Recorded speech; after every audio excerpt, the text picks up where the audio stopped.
तुषारः या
Oscar.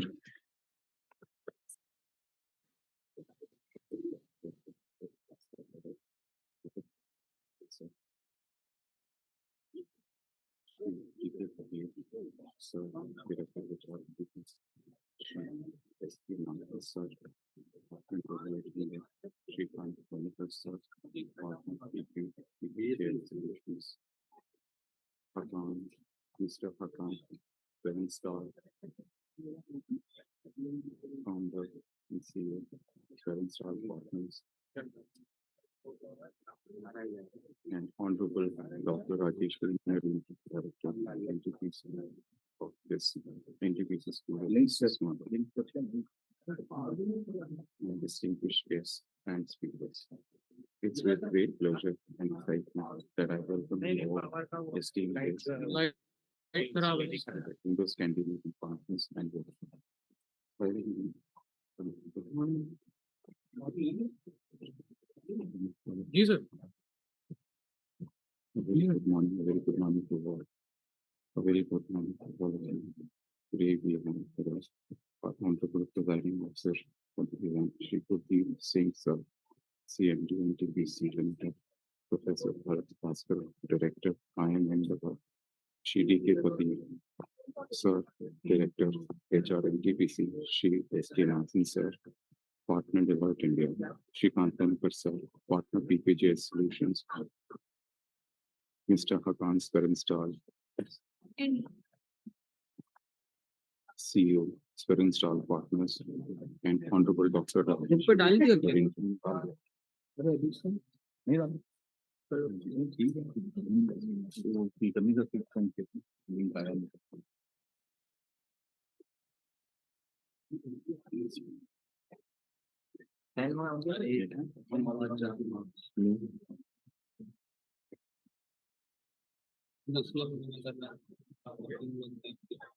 ठीक है जाओ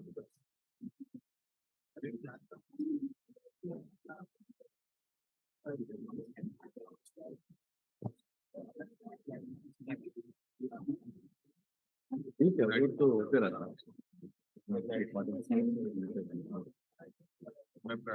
रखना है क्या सर? कैमरे के सामने वायरलेस हाँ उसमें सब डाल तो दिया डाल दिया लिंक लाइव हो जाएगा 9 बजे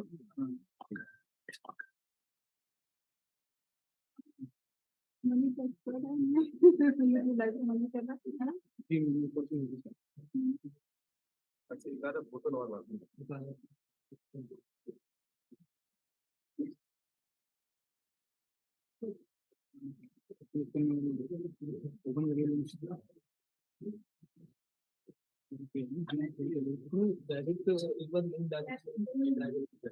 डायरेक्ट लिंक तो यूट्यूब पे लेके जाएगा ना आपको। हाँ जी सर।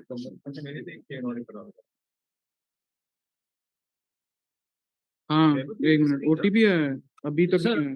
हाँ एक मिनट बता रहा हूँ आपको 771959 771959 जी।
है ना, बोला हुआ है ना, कर दिया आपने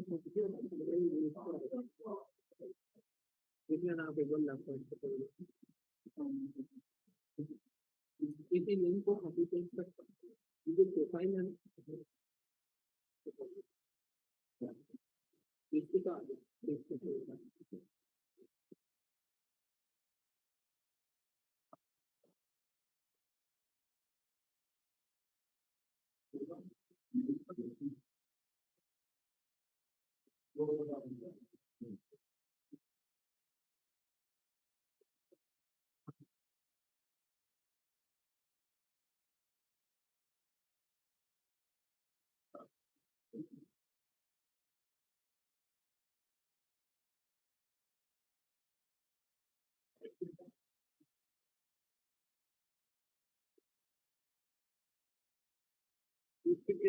इसके क्या करना है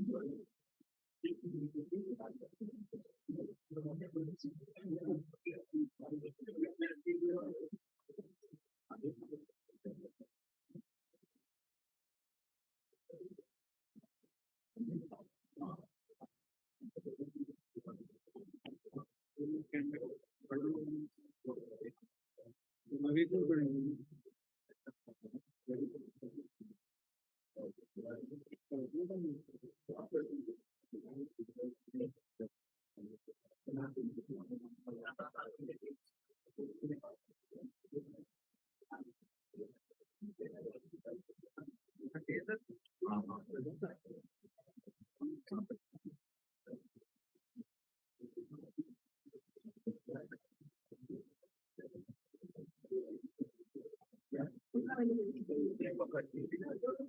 हमको चाहिए अरे यार कोट पहना हुआ है और बाकी ने कोट पहना को चाहिए है ना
पहले सब्जी बन ना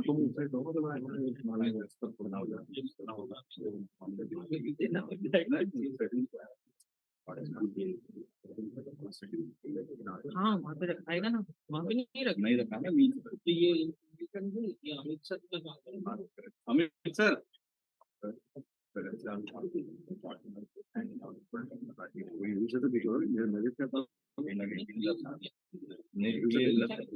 मैं स्टेज पे मेरे को बात करने वाला है इसमें सब कुछ फोटो में सारी चीजें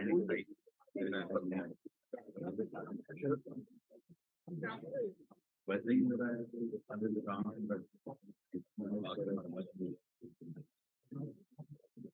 जल्दी से कर सकते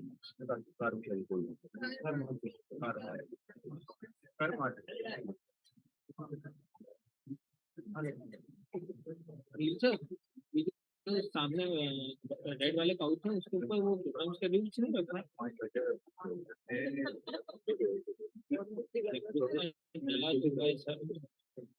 वो ये तो इलेक्ट्रिसिटी से जुड़ जाएगा ग्रुप पे इसलिए डालना है।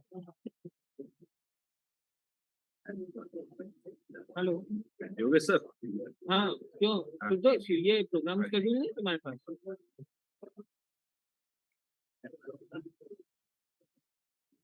अरे तो निकालो ना भाई, निकाल के और लाके थोड़ी देगा, निकाल के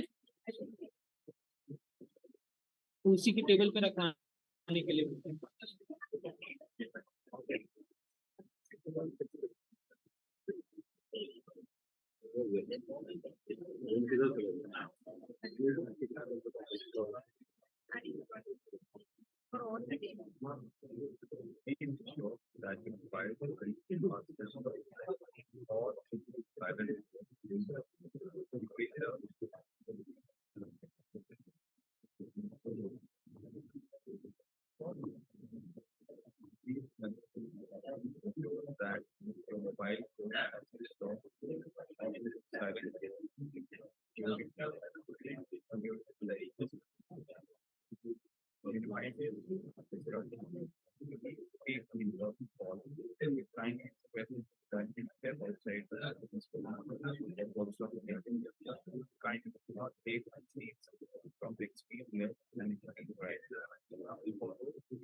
during one day, refreshment and snack will be available.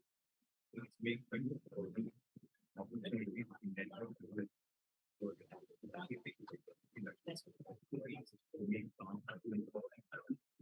staff or designated safety video recording may be taking place during if you do not wish in any staff or event time. Lastly, we appreciate your feedback and would love to hear your thoughts on the conference. Please take the time to complete the feedback provided to help us in these paragraphs. Thank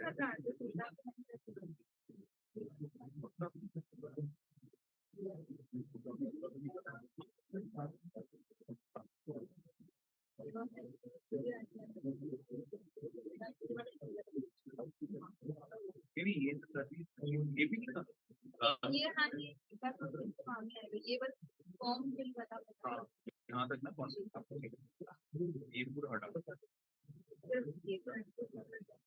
Thank you for your attention. That you have had an enriching sorry, thank you for your attention. You have an enriching and productive time at our Indo-Scandinavian part. If you have any further questions or need free any of the staff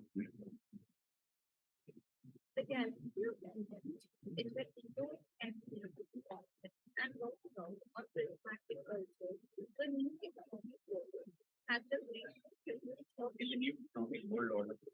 in the new economic world Order. Yeah,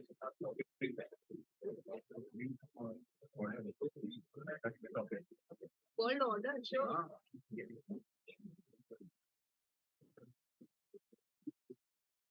ये topic है मैंने content मैंने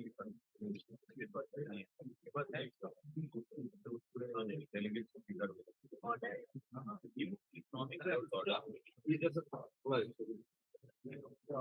आप बंद कर देंगे एक बंद कर वो लाइव चल रहा टॉपिक टॉपिक है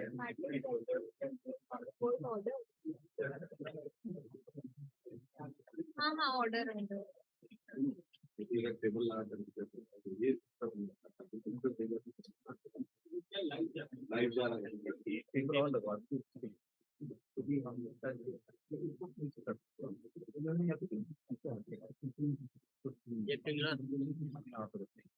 इधर लगा दे। सर इधर लगा दे।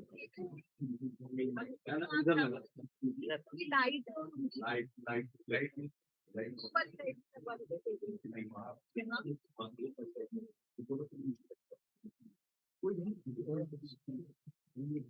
यहाँ पे लगा दो, यहाँ पे टेबल लगा दो, यहीं पे लगवा दे। यहाँ पे लगा दो और लैपटॉप को उस पे शिफ्ट कर दो और यहाँ पे लैपटॉप की अंदर या अब इसका हाँ world order at the gracious presence of the Holy Spirit. Shri D.K. Patel, Shri Varadhan, Shri Kant, and Dr. Rajeshri Narendran Ma'am. ये वही रिपीट कर रही है क्या बट ये अपनी इंग्लिश में बोलना है बाहर में हाँ बट ये अब तो ठीक है अब वही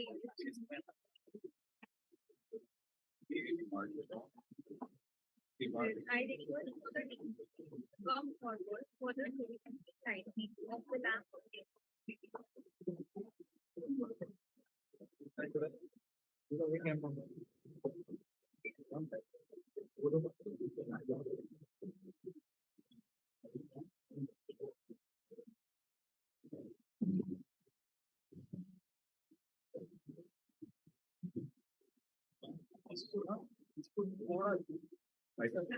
थोड़ा ऐसा रास्ते पे जाने का हो तो थोड़ा सा इधर ताकि को रास्ता ना पड़े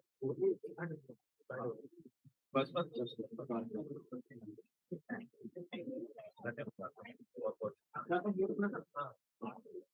एक ही चीज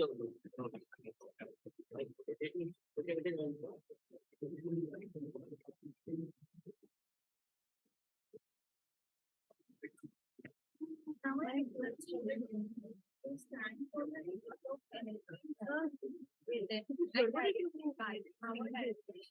Rajesh Director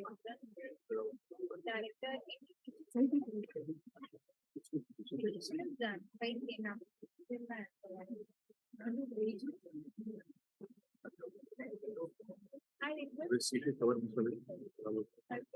I request my one I request Shri D.K. Patel, President, Ma'am.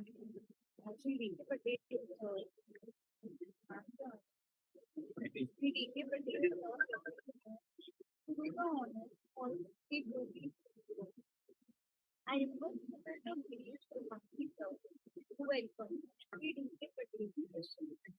I request Dr. Rajeshri Narendran to welcome Shri Bharat Bhaskar.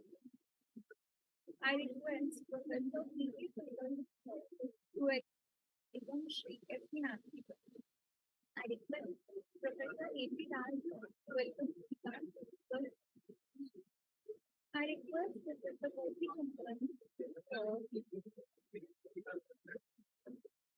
to welcome Dr. Rajeshwari Narendran. Now we give slot and correspondence to the being heard. I request Dr. Rajeshwari Narendran, President. Thank you, ma'am. Now I call upon for special address by guest of honor, D.K. Patel, the director in charge.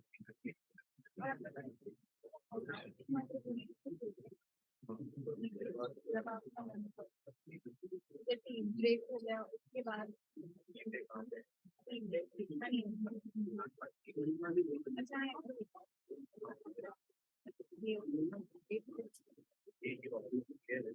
Thanks for the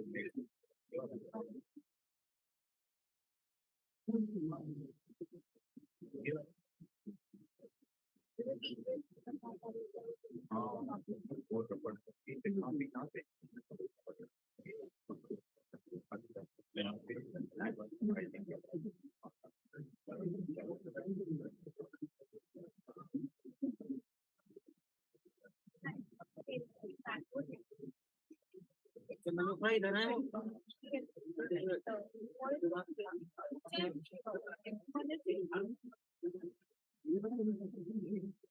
Thank you, sir, for your thank you, sir, for inviting me.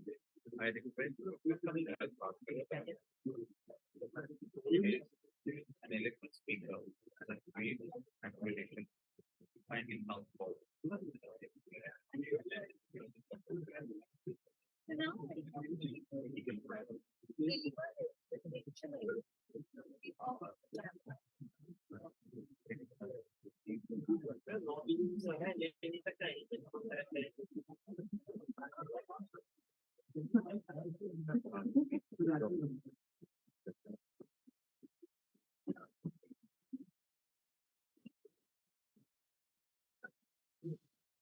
Thank you for your work for God, the both of time. I request thank you now for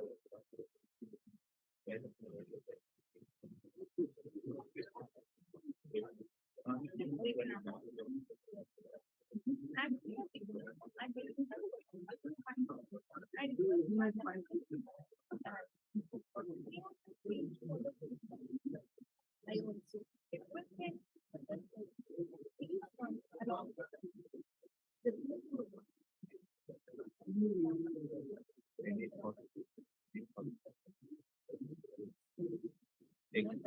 any very mark on the day. Your hair was you become. But the moment it's red,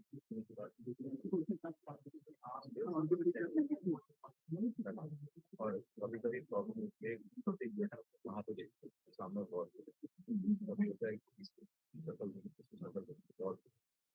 work today for other men. Perfect never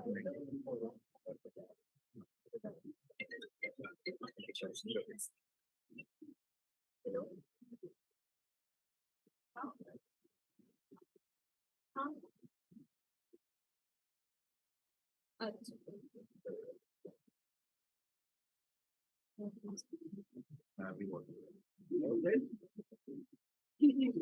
नहीं यार sir है तुम्हारे साथ तो फिर क्यों लड़ना है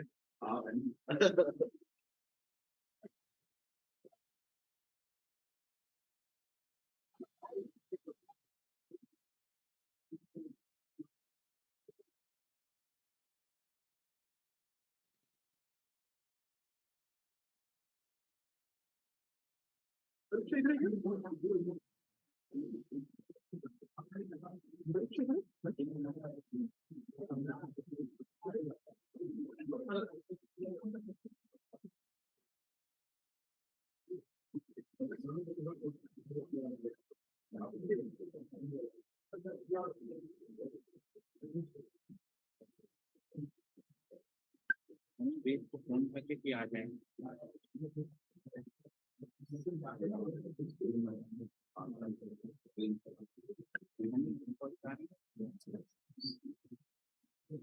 अरे इधर कहाँ आने के लिए बोल रहा है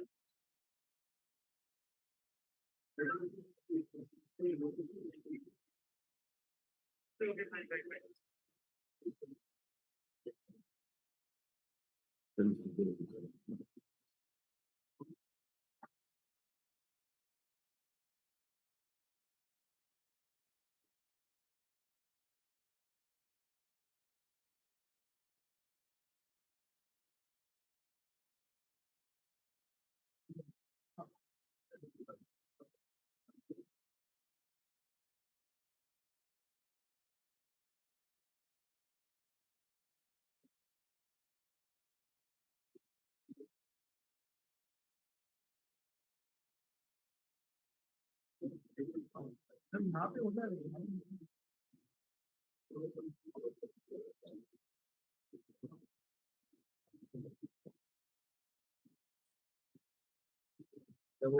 वेद कंट्रोल करते हैं बस वहां से निकल के दिखा रहे और मैं माइक पकड़ कर तो क्या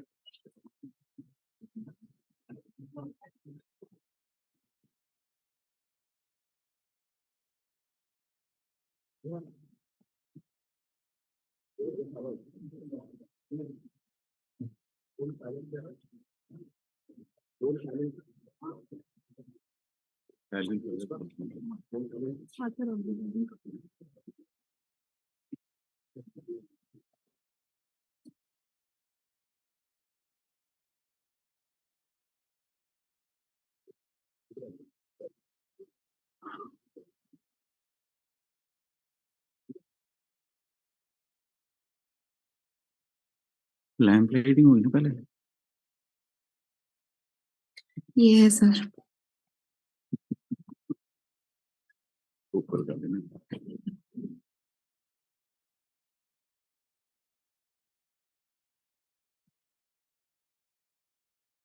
लैंप लाइटिंग बना रही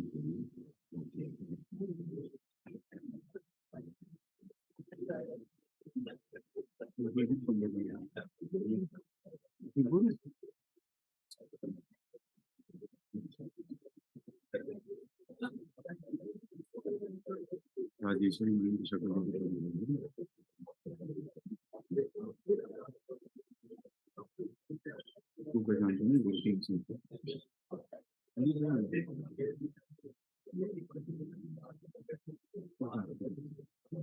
गुरदीप सिंह को आईने से ढूंढते हैं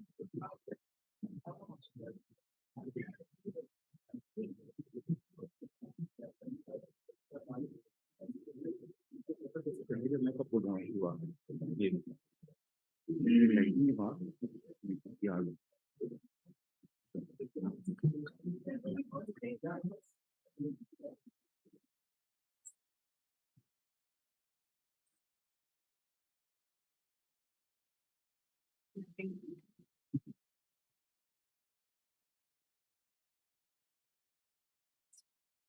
Good morning. May I request everyone to please occupy the central forum?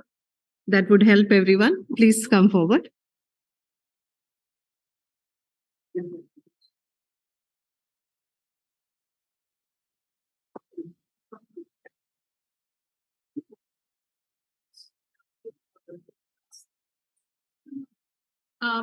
Hokan, come. Where is Shrikant? Shrikant, yeah. Good morning, sir. Looking smart. Good morning. Good morning. Oh, How are you? I'm fine. good morning.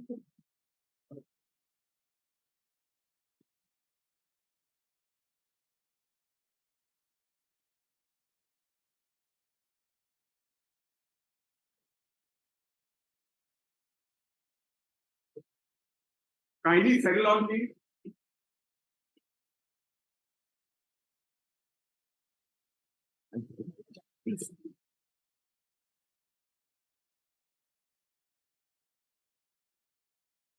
A very good morning to all of you. Today, we have with us our Honorable Presiding Officer of the event, Shri Gurdeep Singh Sir, CMD NTPC Limited, Professor Bharat Bhaskar Sir, Director IIM Ahmedabad, Shri DK Patel Sir, Director HR NTPC Limited, Shri SK Nathan Sir, Partner Deloitte India, Shrikant Lonikar Sir, Partner PPGS Solutions, Mr. Hakan Svenstall, CEO Svenstall Partners, and Honorable Dr. Rajeshwari Narendran, Director NTPC School of Business Noida, and distinguished guests and speakers. It's with great pleasure and excitement that I welcome you all esteemed guests and participants to this Indo-Scandinavian conference and workshop aptly named Thriving in Prismatic Cultures in the New Economic World Order. First and foremost, I would like to express my deepest gratitude to all the distinguished speakers who have taken their time out of busy schedules to join us today. Good morning, ladies and gentlemen. Before we begin, we have a few housekeeping announcements to ensure a smooth and enjoyable experience for all the attendees. Please ensure that your mobile phones are switched off or put to silent mode to minimize the disruptions during the conference. If you need to take an important call, we kindly request that you step outside the conference or the workshop area. Kindly do not take seats from the extreme left or the extreme right, which are cordoned off. For those who require any assistance or have any questions throughout the event, our staff members will be available to help you. We have organized scheduled breaks during the conference and the workshop. During these breaks, refreshments and snacks are available. Please make use of these opportunities to network with fellow attendees. In the event of an emergency, Please remain calm and follow the instructions provided by the staff or designated safety personnel. Please note that photography and video recording may be taking place during the conference. If you do not wish to be included in any footage, please inform the staff at the event organizers. Lastly, we appreciate your feedback and would love to hear your thoughts on the conference. Thank you for your attention, and we hope you have an enriching and productive time at our Indo-Scandinavian conference. If you have any further questions or need assistance, feel free to approach any of our staff members.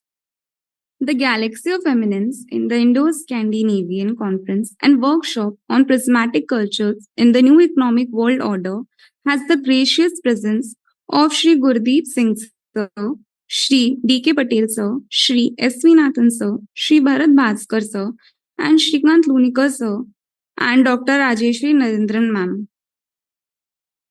I request all the dignitaries to come forward for the ceremonial lighting of the lamp occasion to begin.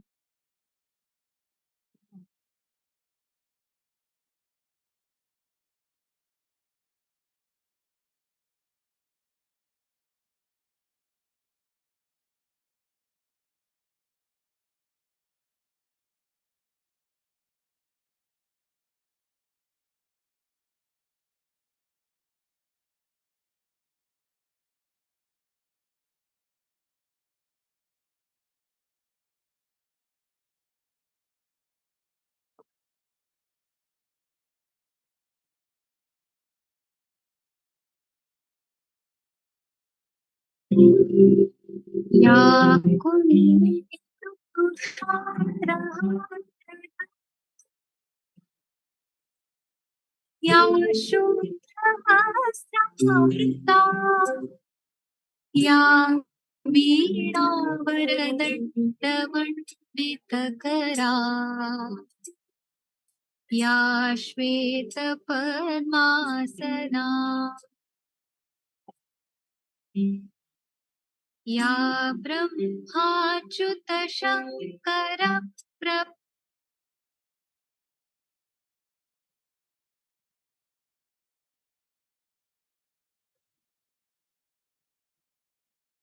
Now, I request all the dignitaries to please stand for the release of NSB song written and dedicated by our director, Dr. Rajeshri Narendran Ma'am, Director, NTPC School of Business. Edition is done by Kena Ma'am. हम ऊर्जा से उत्प्रेरित, हम ऊर्जा को समर्पित, देश सेवा कर्म निहित, अक्षय ऊर्जा में प्रतिबिंबित, मेधा नेतृत्व चरित्र कल्पित, ज्ञान नवाचार सदचरित, शोध सिद्ध ज्ञान सुसज्जित, प्रशिक्षण कौशल में त्वरित, सौर पवन वायु जल रश्मित, पृथ्वी की संपदा से सिंचित, प्रकाश पुंज में प्रदीप्त, संकल्प कर्मों में हरित, राष्ट्र हित में ही निगमित, शांति विकास पर आधारित, अनंत असीम सतत संचालित, ब्रह्मांड धरोहर के संधारित, तमसो मां ज्योतिर्गमय लक्षित, प्रपथ प्रज्ञा प्रबोध दीक्षित, हम ऊर्जा रक्षा से उदित, हम ऊर्जा से अभिप्रेरित, हम ऊर्जा को समर्पित।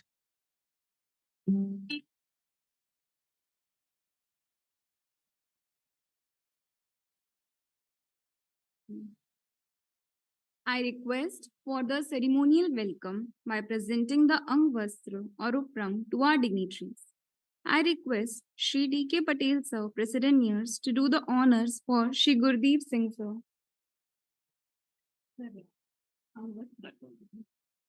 जल्दी लाइए बेटा, टाइम मत वेस्ट कीजिए।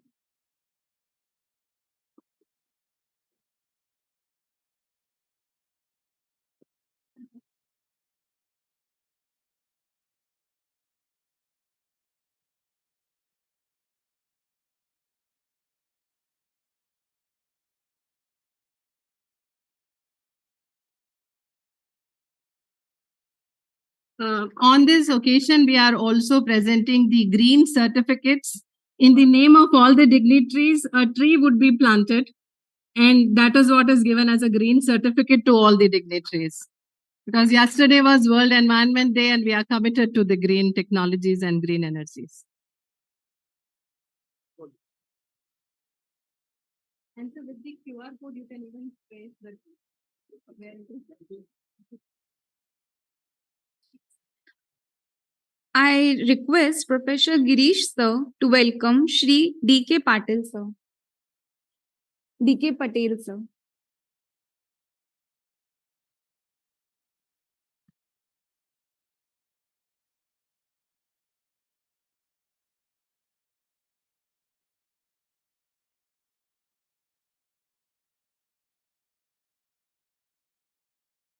Now, I request Dr. Rajeshwari Narendran ma'am to welcome Shri Bharat Bhaskar sir.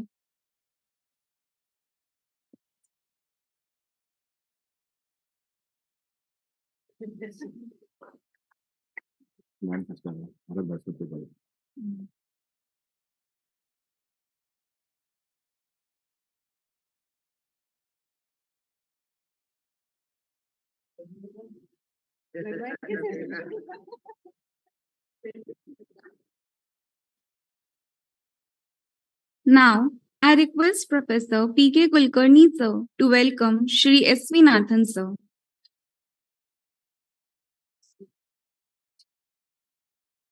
Now, I request Professor A.P. Das sir to welcome Shrikant Lonikar sir.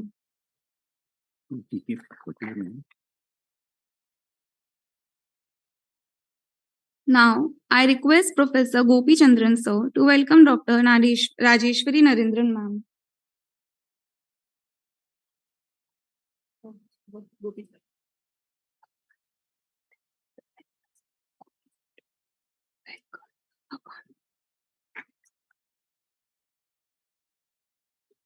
I request Professor Gopi Chandran sir to welcome Mr. Håkan Svrenstal sir.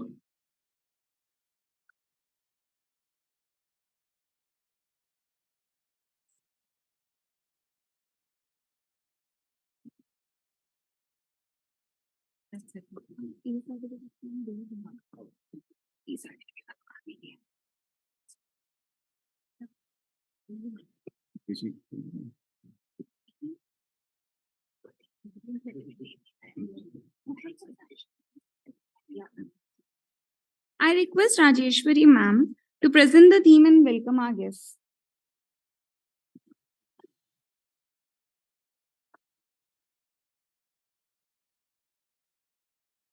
Good morning, everyone. Is the morning not good? Good morning.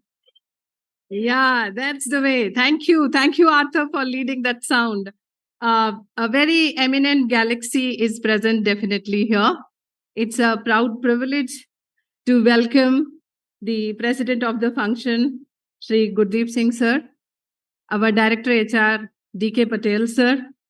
I am Ahmedabad director, Professor Bharat Bhaskar sir, S.V. Nathan, my big brother there, and Shrikant Lonikarji, Mr. Håkan, and definitely the distinguished delegates, participants, and our partners sitting in the audience. This is a kind of overwhelming moment for me, knowing very well that this is first mega event in a way that we are able to generate the Indo-Scandinavian leadership partnership together. And we are, as been stated even in the NSB song, that committed to the green energies and green technologies. The program today is a mixed bag where we have valuable keynote speakers being there on the session. We also have a hybrid address from Stockholm, if I'm not wrong, from Mr. Daniel, because of his personal exigency, he could not be present here, but he has agreed to give his speech in the online mode. We also have panel discussion today, which would be revolving around the prismatic culture. Here, the word prismatic culture we are using because in India, every step, even the colors change. Every step, the flora fauna changes. Also, every step, the new cultural paradigm emerges. And in that, if you are able to strive and forge ahead, that is where the entire strength comes from. Post-COVID, the challenges had been many. And after that, we have seen that people had the online fatigue. So we thought that instead of online, we would have an offline event here. And based on this offline event, we had very limited registrations because we wanted people to come and enjoy and have a deeper interaction with the speakers. The hall is of capacity of 500. Because we are sitting little scattered, it looks as if we are not even 100. But I'm sure that head counts would be showing more than that. We are very fortunate that Hokan had very sportingly is here, despite his sister being very seriously admitted in the hospital. But he being in the partner of this entire event, he is here. And I welcome you for your gesture that you are partner in this entire conference. The valedictory address would be a combination of Mr. Sharad talking about various dimensions of his experiences, and also that we will have Mr. Neeraj Sinha from Niti Aayog. The programs have been mailed to you. You know what is the schedule. If any lacuna is there, if any shortcoming is there, you can assign it to me. Rest, I know. For my team, this is the first time we are doing this activity. And I'm very, very, very honored that you all have graced this occasion here. And just before the program, NTPC School of Business has also, signed the MOU with IIM Ahmedabad for the extension of academic collaboration. For that also, I extend my gratitude as well as thanks to the entire team. Welcome, everyone. And without doing much ado, I would take my seat and would request the MCs Anshu Mali and Aruksha to kindly take it forward.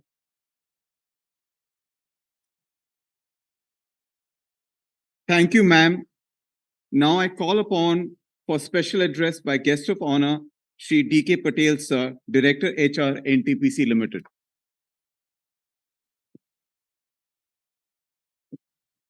Thank you. Most respected, Sri Gurdeep Singh Sahab, CMD NTPC Limited, Sri Bharat Bhaskar Sahab, Director IIM, all the esteemed dignitaries on the dais, Professor Verma, all my colleagues, and all the participants of today's program. I really feel privileged to be a part of this inauguration session, to be among so many dignitaries, so many learned persons from IIM and other institutions from India as well as abroad. The program, the topic chosen is quite apt, I think quite and relevant in today's context. See, all the any business entities, all the developing societies are basically prismatic society in the sense that they contain elements of both our traditional social values as well as that of modern imported ones. Therefore, they contain both the elements of that of the traditional values practices as well as the modern values and practices also. So therefore, any entities in the developing countries and more so the organization in the developing countries, they are basically prismatic entities. They are a synthesis of traditional value practices as well as the modern ones. If we say in the Indian context, almost all the Indian organizations and more so in the Indian energy sectors, they are perfect examples of prismatic organizations. And if we see the energy sectors, we will be depending upon coal for many years to come, maybe many decades to come. At the same time, we are marching towards the renewable sites in a very aggressive way, without affecting the affordability and availability of power. Coming back to NTPC, if we see, it is a perfect example of prismatic society. We are core business used to be thermal. We are concentrating, focusing our strength to improve the operations, our core business. But at the same time, we are striving to march vigorously towards the renewable sides. We are going for the new business models also. So this is a perfect example of the Prismatic organization. So what implications it has on the people practices? I'll share briefly. I'll share briefly on this side. You may be knowing that NTPC, one of the always aims at aligning the business objectives with that of the career aspirations of the individuals. We truly believe in the saying of Alvin Toffler that in the future, in the coming days, the illiterate person is not those who cannot read or write. Rather, the illiterate persons in the future context is those who do not learn, and more importantly, who do not unlearn and relearn. That is very important, unlearn and relearning, particularly in this prismatic society, in the transformational society. In NTPC, if you see, those who have gone through our annual report, in the very first page itself, there are 8 objectives. Out of that, four attributes are pertaining to this only, whether it is agility, whether it is performance leadership, whether it is SD or CSR, or whether it is human resource development. So we give lot of importance on these attributes, on these transformations. Actually, our CMDs have always motivate us to bring about changes in the HR policy, philosophy, and also realignment of the existing policies also, modifying the existing policies so that we will remain contextual, and to bring about organizational transformations as well as agility and mobility. These are always keep on emphasizing. We always revisit our policies. We are not stagnant on those things. People before PLF has been our core philosophies while devising our people practices. And I will share some of the briefly about 2-3 issues on this. First, if you see, traditionally, like any other Indian PSU, NTPC was also believing mostly on grow your own timber. We are inducting manpower, whether it is executive training level or diploma training or artisan training level. At the beginning, at the entry level only, we are developing them for different functions, sub-functions, both during the induction as well as mid-career development. But now, with the changing philosophy, changing business dynamics, we are now moving towards our approach of not only building our own timber, build, buy, borrow, and share. We are going for lateral inductions, where multimodal type of inductions we are doing at the junior level, mid level, and even for some of the specialist functions. You may not believe that during the peak lockdown in April 2020, where the first PSU were completely moved to this online mode of recruitment, starting from soliciting application to finally releasing the offer. The recruitment may be, those who are from private sector, they may not appreciate the difficulties in recruitment in any government sector, not only in NTPC. We have so many complaints. In spite of that, we have gone for that. And that main motivation of SMD stuff. Second thing, if you see, since last 5-6 years, lot of thoughts has been given on the digitization in NTPC. And one such example is Pradeep. And during the peak lockdown period, it has actually helped us. Our business was as usual. You know the type of complexity in which NTPC operates, so having more than 86 locations and at least 40 generating stations. But during peak lockdown also, we are able to continue generations, and all our processes, particularly office processes, training, and all other things were moving totally. Because thanks to the massive digitization initiative that has been taken a few years back. One more thing I'd like to share is in the front of learning and development. If you see, everybody tells that HR is very important, learning and development is very, very important for any organizations. But where it has not got the same recognition, suppose I go to some premier management issue. Suppose I'm going to some premier management issue. People still prefer marketing or finance, and normally, usually, and not in HR. And since at least for the more than 2 decades, we talk about representation of HR in the board. But till date, I don't think most of the organizations, particularly in the developed countries, they don't have representations of HR in the board. Why? Because I think somewhere we are lacking. My personal observations is that we do not align our HR practices with the business realities. We may be doing one intervention or other intervention excellently, and more so in learning and development. Learning and development is very, very important in any organization, whether it is highly technology intensive or medium technology intensive, even for a less technology intensive. But learning and development is very important. I have to realign my learning and development philosophy. One such program will never help. I have to align it. I have to with the other HR subsystems. I have to align it with our business reality. That we fail to. So learning and development should be very, very need-based. It should be targeted and focused. That's what we are doing. And I have also shared my thought with the head of PMI, the Professor Rajeshwari Madam also. We should align our training philosophy. Then only we will be able to establish that credibility. Then another thing I would like to share is that while the business objective is the topmost priority while formulating our HR strategy, but we are a PSU, we give also quite substantial importance on the well-being of the employees. That also plays a prominent place while devising our human resource philosophy. Leadership development is quite important, particularly during this transition phase, to survive, to thrive in the new economic order, particularly in this prismatic entity. That is very, very important. We give a lot of emphasis on that. We have collaboration with the top more management institutes in the country.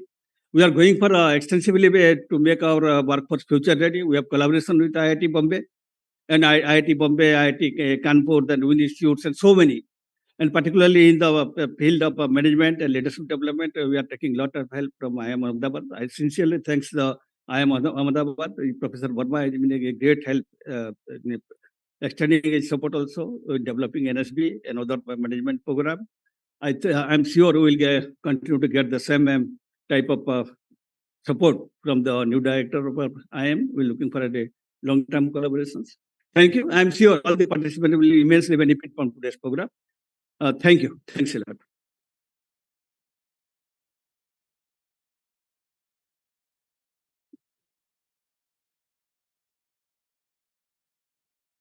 Thank you so much, sir. That was very inspiring.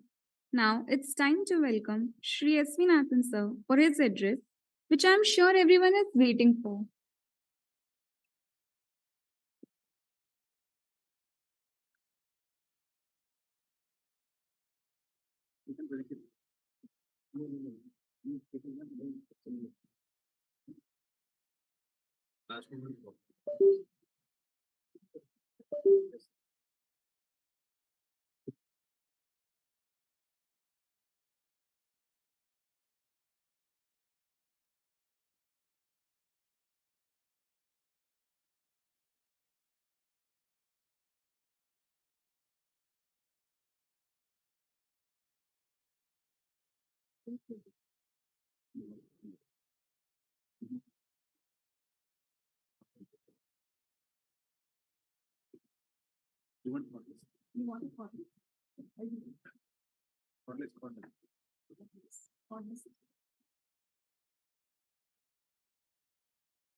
So good morning, everybody.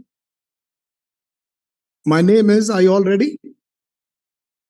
If you're all ready, my name is Mannargudi Naganatha Subramanya Vaidyanath Iyer. Okay. So it is my every intention. Call me Nathan. That's my name. I was raised in Kolkata and my name became Boydyo Nathon. And then my grandfather shortened it to Nathan. And in those days, as it is today, we used to get railway concessions.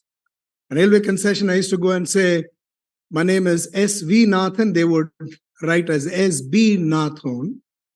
And then I used to say V for victory. And they would say, B for victory.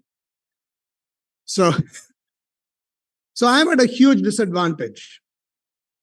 So what I'm about to do is, in the next 20 minutes or so, it's my every intention to put all of you to sleep.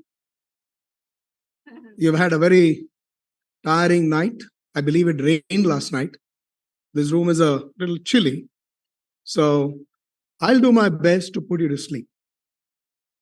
I have also one more challenge. All of you have a small device. It's called a PDA. And our ability to focus on anything is low. So the easy thing is to go to sleep. So that's what I'm going to do.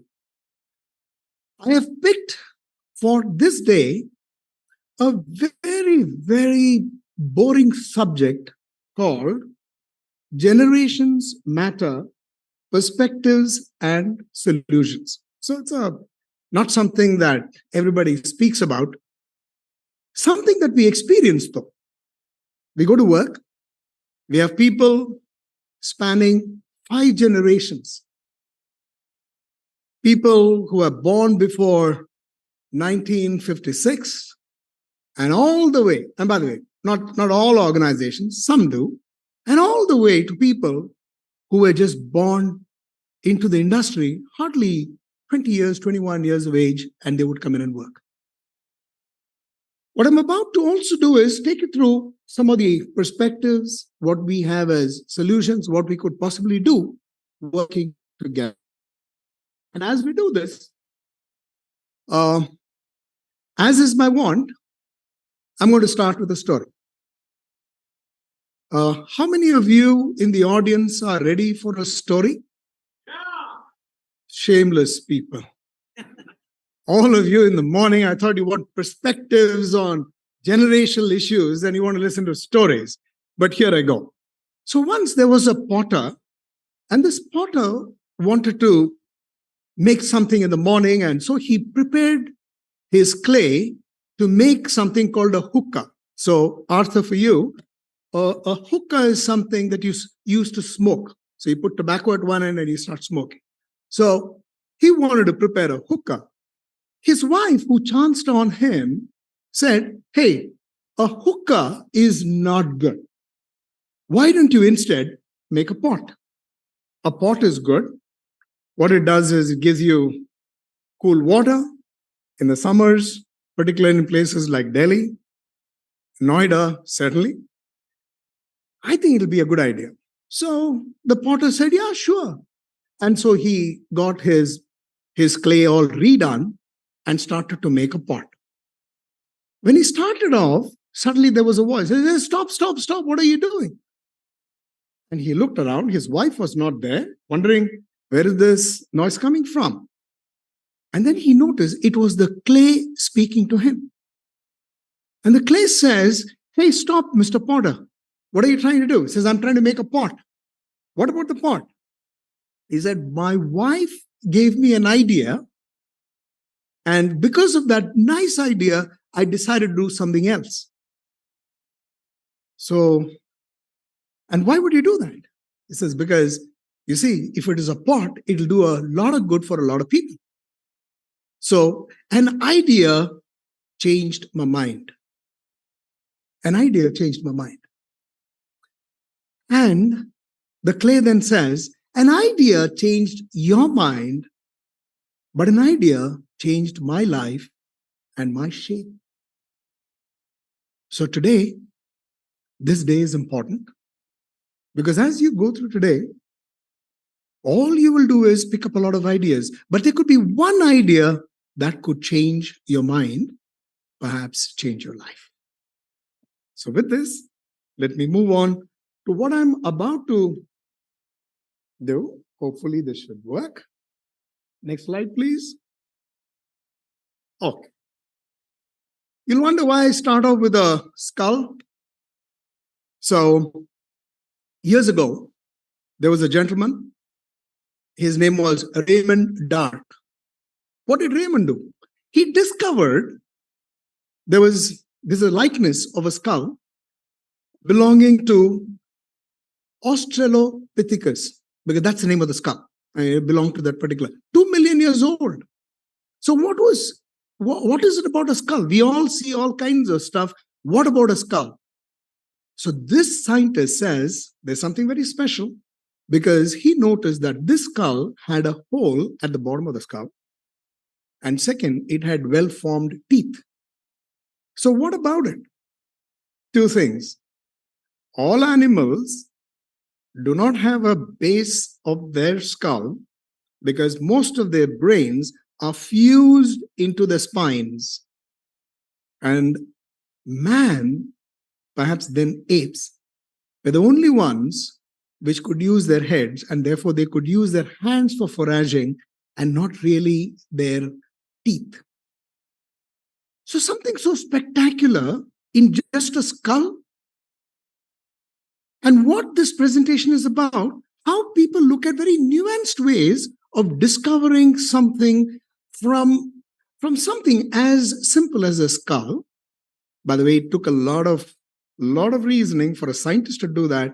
But I'll get into what this one is about. Next slide, please. So I will talk about what are the points of divergence of what happens in a multi-generational workforce. Number one, if you take a look at this, next slide, please, is change. Not many people across generations like change. Members in the audience, how many of you really like change? Oh, excellent, excellent. The change that you put in your pockets? No, right? We don't. Change is change easy? Change is not easy. It takes an effort. Okay, the next one, which is the point of something which is common, something which is divergent, is number two, is this, technology.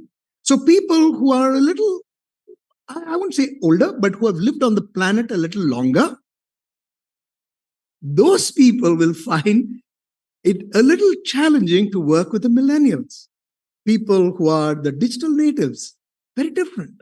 That's the second one. The third one could be about hierarchy. Doesn't happen in all places in the world, but India is very, very hierarchical. There's always the way that there is a boss, there's a deputy boss. Then there are bosses who are not bosses, but they have a lot of clout. For example, if you look at this chessboard, the king is supposed to be the king, but the person who holds the maximum weight is the queen. The queen is the most powerful one out here. So we have a lot of hierarchies. So we have to fight hierarchies. How nice it would be for a person from an older generation to be working with somebody who is brand new, who's just coming from the Institute of IIM Ahmedabad and says, he's your new boss. Is it easy? It takes some time to adjust. And the next one, we'll talk to you about expectations. What a digital native wants and what a person who is, let's say, in their 50s, they want in an organization could be very, very different. So these are all the points of divergence. So that brings me to the point, next slide, please. Talks about, okay, so what are the points of convergence? If these are all the things which are different, what are the points of convergence? What do you think that all the generations will want together? Number one, when they did a study, a previous slide, and this was done by INSEAD, it was done by Universum and HEAD. So they all got together and they decided we will find out what are the points of convergence. Number one on that list was careers. Everybody wants a career. Whether a person who's just come into the organization or whether a person has served for 20 years, we all want a career. So number two is this one, which is we like something which is about a community. We want to be in a community. We want to make sure that the organization that we serve serves the community. I don't know whether you noticed, there was something about a certificate out here which talks about, hey, listen, instead of giving you all these grand things, we will tell you this is a tree that has been planted in your name, and you could, using a QR code, you can find out where it is. That's a lot about caring for the planet. This is about community. It talks about the institution that we have today. So thank you. Thank you so much, Raji. Third one is purpose, and not necessarily in that order. Every generation is looking at what is the purpose. This is a girl child. They must have a purpose. Any organization, they must have a purpose. And the purpose is not only making money. So are we working there? Next one talks about motivation. Are we all motivated? Do you think that we are all here across, whether the person has come a day before yesterday into an organization or a person is almost at the point of retirement, everybody is looking at, am I motivated to give my best today? These are all the points of convergence. The next slide will give you a lot about culture. Is this the place I want to work? Is it a place which is a great culture? That's the one. So these are all the points of convergence. So if you have all of this, next slide. Okay, so we talked about divergence. We talked about the one which is about convergence. What do we have as solutions? What do you think we can do together? Number one, this is King Arthur. So which is why I asked you about your crown. So, what does each person want across generations, across genders? So, once what happened was King Arthur was going along with his a knight in shining arms, and this was Lancelot, and they got captured. When he got captured, King Arthur got captured. He was put in jail by another king who said, I'm not going to release you. I'm going to decapitate you. So King Arthur said, well, I've got a lot of service to humanity, so please allow me. So the other king said, yes, you can, provided you give me an answer to one question. And the one question is, what do you think a woman wants the most? What does a woman want the most? What is it that a woman wants? So King Arthur said, what kind of a question is this? Yes, I give you 365 days. You're a man of honor. Go into wherever you want, come back. You can give me as many answers as you want, but the answer must be a correct one. Otherwise, off with your head. So King Arthur went along with Sir Lancelot. They scoured the place. Every day he would come in and say, they want more land, they want more this thing, they want a beautiful husband, they want... And you could find every reason. And the king would say, wrong answer. Finally, somebody in the city said, well, you got only 2 days more, but there is an old witch, an old woman in cave somewhere outside of town. You can go there and check with that woman. She'll always give you the right answer. So goes up and the woman says, yes, I can give you the answer. It'll be the right answer, but you must be giving something in return to me. Says, okay. So King Arthur said, fine. And the woman says, what a woman wants most is to decide for herself what she wants. What she wants. So he goes to the king. The king says, yes, this is the right answer, and releases King Arthur. So King Arthur comes back. He made a promise to the old woman. So he goes back to the old woman along with Sir Lancelot and says, well, I'm here. You wanted something. Tell me, what do you want? Do you want my kingdom? What do you want? So he says, I want to marry Sir Lancelot. Now, Sir Lancelot is a very handsome man. Very handsome. Now, how can King Arthur decide for somebody else? But Sir Lancelot was a very gallant knight. He says, I'm willing to marry this old woman. This old woman who was smelling. I mean, she's not taken a bath. You could really think of the worst thing about any person. And that's what that woman was. She also said, I must be married in public. So there was a grand mela, like these Indian weddings. They had one of those.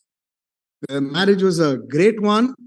And that night, when they all retired, Sir Lancelot, and then there was a woman. And the woman says, hey, let me do something for you. And she did this, and she got transformed into a beautiful looking damsel. And then she says, Sir Lancelot, I could be this for the night, but during the day, I could be my previous avatar, which is a very ugly looking woman, or I could be that beautiful woman in the morning and then be that very ugly looking person now. So what would you want me to be? Because I'm your wife. So you tell me. And Sir Lancelot looked at her and said, well, it is for you to choose what you wish to do. You decide what you wish to do. And as soon as he said that, the woman turned into, again, that beautiful damsel, and she said, I was only testing you, and I will be a beautiful woman, whether it is day or night. So what does a woman want most? To decide for herself what she wants. This is only to take you away from that story. Okay. Now the point is, next slide.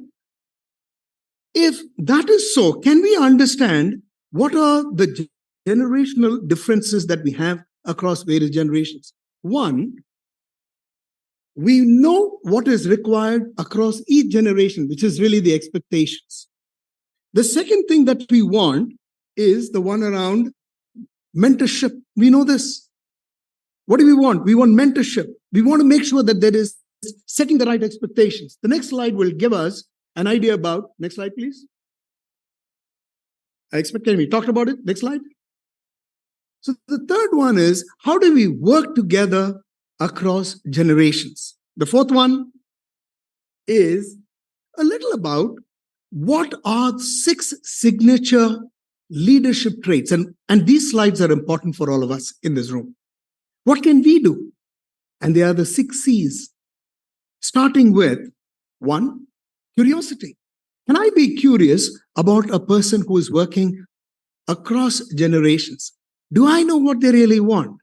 Next slide. Can we look at how we can collaborate together? How we can be committed to each other? The next slide, please. Do we have the courage to say what we want?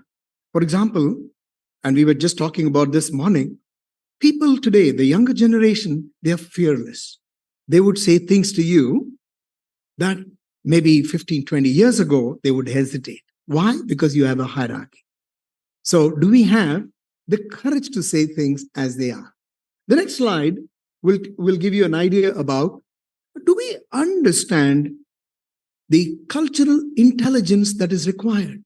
Because you're working across cultures, just not India, across India. India, by the way, is the most diverse country possibly in the world. Do we understand all this culture? The next slide will give you about, do we have a certain cognizance of bias? Do we hold a certain, oh, no, not him, not her, because she's kind of old. Or maybe she's too young, he will not understand, she will not understand. So can we understand that we have a bias? And can we be knowledgeable about it? Do we have that awareness? Next slide, please. So if you have done all of this, then it is time for another story. Ready? Yeah. Okay. Thank you. So once there was a Kabuliwala. Kabuliwala is the person who comes from Kabul, comes to India, and he comes with a lot of kishmish, kaju, and all these dry fruits, and comes and sells in India. One day, as he was leaving home from Kabul, his beautiful daughter, young thing, says, Papa, what can you get for me from India? Says, get me something nice. Came to India, forgot all about his daughter because everybody is busy about their work. Just as he was leaving, he noticed that he had forgotten. He was sitting under a tree and the border was right across and he didn't have the courage to walk all the way back. He noticed that that tree had a lot of parrots. So he had an idea. He picked up a stone and he threw it into the air. It hit one of the parrots, which fell down to the ground. Not badly hurt, but he took that parrot gingerly and then put it in his bag, made sure that she was not injured, and then he took it home to Kabul. His daughter was delighted. She said, Dad, you're the best dad in the world. And she loved that parrot. They got a golden cage. Gave the best of condiments, best of everything. 6 months passed. Now it was time for him to come back. And the girl really wanted to make sure that everything goes right. Just when he was about to leave, he said, Child, do you need anything from India? She says, No, I don't need anything. I've got everything. Then he goes to the parrot. By the time the parrot has started to speak, the girl has taught the parrot to speak. Says, do you need anything from India? And the parrot says, I don't need anything from India, but I would like you to do something for me. Go back again to the tree and tell all my people out there a message. I want to give a message. What's the message? Tell them I'm very unhappy. I'm very sad. I got the best of food, golden cage, beautiful looking girl who takes care of every need of mine, but I'm very unhappy. Okay, if that's what you want. Goes to India, comes back, tree, birds. Hey, birds, I've got news for you. You remember that? And there was a harsh silence. Yes, what's your message? I have a message for you from that parrot. What is the message? Says, I'm very unhappy. I'm very sad. I miss all you people. They give me the best of things, golden cage, da la la, but I'm unhappy. And as soon as the bird said this, a parrot fell down from the tree dead. He was very unhappy, but he could do nothing. He didn't know what to make of it. He just picked up his bags, came back, and then went to his daughter and says, sorry, child, something happened. But the bird, which was in the cage, was all very excited. And she said, hey, what is the message? What is the message? What did you bring back to me? So he said, I don't know what message was. I narrated everything that you asked me to do. One of the birds fell down dead. And as soon as this parrot heard that some bird fell dead, she also fell dead from the perch. She fell down from a perch dead. Now it's the turn of everybody in the house to feel very sad because the parrot died. Because the parrot died. So what he did was he called a few of his friends. He said, I'm going to give it a very nice burial. He got a golden coffin made, and he opened the door of that cage very gingerly and pulled out that parrot and placed it on the coffin. As soon as he did that, the bird suddenly became alive and flew down beyond his reach and sat in the far corner of the roof and says, thank you very much. Oh, you're alive? Yes, I am alive. And by the way, thank you for the message. What message? The message that you brought to me from India. And this person was wondering what that message was and says, parrot, will you please tell me what that message was? The message is, sometimes in order to live, you have to die. Sometimes in order to live, you have to die. So, ladies and gentlemen, if we have to have a deeper understanding of working across generations, all we have to do is perhaps take a pause and really ask, what is it that I'm willing to lose? What am I willing to give up? Sometimes if I have to live, what part of me or what part of my thinking should die? What part of my brain should come alive? And on that note, I'm going to get back to the last slide for this morning, which is generations once upon a time. Today, if you're really looking at that, Gina Pell, Dr. Gina Pell was the person who coined this phrase, millennials to perennials. I think all of us are perennials. We are forever. We are not those kind of people who will start at one end and end at another. This is a long continuum. Thank you very much for your kind attention. And I'm hoping that there is something that you would have fancied about what I spoke today. Thank you very much. Thank you for hearing me.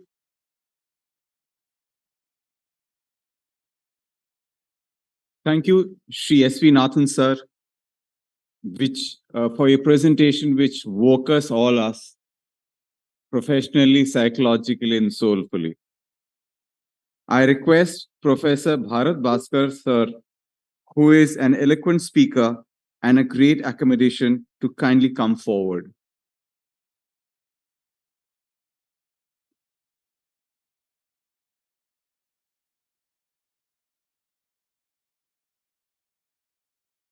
Good morning to all of you.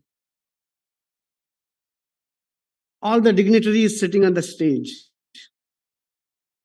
and all the people who are in the audience today, spending time. My life has been made very challenging by Nathan Saab with his powerful anecdotes and the stories which he told and the messages he conveyed. I think there's a lot for me to talk about. But then since I've been asked here and I have come all the way to talk to you and share my views, I thought the topic is broad. We're talking about new millennium. We are talking about new economy. We are talking about new goals of the economy. And it has to be led by something what we call a great effort. But effort of whose is a big challenge. We say we want to arrive and reach. And then, since the conference and this session is all about leadership, so I thought I'll share my views on leadership and especially what ethics mean in today's era. We have all experienced enough of ethical leadership, or we have experienced more of lack of it. When we look at our surroundings, we are faced with all kinds of leadership lessons around us, examples of leaders around us. The key lessons people talk about, a good leader needs to have, in order to establish the ethical behavior, a great deal of integrity. Is that good enough? To create a good leader, because you're going to work in an environment which is highly charged with unethical practices, and you want to become an ethical leader, will people follow you? Because one of the major job of a leader is to able to create followers, motivate them to follow their path. In that kind of environment, biggest challenge is that in order to establish your leadership, you have to establish a certain purpose. What purpose? Motivated by Nathan Saab, I thought I'll share a story with you, and we are all familiar with that, Alice in Wonderland. Right? When Alice fell through the hole, meets the mythical Cheshire cat, and ask, while facing the multiple paths, which path should I take? The Cheshire cat's answer was, it all depends where you want to go. Well, Alice adds that somewhere I want to reach. The Cheshire cat says, then it doesn't matter as long as you walk and continue to walk, and any of these paths will reach somewhere. Now, if we reach somewhere, what is the lesson? The one lesson is that as long as you work hard and continue to work hard, definitely you will reach somewhere. But will you follow such a leader? Is the other part of the message. As an individual, it may be good enough if I decide that I will work all my life hard enough, I'll arrive somewhere. But as a leader, if I don't have a purpose, why will people follow on a mindless path where they don't even know where they'll end up? And that's why, in order to be a good leader, you've got to have a vision, establish your purpose. Now, when we say purpose, if you just establish a purpose and percolate the purpose to people that I want to be in this idealistic world, we want to create a 7 trillion economy in 2030. I think the task will be undaunting and we will never reach there. So you need to break down the purpose into series of goals. If you look at the leadership of Mahatma Gandhi, he never talked that we want independence and we want to drive Britishers out of this country. He talked of various stages. While he had a purpose in mind, he had shown to people who are interested in his purpose where he is going to reach, but starting from simple Swaraj. Give me only self-rule. We are paying taxes, we should have some power to decide how my taxes should be spent, how my life should be improved upon. So, series of goals you have to make in order to achieve the ultimate purpose. Of course, while you are achieving the series of goals, it's important that is where comes the role of your integrity and your ethical behavior. Just preaching the ethical behavior is not good enough. You have to practice what you preach. And Mahatma Gandhi is a great example again of one of that leadership who practiced what he preached. Remember that story, I think from childhood, we are all been very familiar with. That once Mahatma Gandhi was even when he was well established as a leader, a lady walked along with a child to his ashram and asked for a simple solution. Once she found some time with him, that my child is very naughty, he doesn't listen, and he eats too much sweet. All the time he wants to eat sweets. And that probably not good. So please advise this fellow not to eat. And you know the rest of the story. Mahatma said, I can't give any solution. Come back after 1 week. I know a woman arrives after 1 week. Mahatma Gandhi gives a simple advice to the child. Please don't eat sweets. And this lady is perplexed. He could have said the same thing 1 week ago. Why do I have to walk so many kilometers to meet him again if all he had to utter was this? So she was perplexed and she asked Mahatma Gandhi, you could have done this last time. And his answer was simple. He said, I myself liked eating sweet. How can I tell somebody not to eat sweets? I practiced it for 1 week. Now I'm in position to say he can manage without sweets. So I'm advising him not to eat sweets. So that is how, if you don't practice what you preach, why would others follow you? The integrity has to be of what Mahatma Gandhi himself was inspired by. Is a lesson, and many of you have read the biography of Mahatma Gandhi, which says he was inspired by Satya Harishchandra. The integrity of the highest order. His wife brings the body of his own son to a funeral pyre. He is on a duty of the keeper of the Shamshan Ghat, and he has to levy the taxes. And she has no money. She has nothing to offer.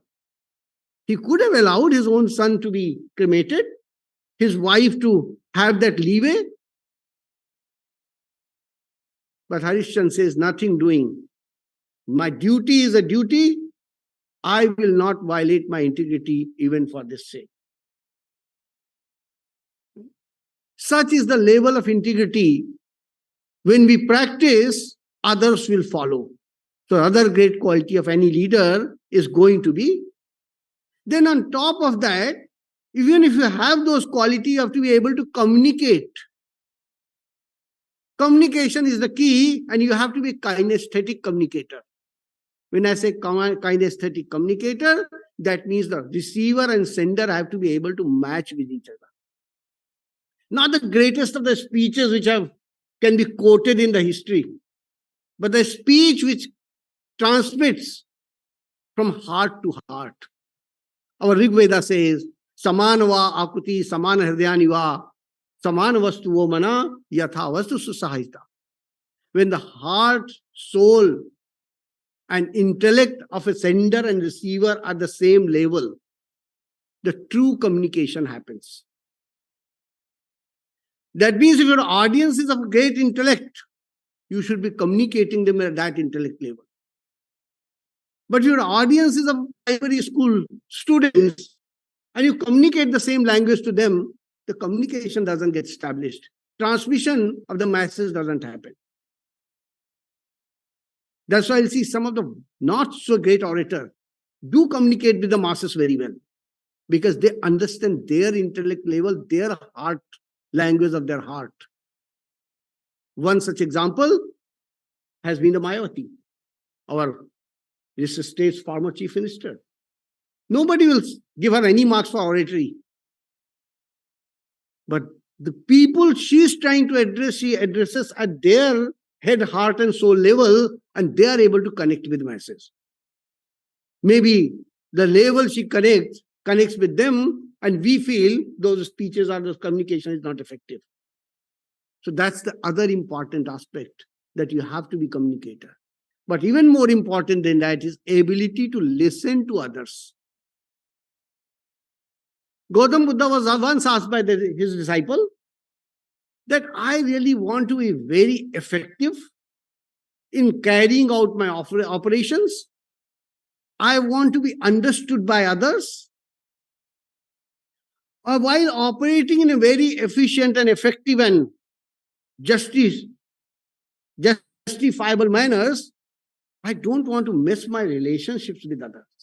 Because when you do all those things, you want to operate effectively in organization, you want to be just in organization, there are relationships occasionally which are going to get messed up. And if I don't want to do all those things. Gautam Buddha said, it's very simple.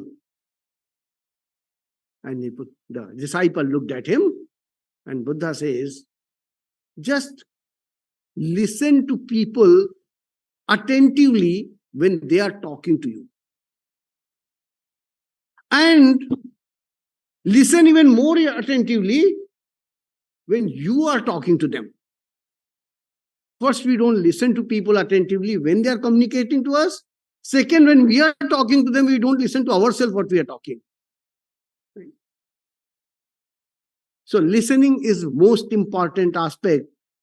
Not from now, time immemorial, great leaders you've seen, they're not only great communicator, they're also great listener. They continue to inspire people, understand people, and connect at various levels with them. The third aspect of the leadership I'll talk about is please remove the clouding of your mind. We all have a great potential to perform, but our performance will only depend upon how much clouding we have cleared out of our mind. Biases, preconceived notions, and other related over-analytical, and in today's world, the information overload. We have too much information in our head. When taking decisions, we are inundated with the data. Earlier decision making, we said we made a wrong decision because I didn't have all the data with me. Today, I have too much data and I'm not able to sort out of that data, and because of that, we end up making the wrong decisions. And that's all I call interference or a clouding of the mind. A simple fictitious story I'll share with you. When Dr. Manmohan Singh was, as I said, fictitious, all these characters I make up and made the name. Dr. Manmohan Singh, when he was Prime Minister, and George Bush was President of United States. And they were in one of those G7 or G20 type of meeting everywhere. And then there was a person observing the behavior of all these world leaders, because ultimately fate of the nations was decided, the fate of humanity was in their hands. So talking to them, this gentleman got an opportunity and he said, sir, you are the leader of the largest democracy in the world, and you are the leader of the greatest and most powerful democracy in the world. This is a great opportunity. I have a puzzle for you. Can you please solve it for me? Well, both of them said, what kind of puzzle you'll have? We will. So they took the question. He says, sir, a person born out of your mother, neither your brother nor your sister. Who is he? George Bush looked, thought, and was confused. Person born out of my mother, neither my brother nor my sister. Who is he? He turned around to Dr. Manmohan Singh and asked the same question. That can you? He said, oh, it's simple. That's me.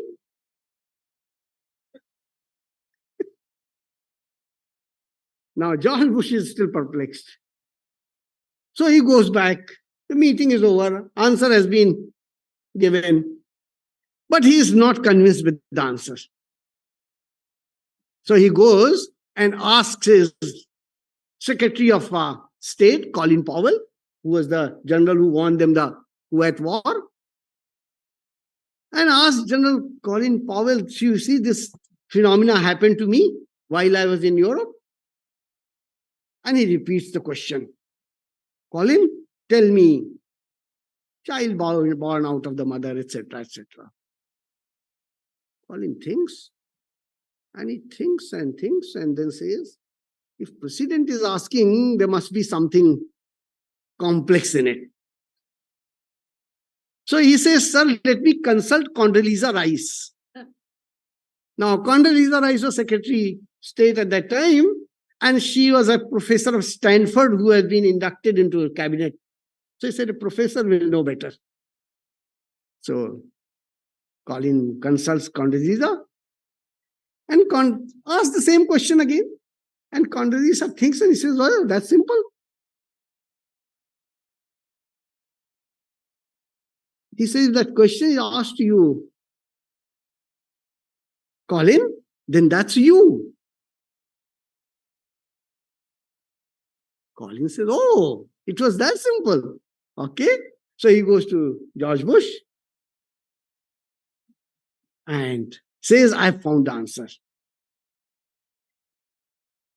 And he says, what is the answer? He says, sir, that's simply Colin Powell. Right?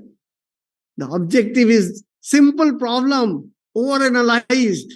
Because president is asking, sometimes we cloud our decision by unnecessary complexities. If the same question was asked to Colin Powell or Condoleezza Rice by some student, they would have happily answered. But since the President of the United States has asked, we do over-analysis.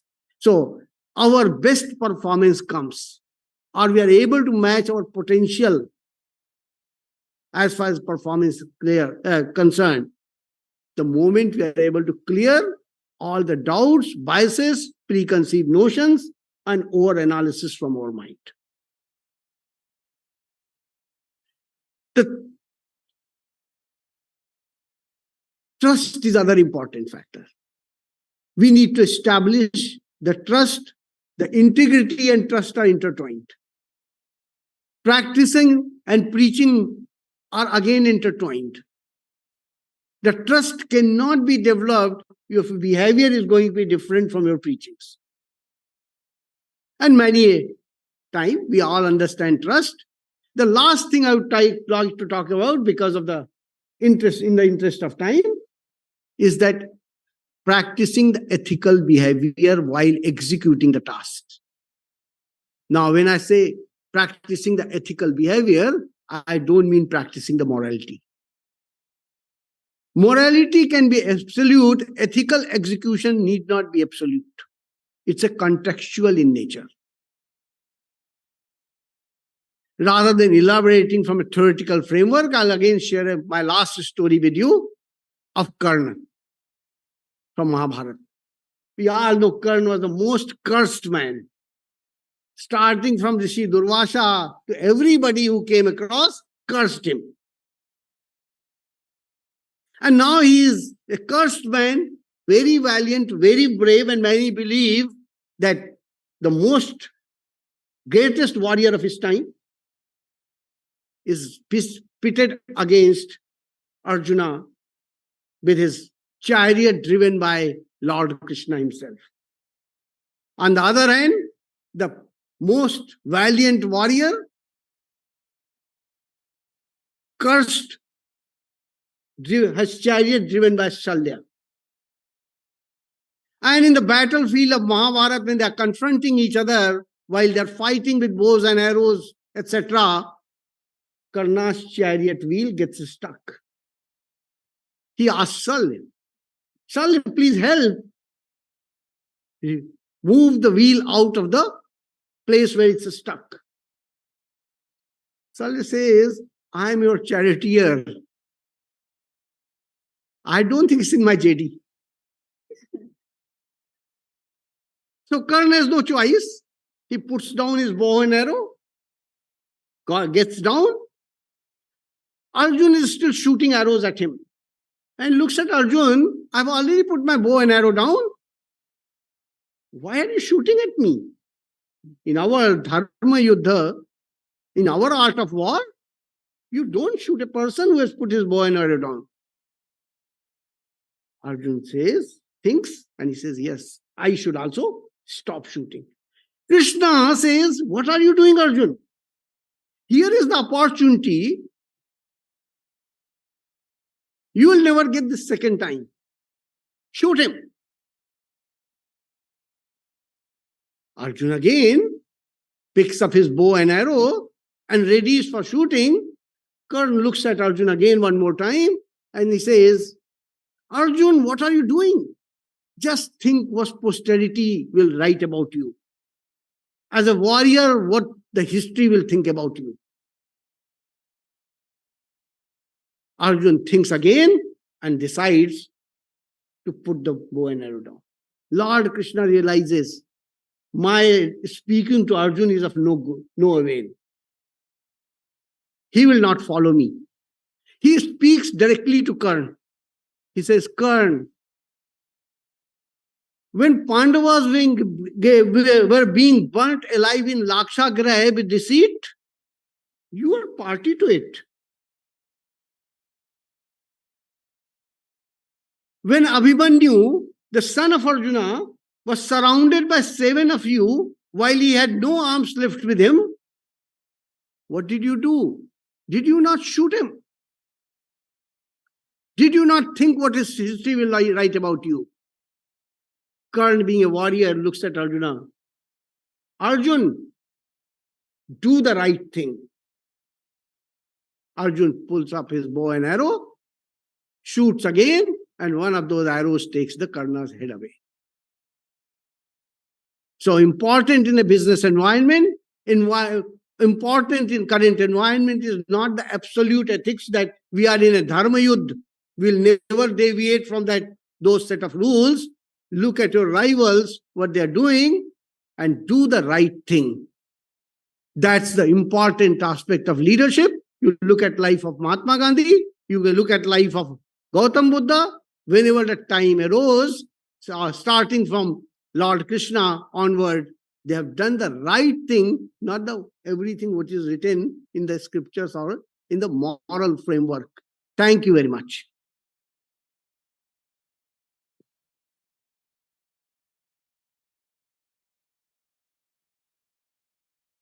Thank you, Shri Bharat Bhaskar sir, for such wonderful and motivating presentation. It's a privilege to now welcome Shri Gurdeep Singh sir to deliver his presidential address to the august gathering.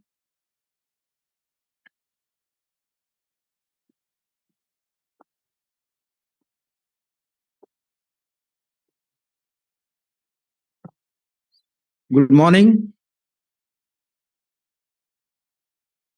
Professor Bharat, Mr. Nathan, Mr. Srikant,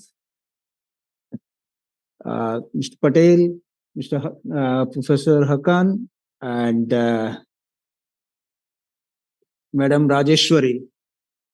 And I must acknowledge Professor Verma, who has been my teacher. I had just mentioned some time back in IIM Ahmedabad. Professor Arthur probably stepped out, but I think then let's acknowledge his presence also. And all present here, ladies and gentlemen. First of all, let me thank the director of the Institute, NSB, for organizing this kind of event and inviting a very, very powerful speakers, and which I must take that caveat that I will not be even dare to reach to their kind of even try to be comparing with them.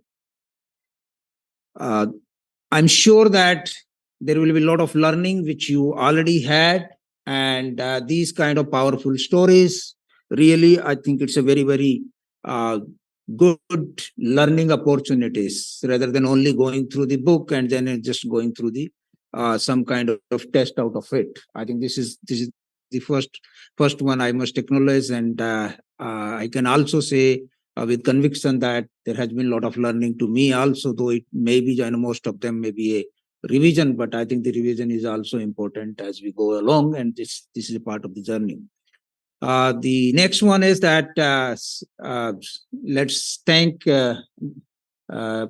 Professor Hakan, that who has been, I think, despite of all odds, he has taken out time here, and he will be sharing his perspective. And I believe that he's already leading a very good kind of institute, which is practicing or this kind of in the imparting training on the leadership basis.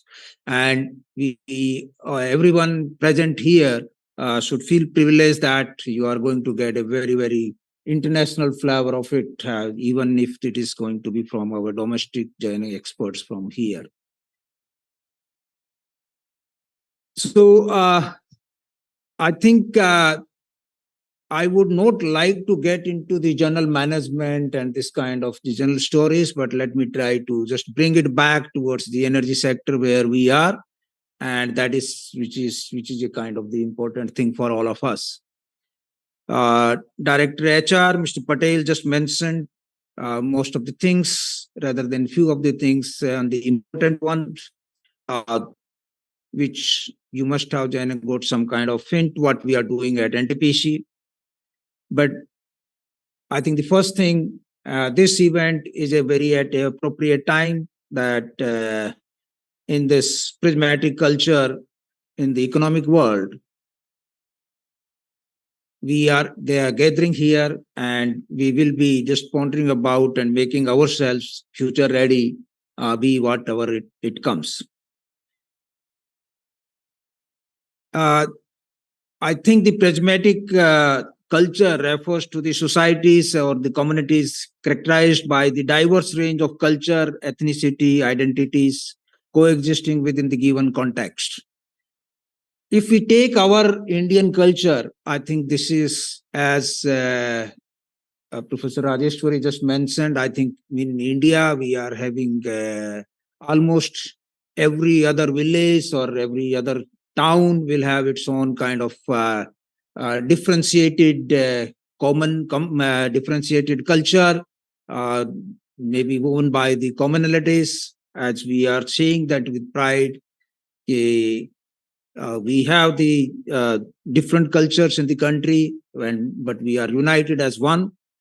Similarly, I think in the today's bigger organizations, you are faced by different cultures, different geographies, different complexities, and still we are required to perform, we are required to excel, and which was coming out very clearly that how we can really exploit our potential and we translate that our potential into performance, and these kind of events will be very, very useful. We all know that now we are having the presidency of G20, which is again the different and this different parts of the world. We are having that leadership this year, and there has been many events. We as NTPC are also participating into it, and the theme of that one is Vasudhaiv Kutumbakam, means the world is one family. So I think with that, within that, there may be a different cultures, different practices, different value system, but we all have to learn about that and perform into that. So I'm sure that Mr. Nathans and Professor Bhart's delivery is, I think, very powerful, and a kind of their explanation will be going in a long way. Coming to the energy sector, which I just said that I will try to change this topic there because this is relevant for the sector, for the sector which we are in. We all know that the transition is going to be inevitable. Transition has been going on for centuries, whether it was started from the wood to some kind of oil, coal, and now then the nuclear. But now this is we are facing this climate change, the challenge, where the transition towards the renewable energy and which is a fossil-free energy, which is very, very important. So we as a country and within the energy sector, we as a corporate, we are taking all necessary steps so that we are not only able to provide the electricity on demand, and we keep meeting the energy requirement of each and every citizen in the country, but also go for the transformation or the transition energy as soon as possible, which should be as less painful as possible. What we are doing in NTPC for some of the steps, what you would be just knowing that in line with the declaration by Honorable Prime Minister in COP 28, our actions are aligned towards that, and as of today, we have reached almost around 9.65% of the RE, and we have a very, very ambitious plan to go up to 60 gigawatt of renewable energy by 2030. Why I'm just sharing these things with you, that along with this, there will be a different kind of skill sets, different kind of complexity, different kind of your leadership role or your managerial competence will be required to transform towards that goal. And there is another thing what is going to be very important is, in addition to the renewable, is the circular economy in case of the transition journey. Yesterday, we had celebrated World Environment Day. I'm not sure that how many of you would have seen the program in Vigyan Bhavan, maybe online or some of the news items. This year, it is for the plastics, how to just eradicate the single-use plastics or the recycle plastic. We as a country, we have taken a lot of steps, which was explained by Honorable Minister for Environment and Forest, and then there was this address by Honorable Prime Minister online, where he further emphasized, and he has been leading this role. We as power sector in Ministry of Power, led by Honorable Minister, again, we are focusing on a lot of this circular economy as well as recycling, including the biomass use. We are doing one innovative project in Banaras, where we are trying to convert the municipal waste into green fuel, what we call it green coal, and try to use that in our existing coal-based plants. So that we are helping in the circular economy. On the carbon sink development, we have almost around 33 million trees across the country, and we are investing continuously on those every year and continuously. I would urge all of you also to start taking some initiatives how you can help in coming out with the suggestions which can reduce the carbon emission and further this improve the climate change impacts. As was being mentioned, I think millennials will be having a lot of new ideas. You are having a lot of more information in the today's world, but try to make sure that you don't only then work with the information, but you apply your mind and try to utilize that information, which can be really meaningful for everyone, rather than only for a moment or only for the individual.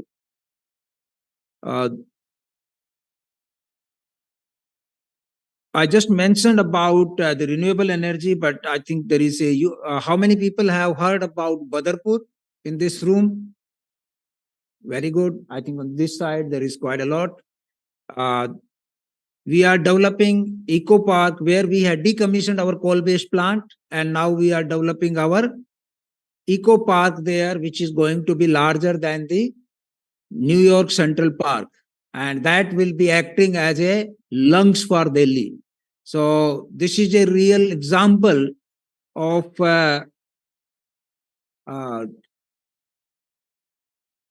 coming out with the new ideas and coming out with the new innovative solutions.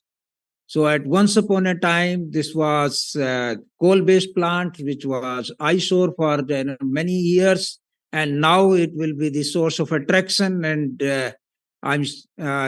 I was told that many of the real estate developers have started saying that it will be facing the green park at Badarpur. So it's before it has come, I think they have started then marketing on those sides. So this came out only through the idea. That's what I'm just saying. On the water conservation side, we have taken another very, very innovative step. The last weekend, day before yesterday, I was in North Kanpura, where we are using the air-cooled condenser instead of water-cooled condenser, which is going to reduce the water consumption by 75%. So it will be the only 1/4 of the water, which is again, I think then it's a kind of very innovative steps what we are trying to help the environment and the climate.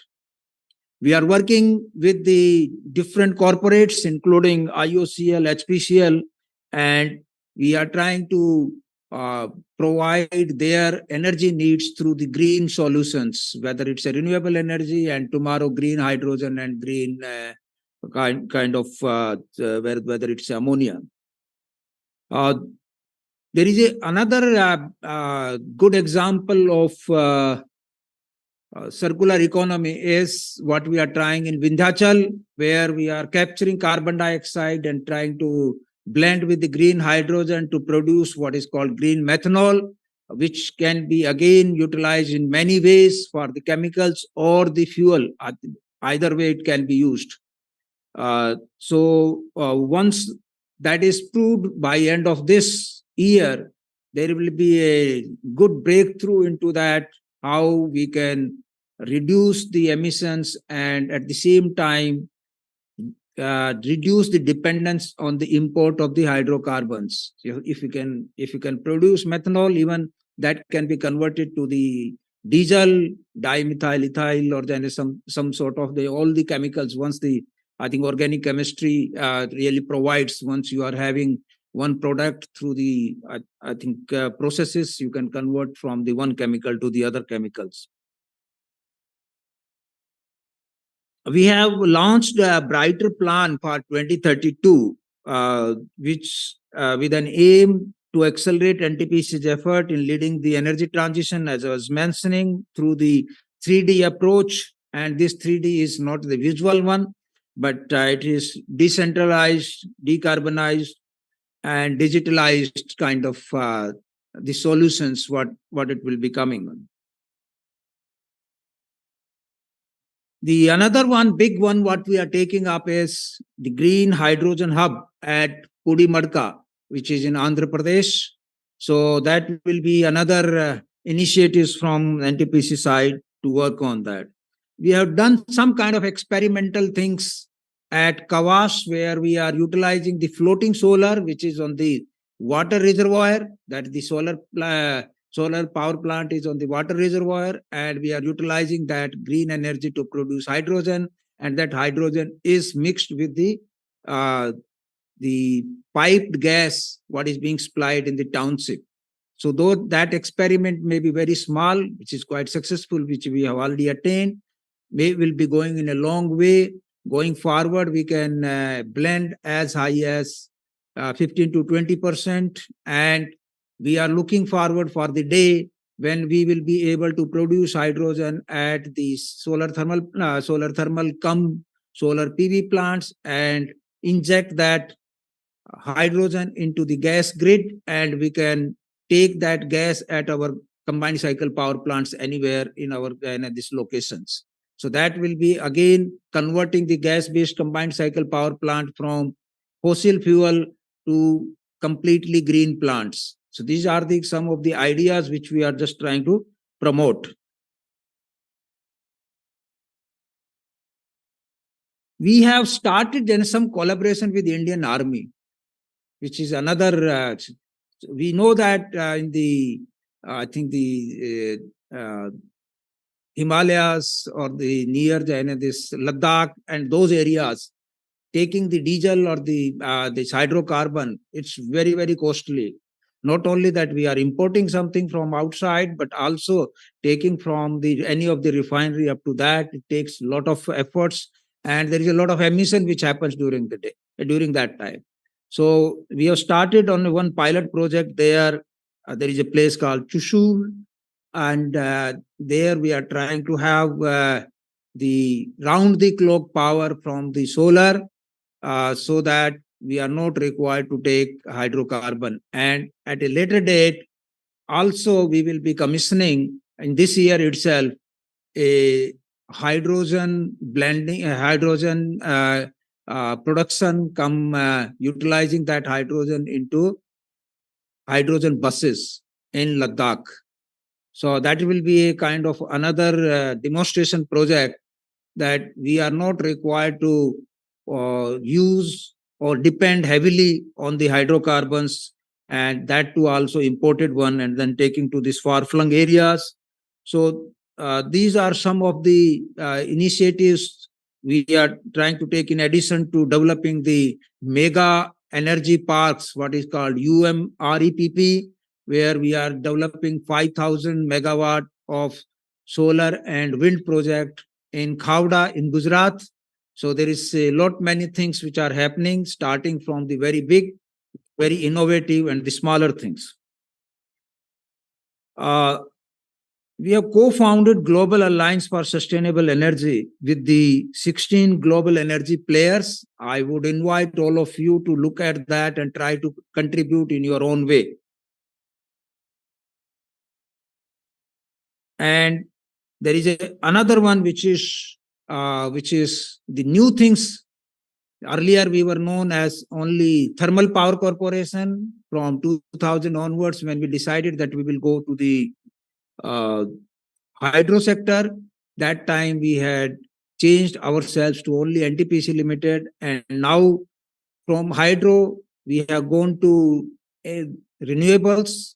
Everybody will be knowing that NGEL is the one of the leading renewable energy developer. As I mentioned, by 2030 we should be reaching to 60 gigawatt, and thereby we can convert almost 50-50%, means 50% non-fossil and the 50% fossil. That's a kind of objective which we are having. The next one in line, which I was just mentioning, you would have seen that news item that we have joined hands with the NPCIL, and after that we will be developing on our own also nuclear plants which are considered to be non-fossil nuclear plants. There are a lot of apprehensions, but this is also like the aviation. This is also one of the safest form of the energy production. We have to work quite a lot to inform, to educate the communities where we will be coming up for these projects. There will be a lot of opportunities even within the coal-based plants, which is going to go in a low for quite some time, for 2-3 decades, whether it is going to be biomass, whether it is, like mentioned, the green coal. But there are number of other activities like the fly ash, how we can utilize that fly ash more and more for the building construction and other items, which reduces the requirement of cement, which reduces the requirement of other than building materials. I think the conserving soil also, in a long way. So this is what I'm just trying to request all of you, that apply your this kind of thinking process, that what can be the other usages of our waste, what is coming out of the thermal plant. It can be, in addition to what we are trying to do is the carbon capture and trying to utilize into this. Our Netra, I would definitely request all of you that, and the director from the NSP, that please coordinate one visit, and based on that they can have then some kind of more interest they can develop, and they can just start working and contributing towards in form of their projects. I think that can be a very, very good research. So, without going too much and taking time, as I said, let me thank again director of the institute to conduct this program and all the experts who have taken time and come here and shared their viewpoints and given you a lot of inputs for just making your base very, very sound so that you can really work in any circumstances and any kind of, whether it's a VUCA world or any other thing, that if you are prepared, if you are a very experienced driver, you don't look at that which kind of terrain which you are going to be going there. That's a kind of the competency I think we should be developing, as we should develop ourselves to have the competency to deal with any kind of uncertainties, etc., etc. And I'm sure that the faculties like Arthur and Professor Hakan, I think then they will also be adding quite a lot to this. Wish you all the best, and I'm looking forward for many more this kind of events. Thank you. Thank you very much.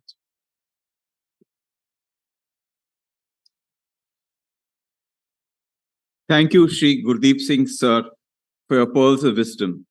To accord a vote of thanks, I now request Shrikant Lunekar, sir, to come forward.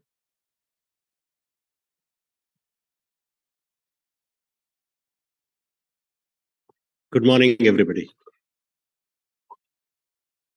The first big thanks that I would like to offer to all of you for being here. So thank you so much for being here, and I'm sure rest of the day you're going to enjoy. And why do I do that by breaking the order is my belief has always been about leadership. When I was a practicing HR professional, that leadership is not about the organization. It's not too much about business, but it is about the talent. It is about the people. And it's important for the organization, for the senior leaders in the organization to see how leaders are being perceived and experienced by the talent in the organization. Because it's the people in the organization, they deliver the business. And if we give an input as an organizational input, as a team of leaders that goes and gets the work done from the people, helps them to realize their potential, it's important how well that work is being done by the leaders has to be monitored by the organization. And that's where leaders are important, but the talent is the most important force there. And that's where I want to thank all of you to be here. One of the challenges that we are seeing in the world today is about what we've seen as a next phase of globalization. So when the Indian economy opened up in 1991, we started talking about the world has become a small village and so on and so forth. And with the technology, now the work can be performed anywhere, business can be done anywhere. If that is where we are living and we're leading into that direction in the future, what is most important for us is to understand the new dimensions of leadership. So when we're talking about these prismatic cultures, what the idea fundamentally here is about, if we look at Prism as a culture of the organization, and the ray that goes inside is an experience of an employee. What comes out are multiple colors. It's not the same ray that comes out. So that experience that you give to the people will have different perspective, different perception, and based on that, your people are going to build the organizational performance in the future. How are we going to manage that? And who owns this Prism? That's where the leadership comes into play. So we'll talk about this. We have heard very, very intelligent thoughts, of big wisdom that came from all the speakers today morning. And that's going to be very, very useful for us in our practicing lives. And then the next sessions that will follow, I'm sure you'll find enriching and more enlightening also. So I want to take time to thank Mr. Gurdeep Singh, Mr. D.K. Patel, Professor Bharat Bhaskar, Sri Nathan, for being here. And friends, not only for thanking for their contributions that they have made here, but most important thing that they have added is their valuable time. And we are really grateful for being here and spending this time with us and making this conference a great success. So may I request all of you to please put hands together for all of these dignitaries.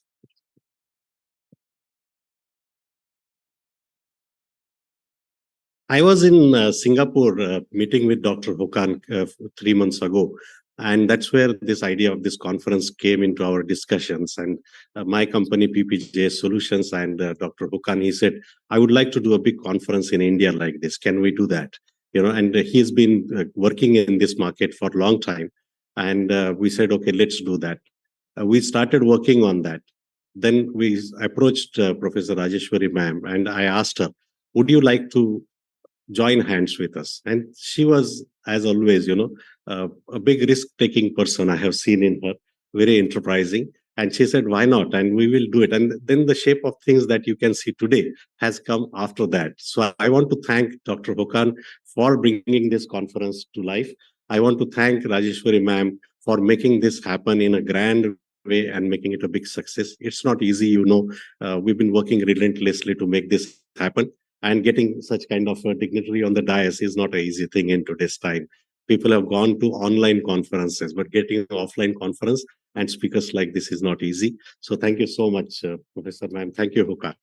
And we'll look forward to next sessions. I'm aware that we are little behind time, but we will manage the time during the day.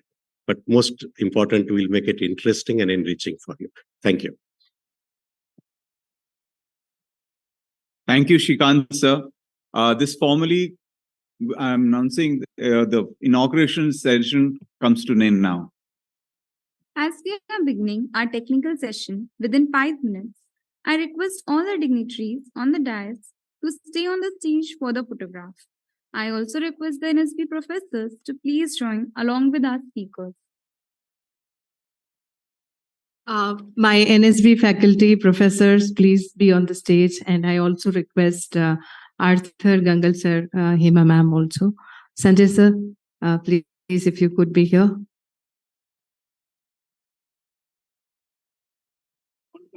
Yeah, maybe we can quickly gather and have this official photograph. Yeah, Professor Gopi, please.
आज शाम को मैं time में comments बात कर लीजिए तो इस्तेमाल नहीं ये तो एफसीआई का साइन करने वाले हैं अलग से आइए हम प्रोसेस फॉलो बिल्कुल thank you sir thank you meet sir Thank you so much.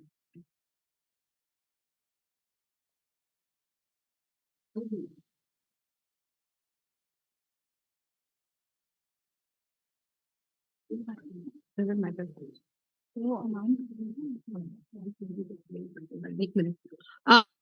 Requesting everyone to be here within time limit as we are running short of time.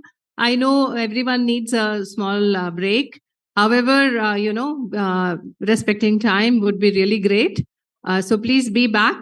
And I would request everyone to be now closely sitting here so that we have a better audience interaction. Thank you.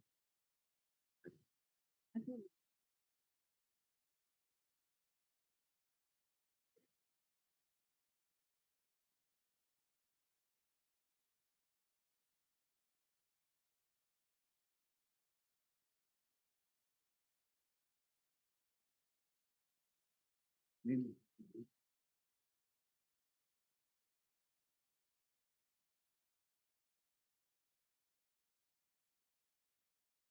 check, check. Hello, hello, hello, hello, hello, hello, hello, hello, check. Hello hello check check hello ठीक है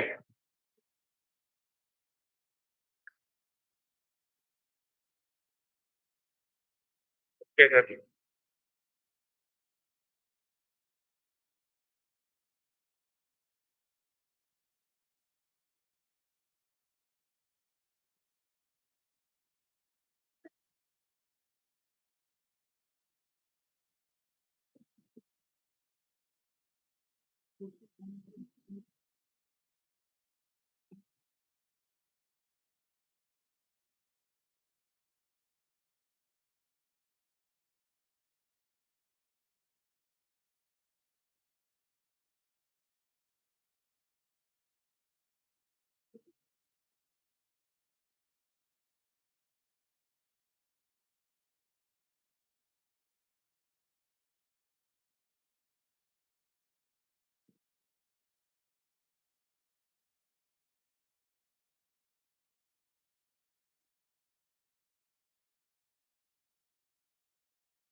पीछे कर देना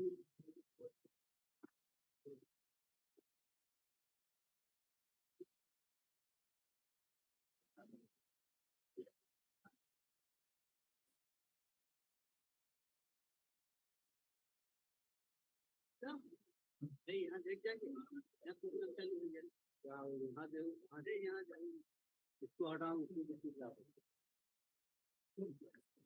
उससे डाल के आ रहा हूँ क्या ले जाना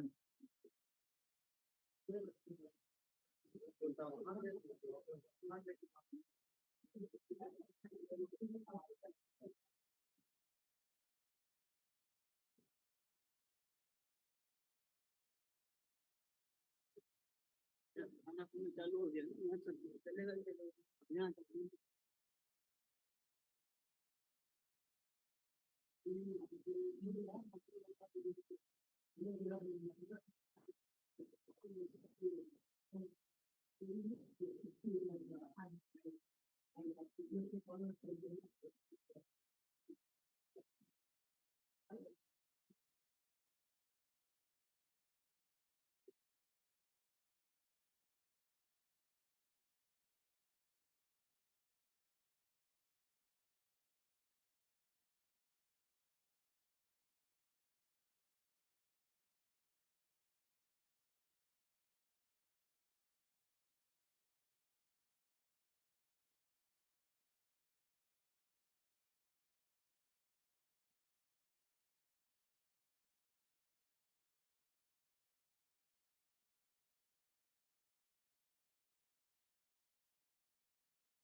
Yeah,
I need to be second.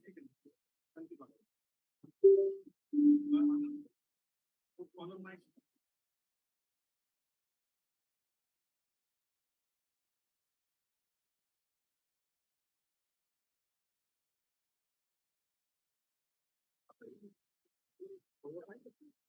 No, color by color by. Yeah, but the color by.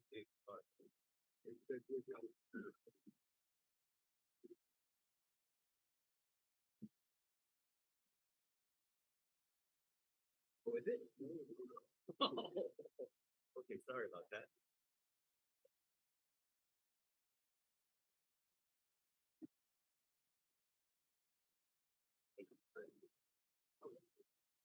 Ah. Dang it.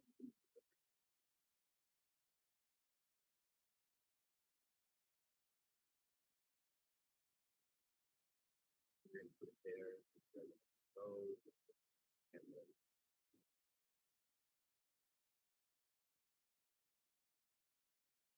start to pick up.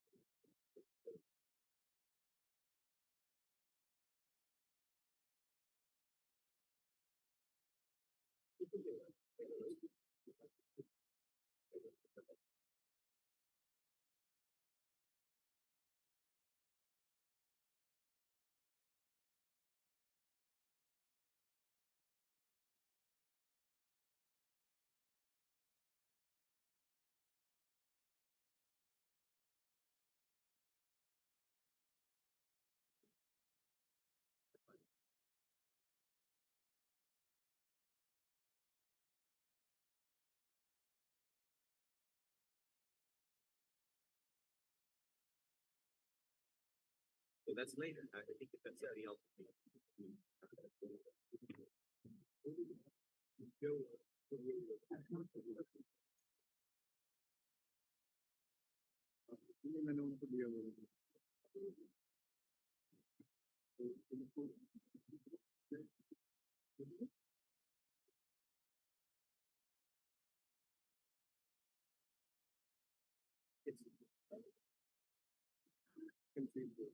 Yeah. So you should.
Kindly, everyone, कुछ housekeeping वो सब बोलो.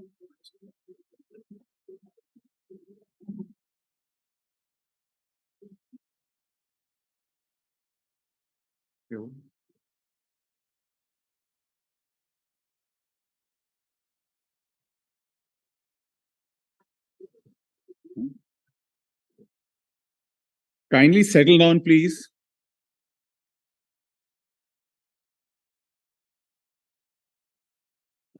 Yes, sir. As we are about to begin the second part, let me repeat the hygiene do's and don'ts. Please ensure that your mobile phones are either switched off or on the silent mode to ensure that the distractions are minimized. If you need to take an important call, we request you that you step outside the workshop or the conference area and take your call. Kindly do not take the seats on the extreme right and extreme left, which are cordoned off. Okay, let's have all of the attendees on the central part of the auditorium. In the event of any question that you may have, you can easily reach out to any of the staff members. They're there to help you.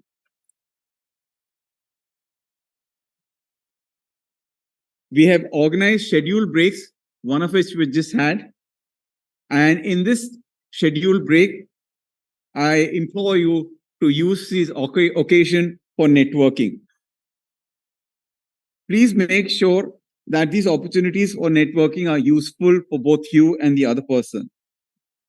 In the event of an emergency, please remain calm and follow the instructions provided by the staff or the designated safety personnel. Please note that photography and videography are being taken, and if you don't want yourself in the footage, kindly let the staff know. Lastly, we appreciate your feedback and would love to hear your thoughts about the conference.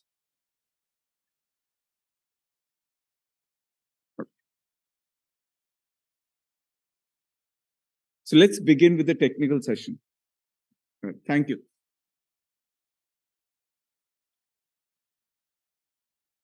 Let's begin with the technical session with the address of our Swedish partner, Mr. Hakan Svenstall. Before he starts his speech, I request Dr. Ratan Mishra to do ceremonial welcome.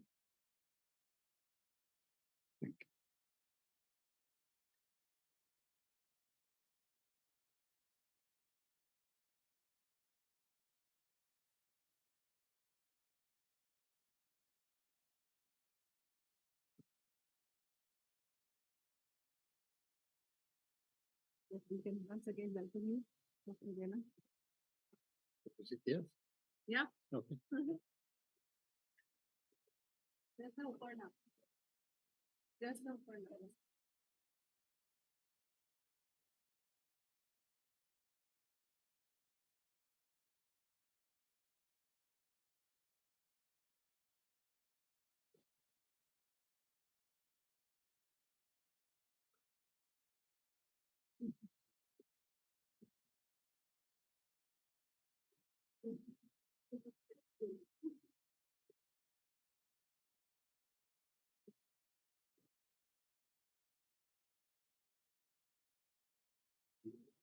Yeah, please.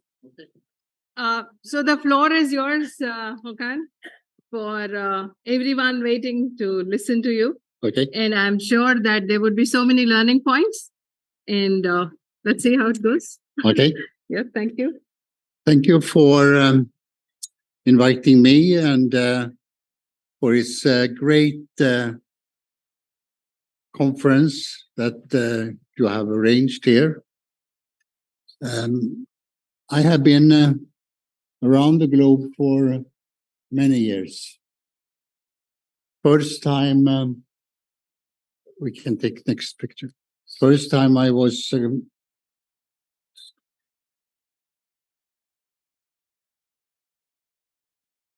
okay.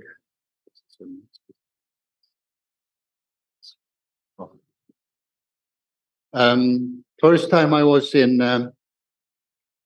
Asia was 1981. And I was traveling with a delegation from the industry into India, China, and Japan. At that time, the China was quite closed. So we were coming from India to China. Here, we were welcomed with warm hugs, words, and we could also feel that the Indian was interesting about people and life. In China, we could of course see that, but the democracy was not there. In Japan, it was little too silent and too polite. So I remember from that trip, from the industry trip, and one of the great industry leaders in Sweden, Hans Werthén, he said, what I remember from this trip is India. And he was the chairman of Ericsson, chairman of Electrolux, and had many chairmanship in Wallenberg, if you know Wallenberg. So my background is growing up in a family where we like to help people. My father was one of the few who protested against Hitler and had to go to prison for that for 2 years. When the war was over, of course, he became quite well known, and we both went into the Liberal Party. I had the opportunity to work as a social worker, study law, and being in the Liberal Party and coming into the government. And that learned me something about politics and about leadership. You can't trust politics too much. And when I saw innovation, because I become negotiating leader between union and employer, I saw in the private sector there was a more willingness to give decision and direct the decision than in the politics. So I survived. So I went out from the politics and went into the commercial, starting my consultancy 1974 and become professional. I have a very good chairman. The super commander of Sweden was my first chairman. So he learned me a lot about how you can work with people, work with organization, and trying to help leaders. So the firm expanded, and we sold it to Capgemini. And in Capgemini, I was a global leader for leadership in 4 years. And then I became the same in A.T. Kearney, American consultancy, for 3 years. So I traveled a lot. So many organization and leadership. So when I now fighting for leadership in this speech, I really believe that we have to fight a bit. And we have to fight because we have some issues in the world. We have 57 non-democratic countries. And in the work conditions survey, we are doing all over the world, and we're doing a lot. We see that 30%, even in Scandinavia, where we have worked so long with development of leaders, development of the organizations, we have 30% who think they have a destructive manager or organization. So I see that we have to talk about leadership, and the new step in the new economy, the new knowledge economy, which you're going to hear a bit more about from Daniel Kjellson, and how that hit the talent and talent organization. And we know that we have a lot of knowledge around leadership, but it's not enough. Many commercial organizations, we see that they take steps into try to do more around how can we work for a better organization, and how can we develop leaders and employees. But the gap between what is good leadership and not so good leadership is not acceptable. And what we find out is that many of our organization not put enough resources into training. Training is vital. And training is vital for what I am very interested of, the hidden competencies of the organization and the hidden competencies of a leader and an employee. Because everyone have hidden competencies. And I am very happy that you, after this session, are going to talk about the brain and the psychology. Because there, we're not using more than 2-3% of our brain capacity. So we can do much more. And when you study children and thinking about Piaget and what Piaget did in Switzerland around children researching, and how the children could develop their curiosity when the room was free. But when the room was closed, the curiosity also was closing. So we have a lot of possibilities in the world about see more competences. But we have not come so long around leadership. So when we study thousands and thousands and thousands of books and poems, etc., from professors like me and others, we don't know so much about what is good leadership. I can see that one of the big things is that a leader have to work in a team, create a team, understand the team, understand how he can or she can work with people, inclusive leadership. But there is also some more. So we have been more complex. The decision making is faster. the change is faster. And if you compare the decision making just 10 years ago, it's like this coming into this.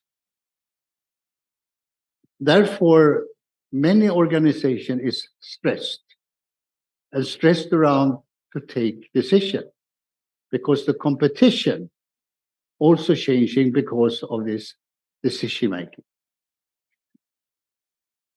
And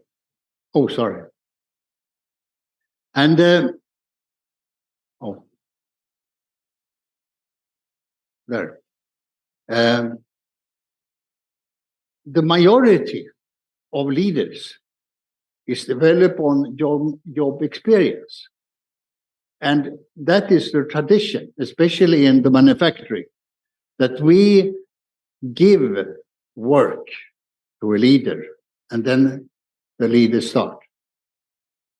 The introduction, if you measure the introduction to a new job, the introduction can counting in hours, around 49 hours totally around the globe. 49 hours. In the modern world, in Europe, we have little more. We can say 4 days, but not more introduction to new jobs.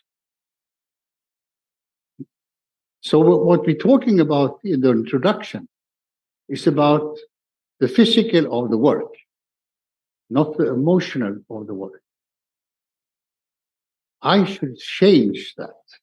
Instead, talking about what is the condition for you here to create a team? What is the condition for you to see your people? And how are you going to see your people and their competences? Because if you see these competences, you're going to expand the team and you're going to be a leader who is leading by team building. So I say that we have a situation that is very challenging because of what happened in the world, the new economy, the culture differences, and therefore leadership become so vital and so important. And the training institution is fundamental for doing this, both universities and also, for example, coaching and mentoring. The Scandinavian leadership, we have a long tradition of both develop leaders, develop organization, develop our employees. We had a lot of different work institutes, both in Sweden, Denmark, Norway, especially Norway, and Finland. And we have published so many studies. And we think we are very good, but we are not very good. But we are good sometimes. We have a leadership, even if you can see differences between the countries. So we have a tendency of always try to work together, try to take decision together, try to also listen to each other. And we have good success in, if you see to company like Volvo, Aker, Statoil, Equinor, or UPM Kymmene, Pulp and Paper, and in Denmark, Maersk, you can see. But we have problem in the transition now into the new economy, what we say, knowledge economy. So I am very, I'm thinking a lot about how can we do this in this in a better way, because we also have problem with the immigrants for Sweden. We have not taken care of the immigrants enough. We have a big crime figure in Sweden at the moment. So politically, we have a landscape that is very challenging.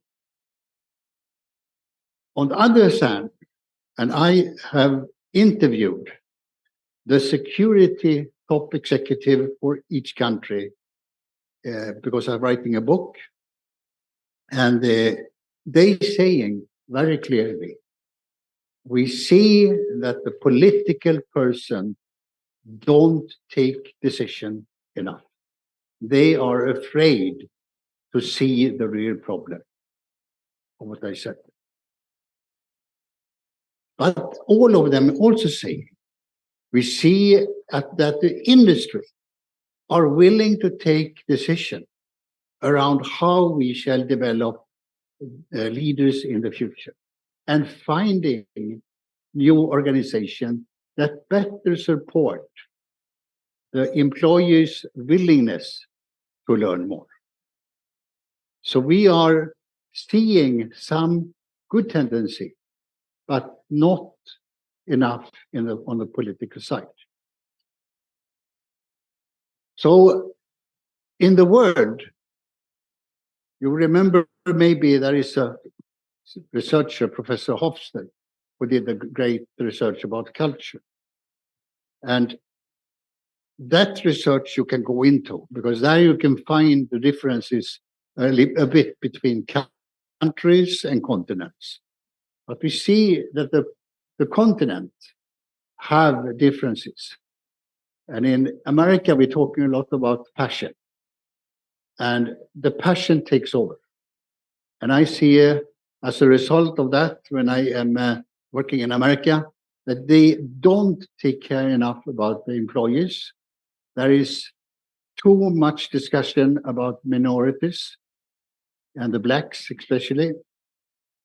And the women have not come into real power of their capability. Because here we have done a lot of assessment of women, and we see a huge potential in women, but still they are not there. In Europe, we have YIV, and we have a person from EU here. Maybe you stand up. I am very happy that he is here, because that demonstrates that EU is interesting to see how we can learn from each other. And I work a bit with the EU, but I'm so happy to see you here. So I see a good tendency in EU, but between the nations, there is some who not are on the side of development. So we have 3-4 countries that are against when we try to take radical steps around how we can develop leaders and how we can develop organization. But I see good tendencies. And in Asia, I have been very amazed around how people is working here. Sometimes I don't see the structure, I don't see the organization, but suddenly the product is there. Sometimes I see a very heavy structure, heavy organization, good decision, but not so good relationship between leaders and employees. So here you absolutely can work around what I say, structure. And I also see a lot about learning. Learning is vital for Asia.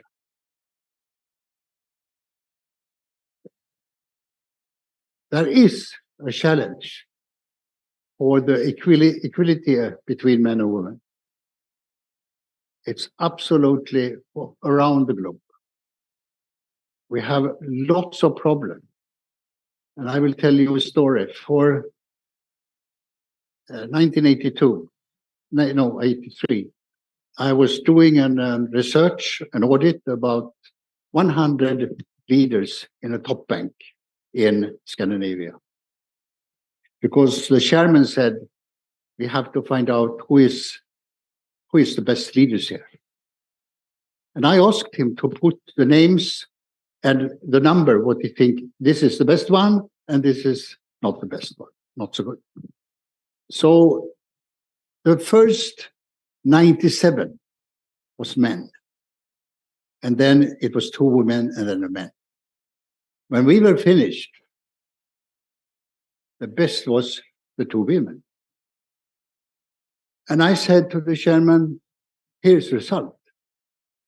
And he threw me out and said, I don't like to have a consultant like this.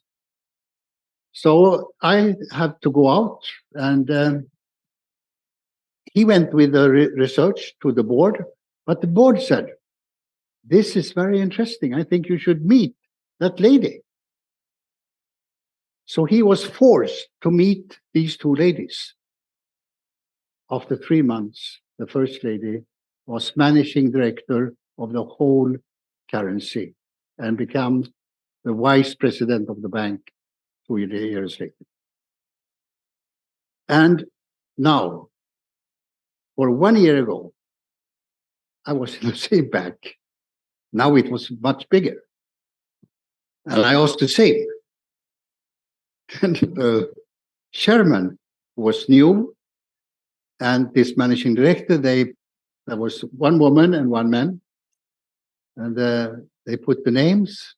The first 5 was still men, and then it was a number of women, and then so when I come back, the first was a woman again.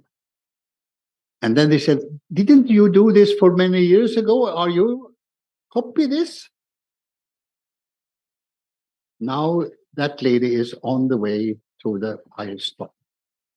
So we think a lot about what people's resources is. We don't really see them.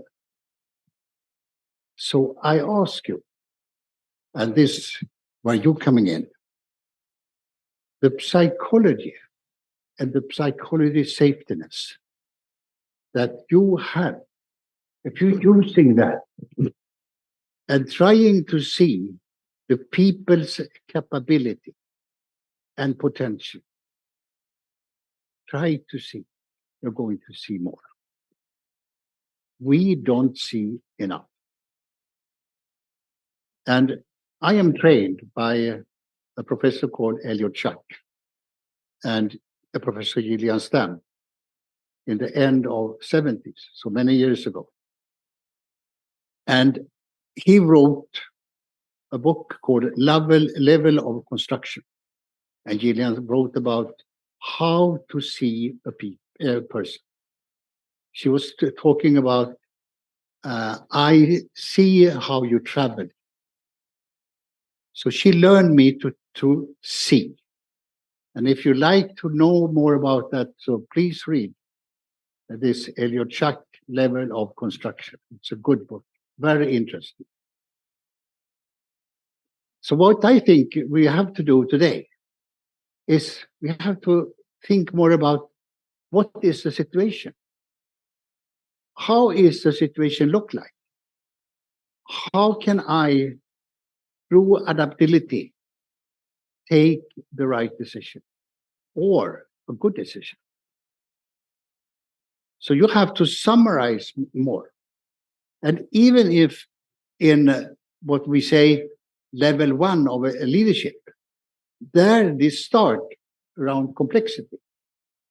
On the highest level, of course, the complexity is very big. But we have to think about more. How is it look like? How can I take the decision? Now, again, you have to talk to your team. You have to discuss. And if you do that, your adaptability is going to grow and be bigger. So a focus on this, on each level of organization for leaders to see how to use organization competence and potential. That is vital. What I think is important for develop a good leadership is to understand sustainable and sustainability. What is sustainable organization? What is sustainability in leadership? And how can I work with that? So I see that we have a number of pillars in this. And one is sustainable employers, sustainable design, sustainable process, sustainable customer, and sustainable growth. And a leader have to think about, how can I work with this in a good way? You don't need to be super. Just start to try to think about what is sustainable and how can I work with that. And in that perspective, I have developed this philosophy. In the central is to try to think about sustainable. What is sustainable? But you can't just think about sustainable. You also have to act as a leader. And that starts with your inner leadership. And this is what you're also probably going to discuss with you this afternoon, the inner leadership and how the brain is working. And one good professor here is Amy Edmondson from Harvard, which I work with a bit. She's talking about psychology safetiness.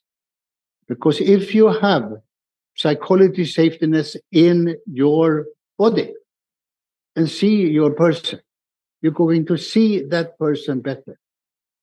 It starts with you, that you know a bit around yourself. Therefore, when you are working, take a new job, or thinking about what is my career, do an assessment of yourself. Ask somebody to help you. Ask some psychology person if you have that, or do a test. Some tests give you some information. But try to see and understand yourself in perspective of your leadership. Besides that, you have to invite people. You have to talk to people. You have to discuss with people. And inclusive leadership is so important when you're building the team. Because that gives the foundation. You understand yourself, can talk, you can communicate. But that is not enough. You also have to have an understanding about learning agility. Because every person likes to learn more. Every person is born to learn. And therefore, you can study and discuss with around this Piaget, Professor Piaget. But you can also see, how can I understand person's potential? When we measure in assessment person's capacity and capability, we can see a lot of how they can develop the potential. And in every assessment I have done, I can say that persons underestimate mostly what they can do in the future. So try to understand that. Then we have to understand the change. When we see now the structure of the world and how the structure of the world is organized, we see the change is important. So the change have to be sustainable. And you have to take change in time decision. At the same time, you have to deliver. And the delivering have to be it have to be sustainable, not sustainable. It have to be very good. This is a model I work with and try to help leaders around. So my summary of this is there is a lot of opportunities, and I love people, and I like to help people. We who work in organization like people and love people. Try to do something around how can we have it more fun in our organization? How can we build more harmony in our organization? How can we see more of our potential? So you need a strategy around how do I develop the competence of the organization? How can I see the gap in this organization? And also, how can I see the hidden competences of the organization? So in the summary, I think you should think about your inner leadership. What is your inner leadership? How does it look like? Ask your partner first. How is my innership? What is a good side? What is a not so good side? Learn from that. Talk to a friend. Do the same. Talk to your manager. Compare and reflect. Reflect is one of the biggest learning you can have. And if you're reading my PhD, you can see in the end that the best leaders I was examined was reflecting every day around what they have done. So try to reflect. Try to invite people to discussion. Try to hear, listen to their story and give your story. And in that also, see the capability of the person. So it's important that you as a leader try to take the step to understand how can I change? How can I change so I can have a better world as a leader? And I can give a better world to others. Thank you so much and have a great day.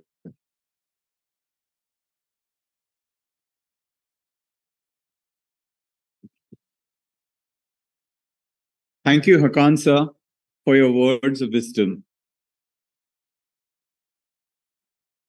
Now, we welcome Dr. Arthur Karmazi, sir, for the star event of the day, the workshop in colored print gamification and work culture. Before start of the event, I would request Dr. Palit sir and Professor Bandyopadhyay sir to welcome and give the green certificates to Arthur sir.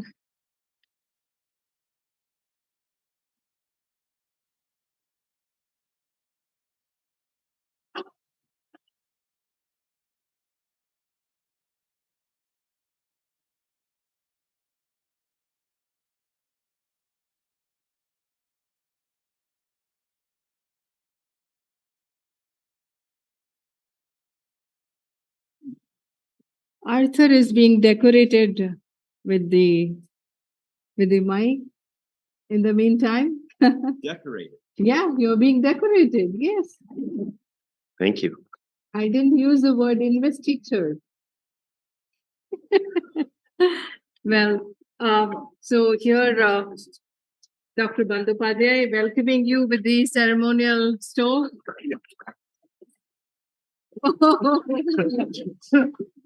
Yeah.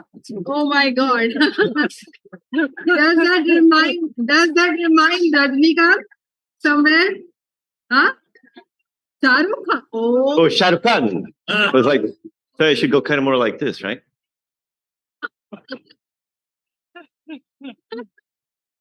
Okay, and there is this small gift Oh, from our partners, thank you. and there is a green certificate for you. A tree has been planted in your name, and thank you. that would be the gift to the nature from your side. Thank you so much. Thank you. Thank you. I thank Sanjay Saibji and Dr. Bangopateji. Session is yours, Arthur. Okay, Get the magic. let's go. All right. So first of all, what we're going to do here today is we're going to kind of have a little bit of an interactive session. Are you okay with that? That was a question. Okay, are you okay with that? All right. So we're going to be talking a little bit. So you know the title is about colored brain, and you're probably thinking there's like some brain mapping thing. But what we're really going to be talking about is everything that everybody else has talked about, but in a different way. And we're going to put it to you in such a way where hopefully by the end of the next 2 hours, you will be able to have real takeaways. That means that you can actually go back and implement some of this stuff. Now, most of you are HR, is that correct? Okay, so what that means is that you actually want to achieve something with your people, correct? Okay, so you can sit there and listen and go, wow, that's really cool, man. But you could also think, wow, okay, I've got 3 points that I can implement immediately after this program. Okay, so you guys ready? All right, so let's start. All right, so first of all, okay, how many of you like to feel valuable? Okay, well, see, that's kind of the key. And that's actually what we're going to be talking about. If you remember, Nathan was talking about, how, people need to essentially feel valued and all of this stuff. And actually, Shirikan was also talking about that. So we've got a lot of foundation in perception in feeling valuable. Okay, now, how many of you used to, when you first started working, do you remember when you first started working, like you were very excited? That was a question. Okay, and you're like, whoa, you're thinking, whoa, next year I'll be like, I'll be promoted and I'm going to have all this stuff. And, and then maybe 5 years into the future, I'm going to be like the head of HR and I'm going to, maybe even the managing director. Okay, and you've got all these really cool ideas and you're really excited when you first start working. You remember that? Okay, and then about 3 weeks later, the truth sinks in. Right? And you got like, oh my gosh, there's people backbiting over here. And then like, there's people, happening over here where they're kind of doing this stuff. And like, work is not really that fun anymore. Did that happen? Yeah. So here's the thing. Okay. We have passion. We have ideas. How many of you have good ideas? Okay. So yeah, what I'm going to be talking to you today is essentially part of the journey of failure that I have had. Do you want to listen to my story? So I also started this job. Okay, now I started this job for a different reason. Okay, so I used to be managing director of like this consulting company, and you know how sometimes you're really good at one part of your job, and then you start thinking, I am so awesome. Okay, and then your head starts to get a little bit good, bigger, and then you start thinking, well, I'm so awesome. So if something goes wrong, obviously it can't be my fault, okay, because I am so awesome. Well, anyway, I thought I am going to take all of this really cool ideas that I've got, and I'm going to start my own business. Okay, and so I took all of my money and I took some really cool ideas and I started this company. And because I was so awesome, I knew I would succeed. A year and a half later, you know what happened? Actually, it was worse than that. See, I ended up like being a $500,000 in debt. Okay. Have you ever been $500,000 in debt? Okay. I do not recommend it. Do not try this at home. Okay. So it was very stressful. So what did I do? I needed to get a job. Okay. So I got this job. It was a really cool job. I was product development head for this big company. Okay. And I thought, wow, I was thinking the same thing, right? I'm going to be able to do all kinds of really amazing things in the future. And then after about 3 weeks, okay, it started to kind of slowly get in that it wasn't that exciting and there was a lot of politics going on and all of these things. But I thought, no problem, man. I'll stick it through. I can make a difference. I know I can make a difference. I was excited. I was going to make an impact. Okay. And I had these really cool ideas. And then I would go over to some of these other department heads. Hey, have you ever had cool ideas and bring them to some of the other people in your organization?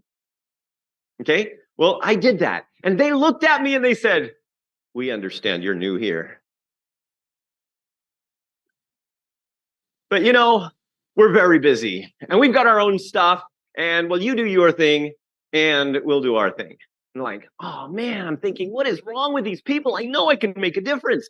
Okay. So I kept on trying. About 4.5 months later, you know what happened? I couldn't leave the company. I needed the money. Okay. Without even realizing it, I started blaming people. And it's like, oh my gosh, these people over here doing that, and these people are over here doing that. And I started doing the politics. Okay. And then, people would come up to me and say, hey, Arthur, we got some ideas and stuff. I say, look, you do your thing, I'll do my thing. I got sucked in. I got sucked into the culture. And,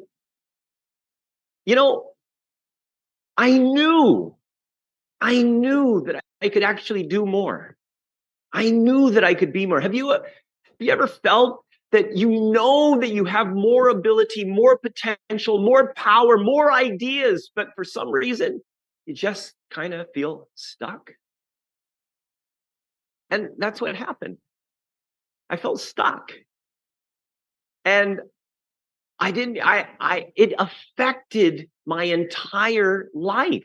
I would go home, I'd feel like I wasn't valuable because I wasn't living up to my own potential. I became an underachiever. Not because of, you know what I thought? I thought it was because of all of these people that were in my organization that were just basically making me be that. So one day I looked in the mirror and I said, you suck. I mean, not you, sir, but okay. And I thought, okay, I'm going to go and I'm going to talk to these bad people that are making my life difficult. And I found out something completely unexpected. I found out that they were real human beings, that they actually had standards. They really wanted to improve. They really wanted to develop themselves. They really wanted to achieve great things, and they really wanted to be part of the team. But the culture had turned them into what they were. See, the environment that we have affects the potential that we ultimately are going to live up to. So if you think about it, how many of you, okay, well, here, let's see, we got a slide for this. How many of you have friends? Anybody? Okay. Oh, no friends, sir? Oh, okay, just checking. I mean, if not, you can always make some friends around you, right? Okay, so assuming you have friends, how many of you have more than one group of friends? Okay, now do you notice that in one group of friends, your behavior is actually different than another group of friends? And do you notice that your behavior at work is different than with your friends? And do you notice that your behavior with your family is different than with any of these others? Do you notice that? Why? I mean, are you purposely going, oh, okay, I should change my behavior for this group? Of course not. Because every environment brings out different facets of who we are. Okay? You know, how many of you were in a couple of relationships before you got married? Is that a bad thing to say here in India? Okay. Well, you know, sometimes, you know, like ladies, you go out with some guy and all of your friends say, oh, no, that guy is so bad for you. And you're saying, oh, you don't know him like I do. Right. And then it turns out your friends were right. Okay. Why is that? Because, see, ultimately, the group that you're in is affected by, okay, or you are affected by the group you're in. Do you ever notice that? People affect you. But here's the thing. You are also affecting that group. The moment that you step into a group, whatever that group is, it could be a relationship, it could be a group of friends, it could be your family, it could be work. The moment you step in, you are now affecting that group. The question is, who wins? Are you affecting the group more than they're affecting you? See, and what we're going to be talking about today is how to see the little parts that happen within the group dynamics that'll help you to affect that group. Okay? So that's what we're going to be talking about. Now, how many of you have had more than one job? Okay? Now, I should just ask, okay? Have you noticed that in different companies, with different cultures, different people, that sometimes you find that some of the same problems reoccur over and over again? Do you notice that? Do you know what the common denominator is? You're the common denominator, because no matter where you go, there you are. Okay? Now, here's the thing. Okay, that's the good news. The fact that you are actually responsible for all of your problems is a good thing. Why? Because it means you're in control. That means that all you need to do is learn why it's happening, make small, little, tiny modifications, and you can change the way that the environment affects you. But more importantly, you can change the way that you affect the environment. Okay? Now, measurement is important. How many of you on social media? Okay? Do you ever notice that, like, you know, does anybody still use Facebook? Okay, I'm just checking, you know, because Facebook is kind of going out the door, you know. But you know, whatever social media you guys are on, do you notice that, like, you've got likes, and then, like, oh, I got so many likes, you feel good about it? Ooh, okay. And then, you know, you got people that share and people that comment and stuff, and, you know, the more measurement, okay, these are measurements, right? Okay, likes, comments, it's all measurement, okay? Some of them have more value than others. The likes are small measurement, 1 point, okay? The comments are maybe 5 points, shares are 10 points, right? So you feel it's kind of like a game. Your life is being gamified by social media. Do you ever notice that? So you're excited to see that. But see, the thing is that measurement also happens in organizations. How many of you have annual reviews? Okay. How many of you have biannual reviews? Okay. Now, here's the thing. Because of social media, right now we have we are in the PFB era, post-Facebook era. That means that we're not patient anymore. Do you ever notice, like, somebody's got, like, you know, so you send somebody a message and what happens is, like, they didn't reply. It's like been 10 minutes and they didn't reply.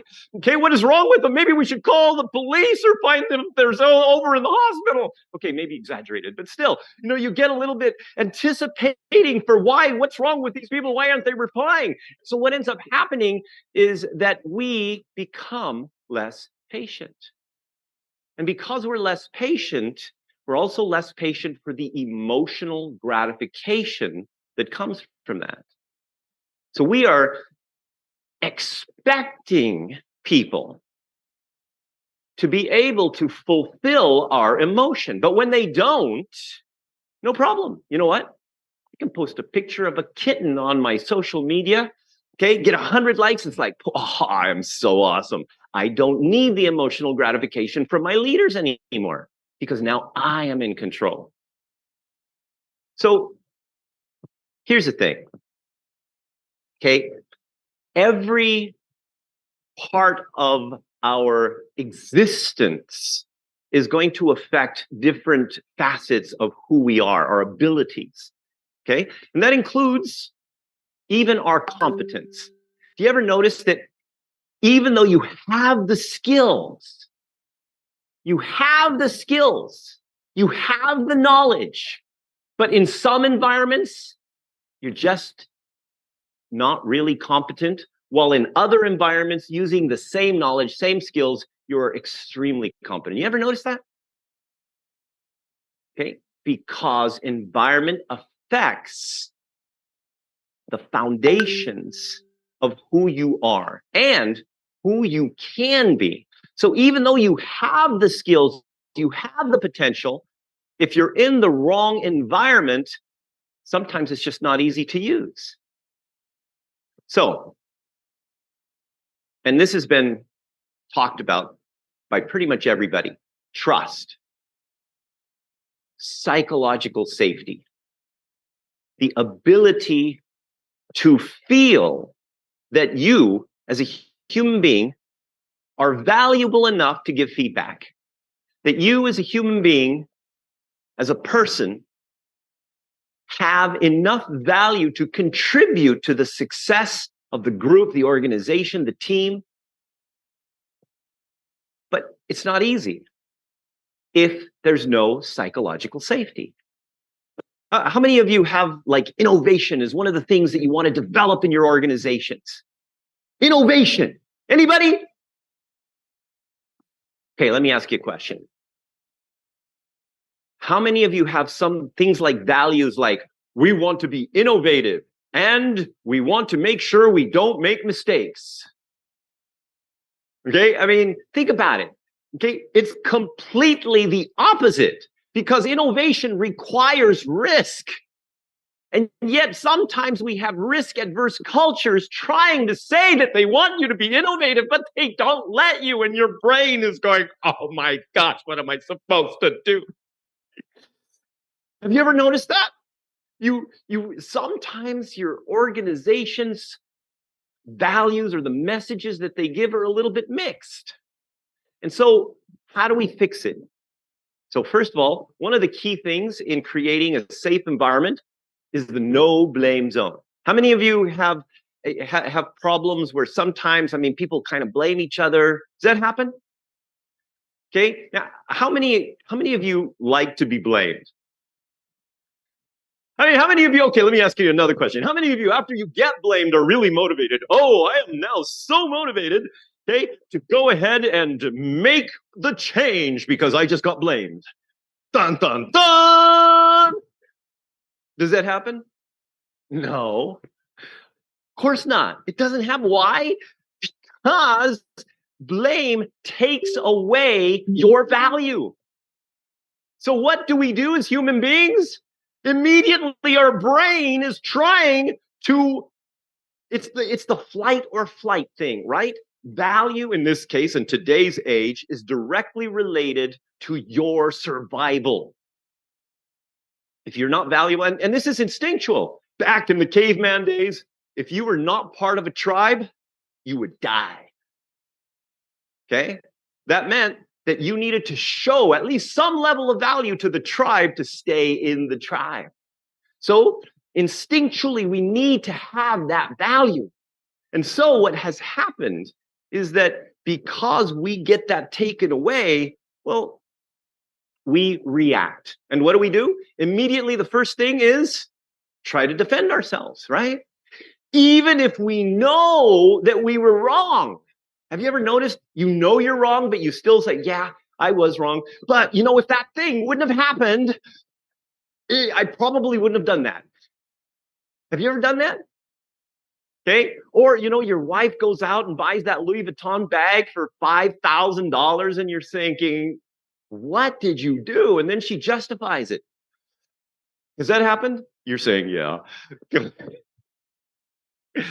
Okay. So here's the thing. If we're going to fix this, we have to actually create an environment where people don't get blamed. Now, first of all, that's not really possible because blame is not a purposeful act. I mean, you don't wake up in the morning and say, okay, my quota is blame 5 people today, right? What you do is you wake up in the morning, you say, today I'm going to be productive, and then stuff happens. And what happens is that somebody makes a mistake and then you blame them. It is a reaction to your not getting what you think you should be getting. Okay? So people aren't purposefully blaming you. So this is where we have to, first of all, create a no blame zone. Now, so if you go to noblame.zone, you can download the no blame zone sign. Now, the first thing you do is you show this to everybody and says, we're going to create a no blame zone. Right? And when you do that, then you're going to go and you're going to say, but here's the thing. We know that it's difficult to just not blame somebody. So what we're going to do is we're going to do a couple of things. First of all, we're going to help each other to realize when we're blaming. In Toastmasters, anybody know what Toastmasters is? Right. So Toastmasters is this organization that basically helps people to speak better. And they have this person behind the desk over here, watching the speaker and listening to every word they say. And they have a pencil and a paper. And the speaker comes up here and says, my name is Arthur. And well, I am going to talk about colored brain.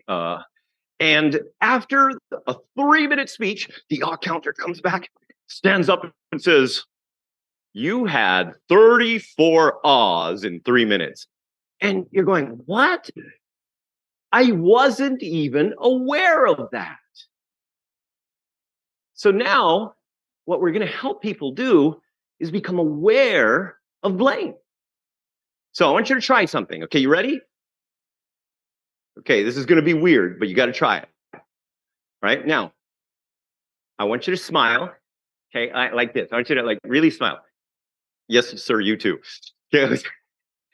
Okay, ready? Okay, ready? Now, I want you to turn to somebody next to you and say, are you blaming? Okay, try it. Come on. Now, I want you to feel what you're feeling right now. Do you think that you would be able to solve a problem better feeling this way than feeling like you need to defend yourself from blame? Think about it. Okay? Physiologically, yes. Why? Because when you smile, number one, you're creating endorphins. Okay? Number two, okay, the blame, the reaction to self-preservation creates cortisol. You're stopping the cortisol. Okay? So what happens now is that you're recreating the environment, but at the same time, you're also helping people to be aware of the fact that they're blaming. Just like when the speaker goes up the second time and they go, my name is, and they catch themselves before they say that off. Now, the more we do this, the easier it is for people to catch themselves before they blame. But that's not all. Because you also have to make fun of the blame word. Madam, you have a pet, right? What kind of, you don't know pet? Really? You look like a pet lady. I thought you'd have a cat or something. No? Okay, anybody have a pet? Okay, what's your pet? Okay, what's the dog's name? Brandy. Okay, so every Monday, anything goes wrong, blame Brandy. It's okay, she won't understand anyway. Okay? And what happens now is that what you have an opportunity, okay, to just make fun of it. Okay, what's your name, sir? Rish. Okay, every Tuesday, anything goes wrong, it's Rish's fault. Okay, but think, see, listen, you're having fun, you're laughing. Now, does that give you a better way to solve a problem? Does it? But see, accountability is still important, right?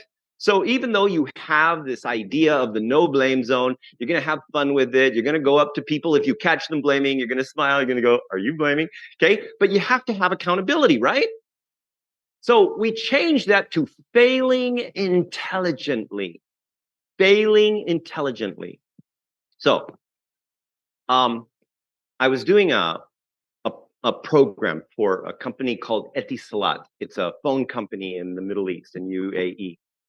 And the HR director had organized this entire big thing, but she gave the task to the HR manager to make sure that the room was filled, an auditorium similar to this one.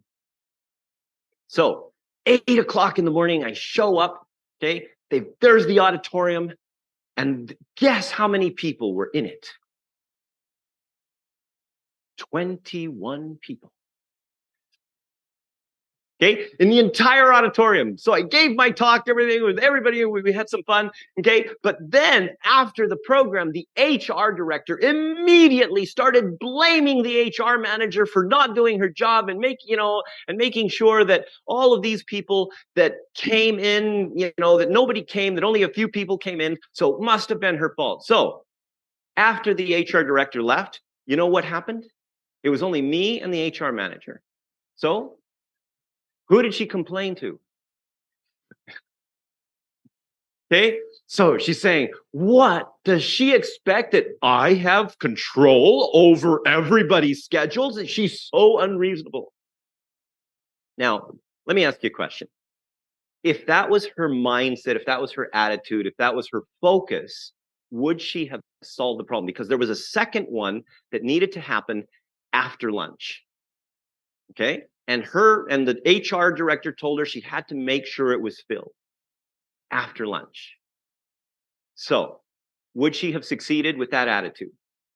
Absolutely not.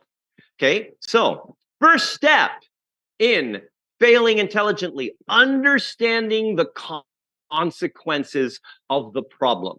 Okay, so I told her, well, okay, first of all, I think maybe the HR director might be a little upset because the amount of money that it costs to bring me here, divided by 21 people, that means that each person was basically this. And she goes, oh, okay. So do you think maybe that's why she might be upset? Oh, well, maybe. Okay, fine. Okay.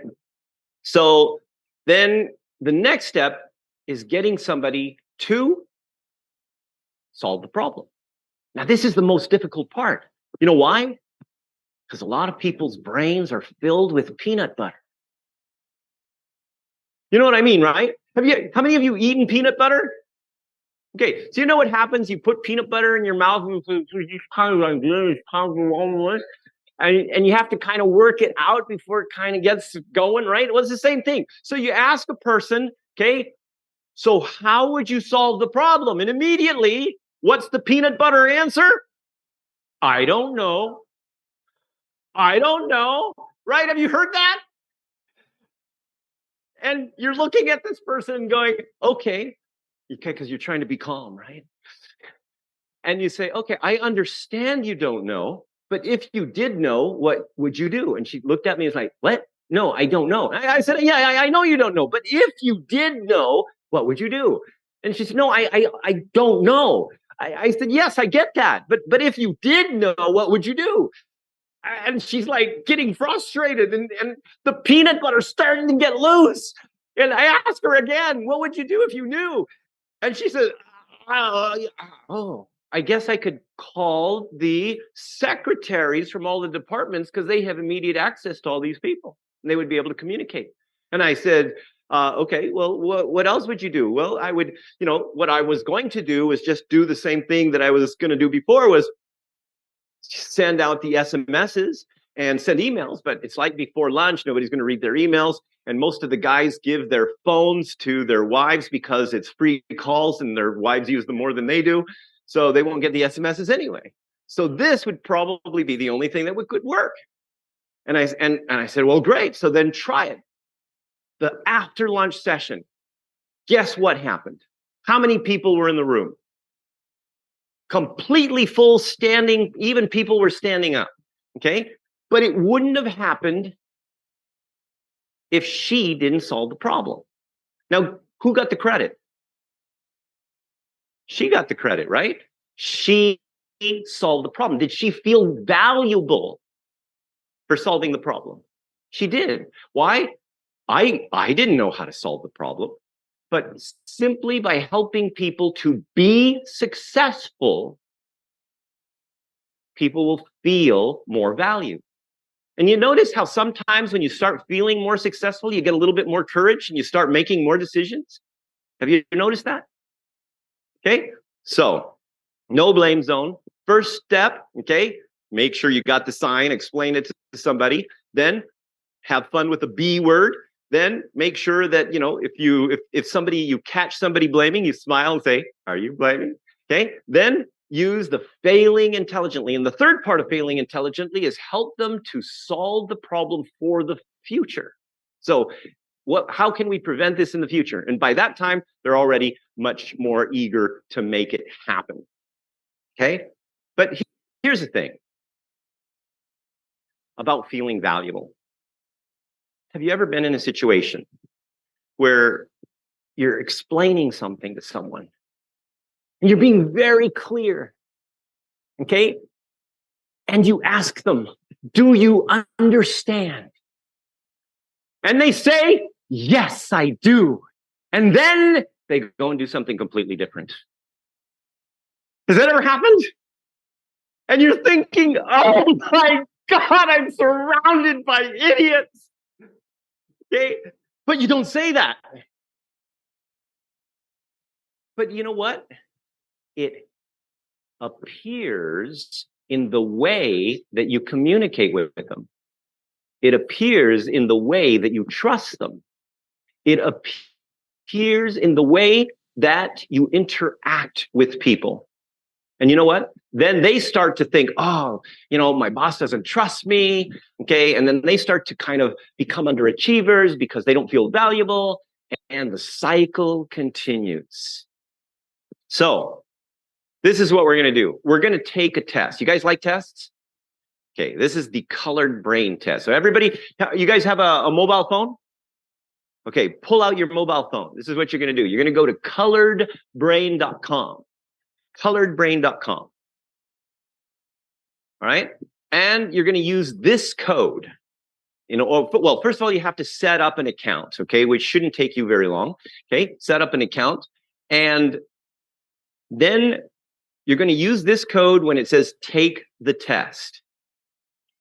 Now, I want to give you two things that are very important for this test, right? First of all, when you are taking this, you have to think about overall life experience, not just work, right? Not just work.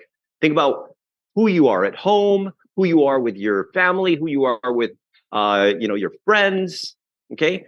Overall life experience. When you're answering the questions, think about that. Second, each question in part one, okay, has to be exactly 10 points distributed to 4 different things. So you could have something like 10 points and then 0, 0, 0. You can have 5 points, 2 points, 3 points, and a 0. Or you can have any combination, but it has to equal 10. All right? So this is going to take about 20 minutes, okay? And do we have any music or something we can play? Some soft music to just kind of relax, get people to enjoy? Okay.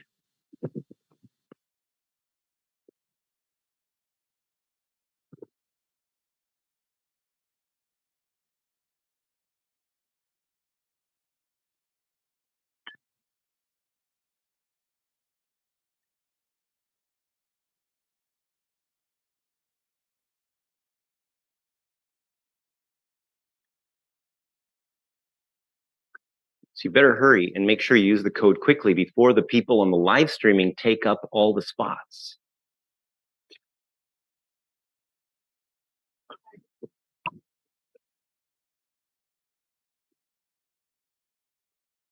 No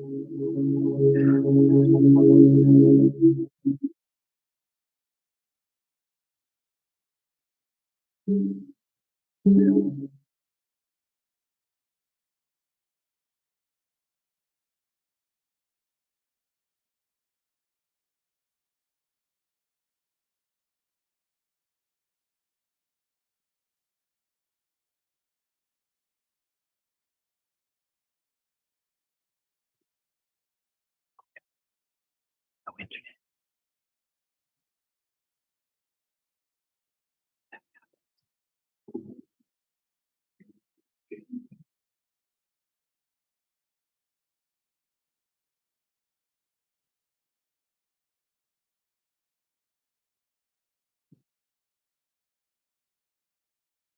Ah,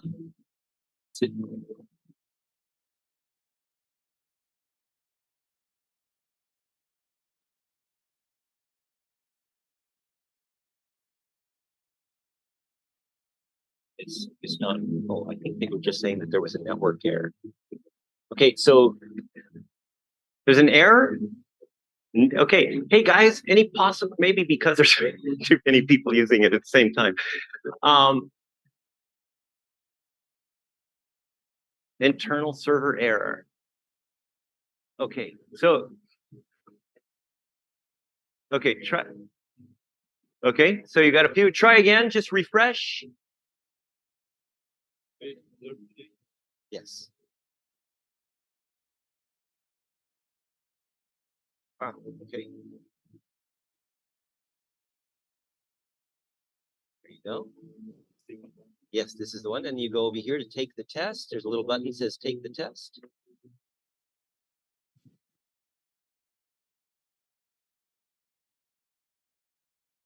Okay, that's all right. We can just refresh.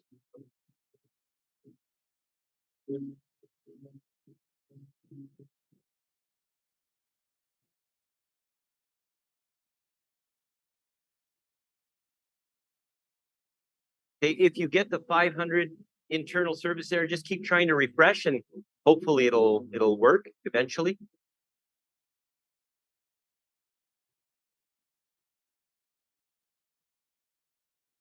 Okay, you guys are ready? You got it?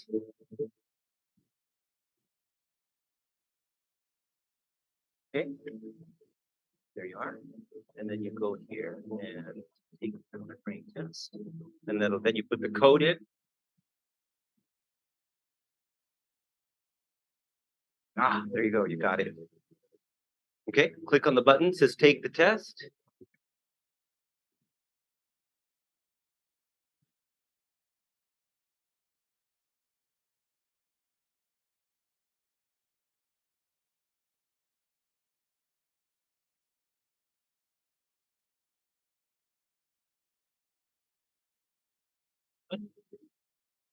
Ah, okay. I'll just try refreshing.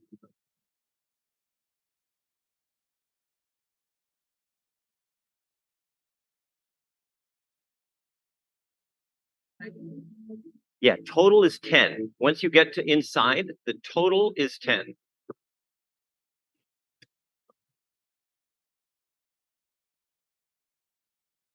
Ah, you get it? Okay. Try again.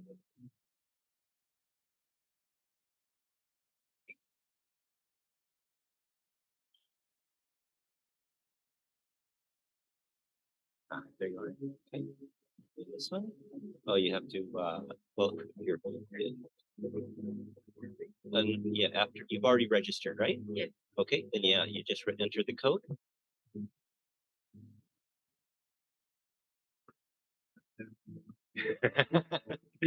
Okay, just keep trying view. Anyway, apparently it's we got a little bit of an issue with everybody using it all at the same time. But there you go. Take the test.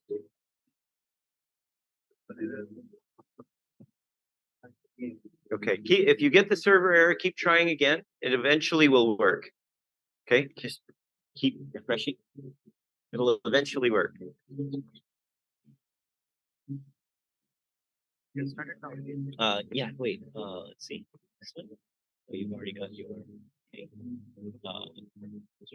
You should. Okay, let's see.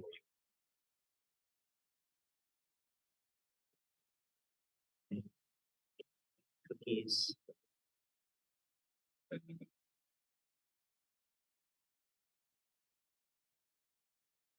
Access coloring test. This one. There you go. Yeah.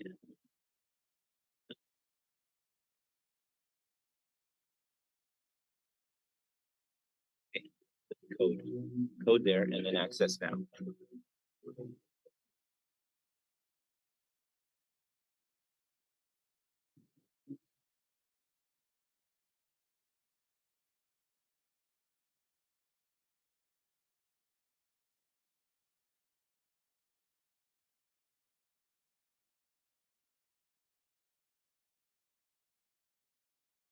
Okay, remember 10 points total spread across the total amount, and more importantly, overall life experience.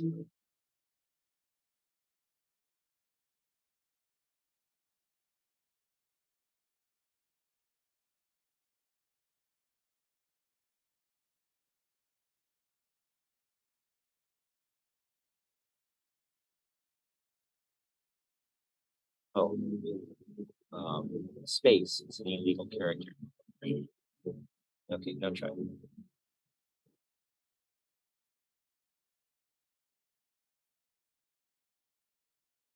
welcome. Yeah, if you have something that says illegal characters, just do a backspace because sometimes you've got an extra space there.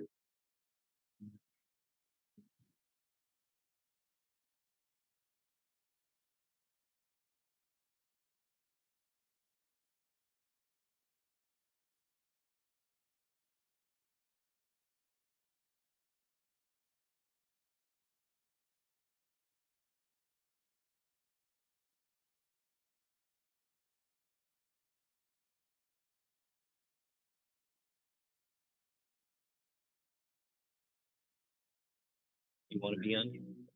Okay, click on that. And then take you here directly. Yes. Okay, you're already there. Now you just put in this code.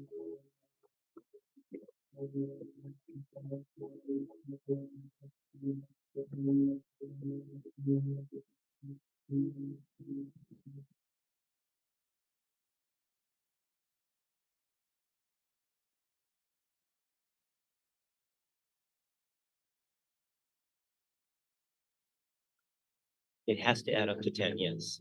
If you have a red line anywhere, it will not let you go next. Okay. Yes, somebody was calling me. No. Ah, okay. Got it. Okay. Yes, total must be equal to 10.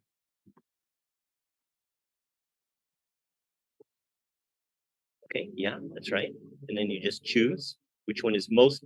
10 is the most true and 0 is the least true. Okay, so you can just, all of these must equal to 10. You're going to do 2, 3, 2, 3, or 5, 5, 0, 0, whatever you want.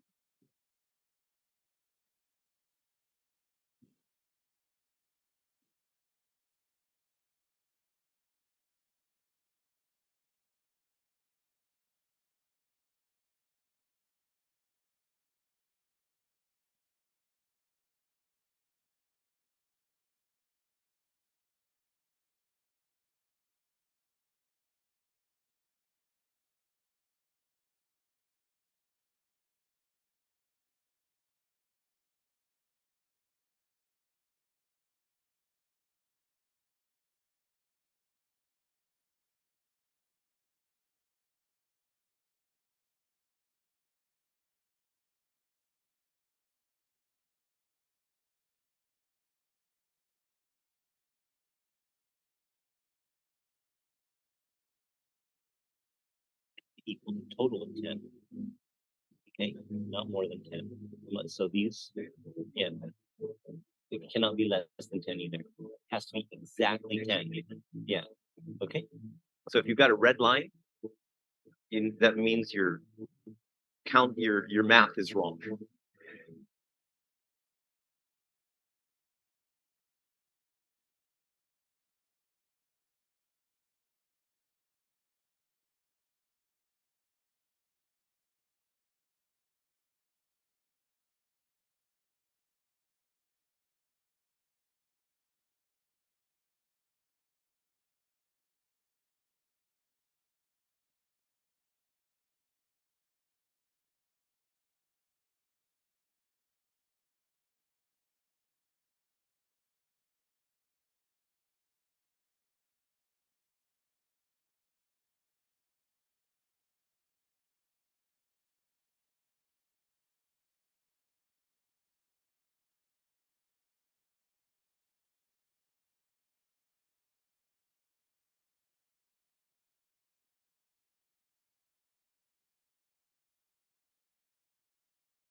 finish or have to start again?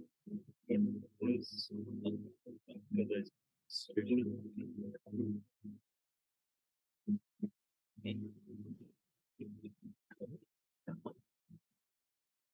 I did. Yes.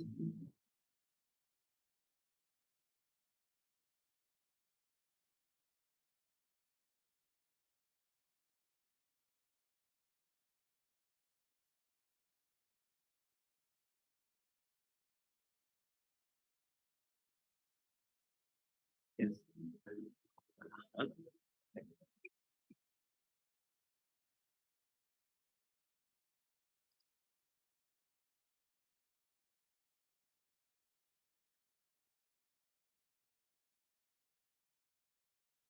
Yes, actually, it should be sent to you. It's sent to you. Sent to you. Yeah.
Remember overall life experience, not just work.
That one you only select one on part B. Finished.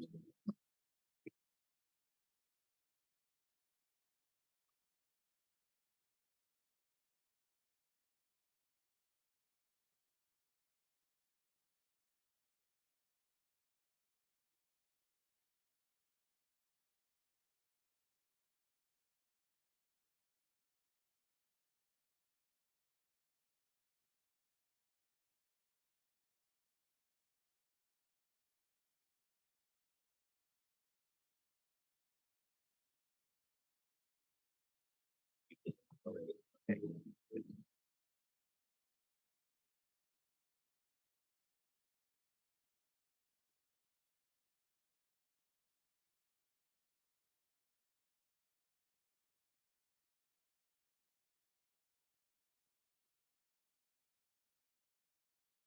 5 more minutes. 5 more minutes.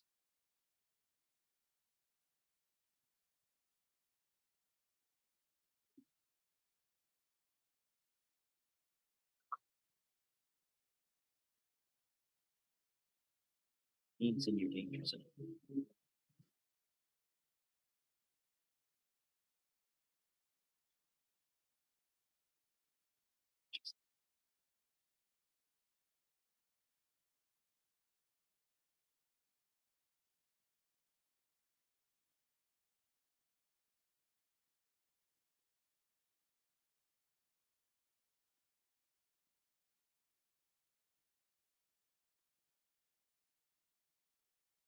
You can't. It's already been sent actually. So it's already been sent to your email.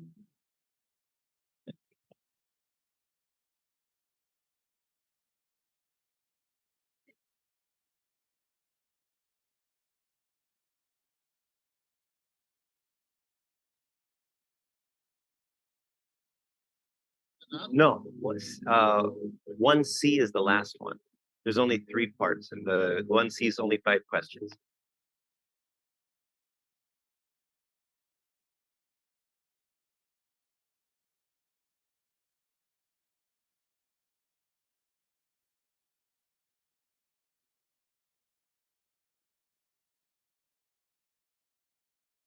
Three more minutes.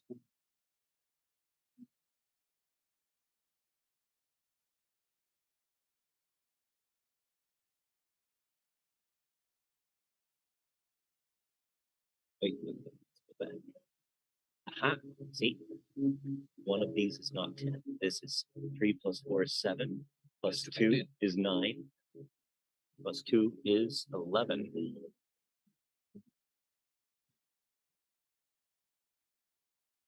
Okay, now you're in this next section. Okay, so this one you only choose 1. 5 questions, only choose 1.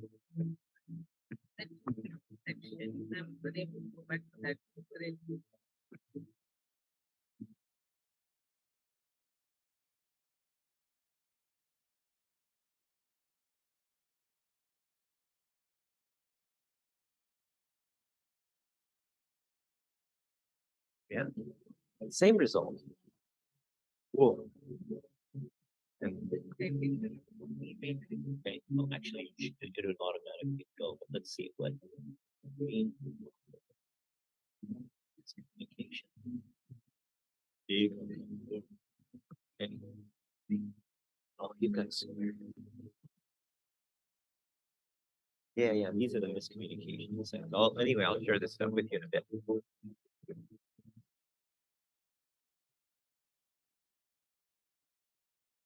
One more minute. If you're not finished, that's okay. You can just kind of try to finish while we start.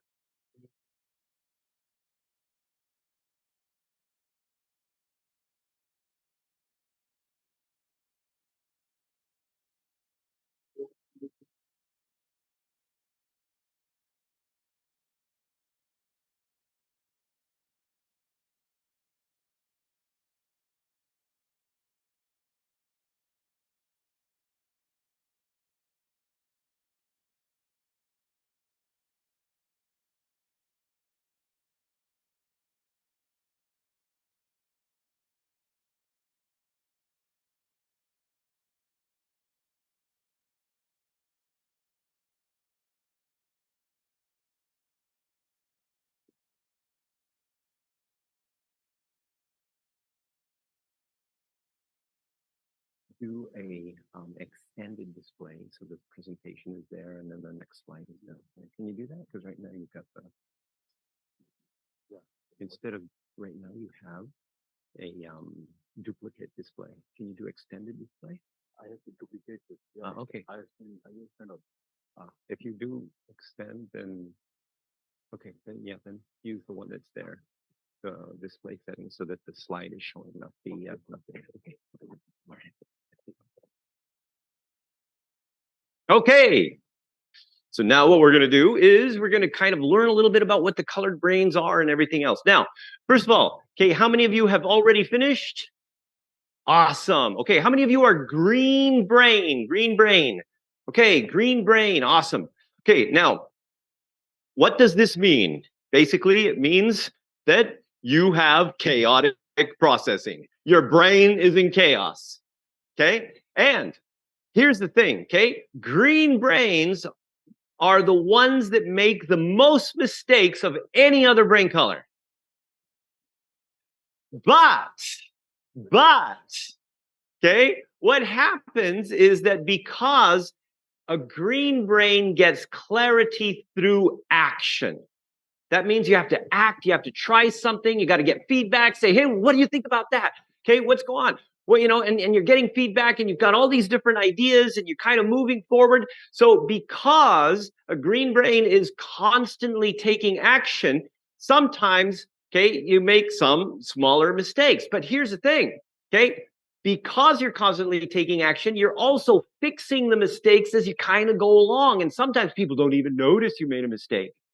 Okay. And what ends up happening is that because also, okay, sometimes when you make bigger mistakes, you think, oh my gosh, that kind of sucks. And so because you're still kind of figuring it out and moving and getting closer, getting more clarity, what happens is that ultimately you end up creating a better solution than the original one. Now, why is this important? First of all, let me tell you that colored brain, everything that you just did here is not your personality. Okay? It is not your personality. Personality is far too complicated to be put into a couple of things. Okay? Number two, it is not your behavior. It is not how you behave. Colored brain is about how you get clarity. Now, why is that important? Because the process of how you do things is going to affect the value that people give you. Okay, example. How many of you your part of your job requires you to analyze something? Okay, now have you ever noticed that different people will have the same behavior, which is analysis, but they're doing it in a different way? And you're thinking like, oh my gosh, why are you doing it that way? Or maybe they say that about you, right? So see, the thing is that the behavior would be analysis, but the process is going to be based on a genetic way of getting clarity. So colored brain cannot be changed. It deals with your genetic way of getting clarity, not your behavior, not your personality. Has nothing to do with whether you are smarter or not smart. Doesn't have anything to do whether you have a high level of security or you're adventurous. Doesn't matter if you like ponies or snakes. Okay, doesn't matter. Only how you get clarity. That's it. But here's the thing. It's simple. It's one simple thing that makes it easy for people to understand. And so, for example, with the green brain, it's only about the fact that in order to move forward, in order to get that clarity, you need to move. Okay? And because you need to move, okay, and because your brain is in chaos, here's how you get creative. See, with the green brain, you don't need anything special to be creative. You can go, oh my gosh, there's some flowers. I just came up with a new idea for a fracking method for natural gas. Right? So you got it doesn't you and people are going, what? How did you think of that with flowers, right?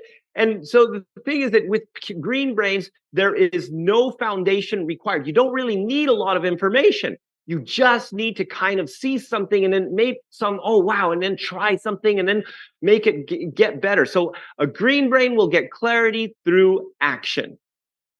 Now, the next one, okay, is, wait for it. Please stand by. Ah, there it is. Ah, thank you. Okay, red brain. How many of you are red brain? Okay, so red brains get clarity through structure. Okay, now, when the more structure you have, the easier it is for you to, well, basically feel that you have clarity. Now, if there's no structure, well, okay, then it's a little frustrating, but you have to build or create structure. Now, here's the thing, okay? Sometimes, let's say you'll get a green brain. Do green brains like structure? Not really, right? It's like, oh my gosh, I'm so confined, right? But then the red brain, they need the structure. Now you get a red brain boss trying to tell the green brain person to do it in this very structured way. Does the green brain feel valuable? No, because it's like, oh my gosh, they're making me do this and it's just so hard. Okay, it's not natural for me. So, or you got the green brain boss, okay, that just tells the red brain person, okay, so we're going to build a spaceship, okay, just do it. Like, what? Okay, so, okay, maybe slightly exaggerated. But the thing is that then the red brain is like, oh my gosh, my boss isn't giving me the structure. I don't know what I'm really supposed to do. I don't have clarity. And so therefore you get frustrated. And do you feel valuable? No. Now, red brains actually make the least mistakes of any brain color.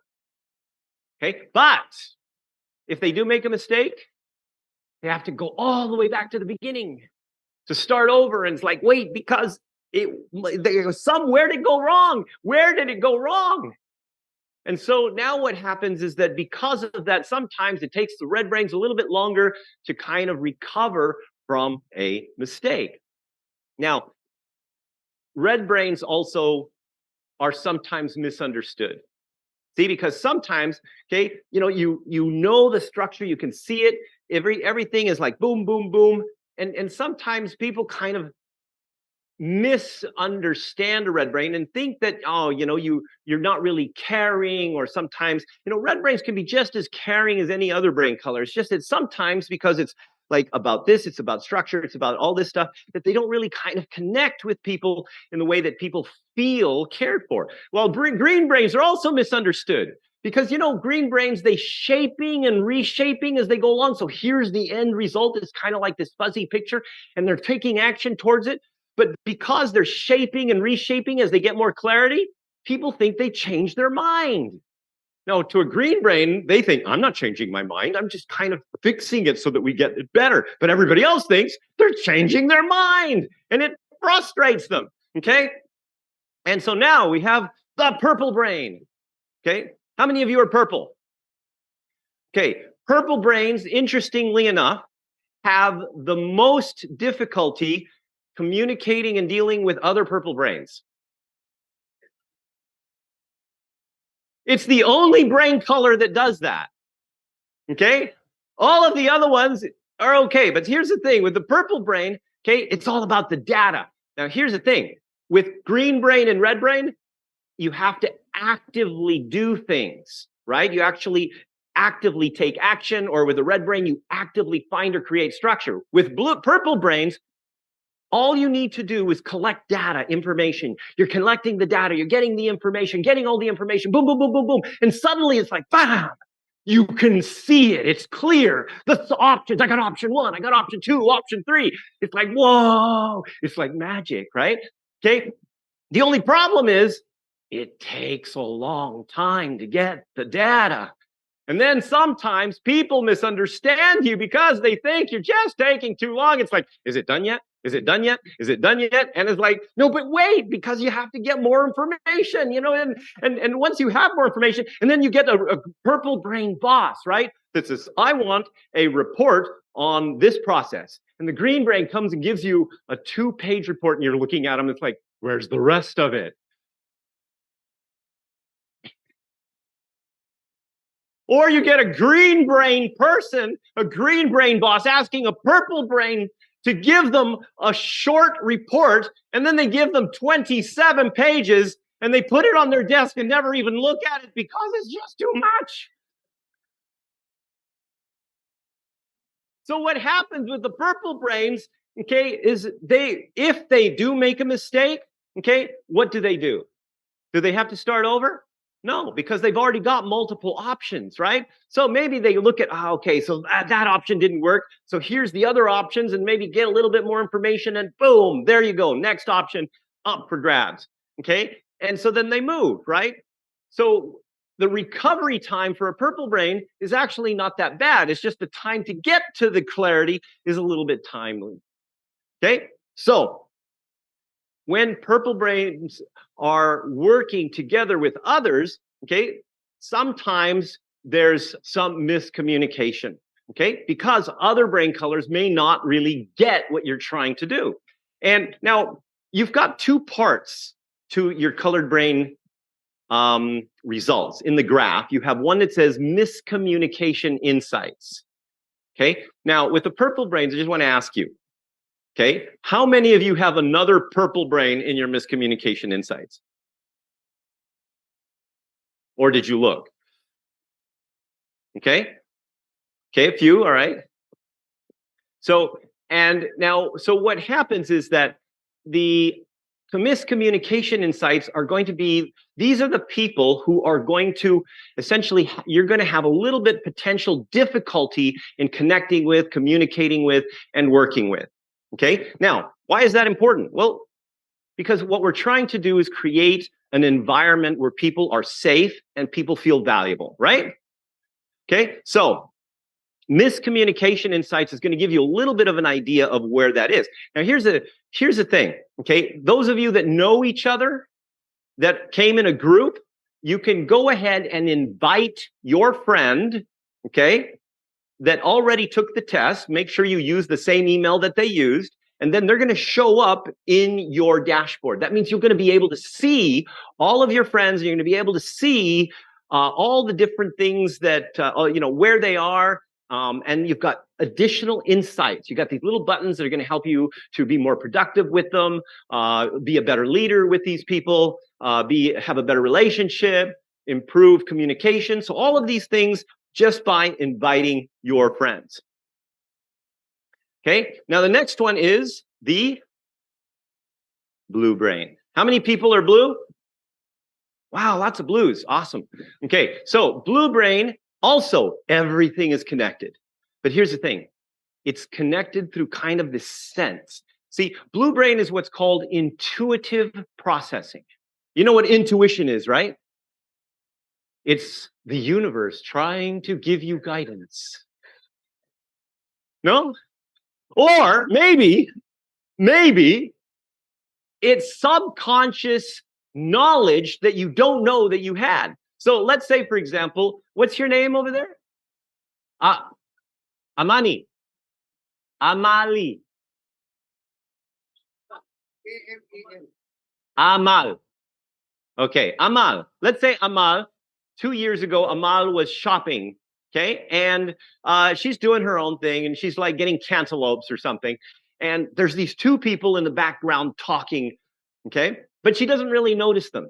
And last year, okay, Amal decides or sees something about Bitcoin. And so she says, oh, hey, I got this feeling about Bitcoin. I'm going to invest in Bitcoin. And her husband, are you married? Oh, okay. Her parents say, what are you doing? Okay, don't do that. Okay, but she says, no, I got a good feeling about it. And then she makes like $50,000, okay, in like 20 days. And people go, how did you know? And then she says, you know, it just felt right. But in reality, here's what happened. When she was buying those cantaloupes, those two people, they were blockchain experts. And they were talking about all this stuff and how all these things were going to happen. And she didn't know that she heard it. But she did. Her subconscious mind knew it.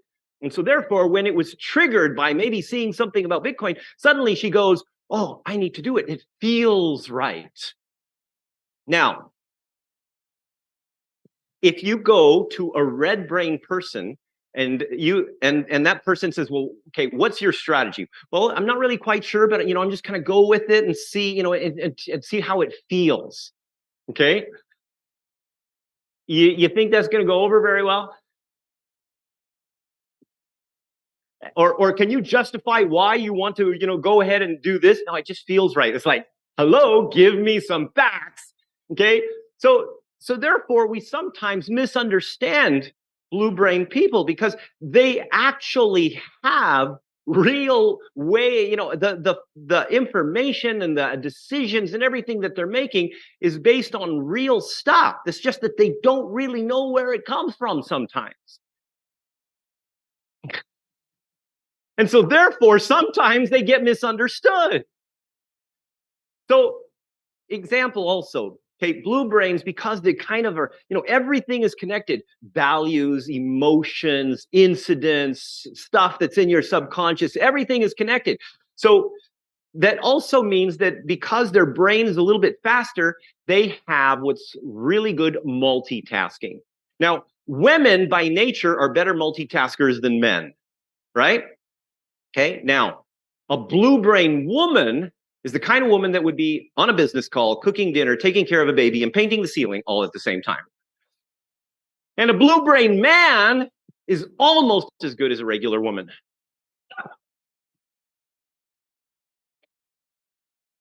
Okay, so let's look at this thing here. Now, if you invite each other, okay, you get your people inside, you invite each other, you're going to be able to see these kinds of things going on in here. So you're going to be able to see all of your friends in different brain colors, and you'll also be able to see if they have the little skull and crossbones on them, which means they have you in their danger zone. So this basically helps to gamify the entire colored brain and communication thing. And the whole purpose is what? Is to build trust, right? Think about it. How many times have you felt misunderstood? How many times have you felt that you know that this is a better way than what your boss is telling you, but you follow your boss anyway? Because they're the boss.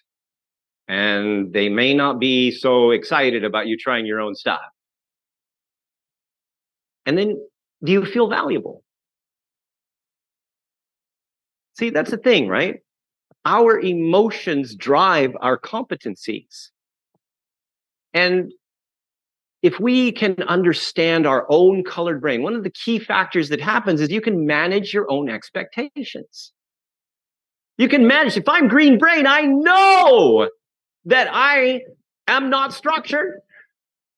I know that I'm going to just kind of jump into stuff and try things and do things. And I know also, because I know the other colored brains, that they may not be as excited about jumping into something as I am. And so therefore, by understanding myself, I can manage my own expectations. But by understanding other people, do you ever notice how sometimes, see, how many of you feel that you have succeeded, that you're successful?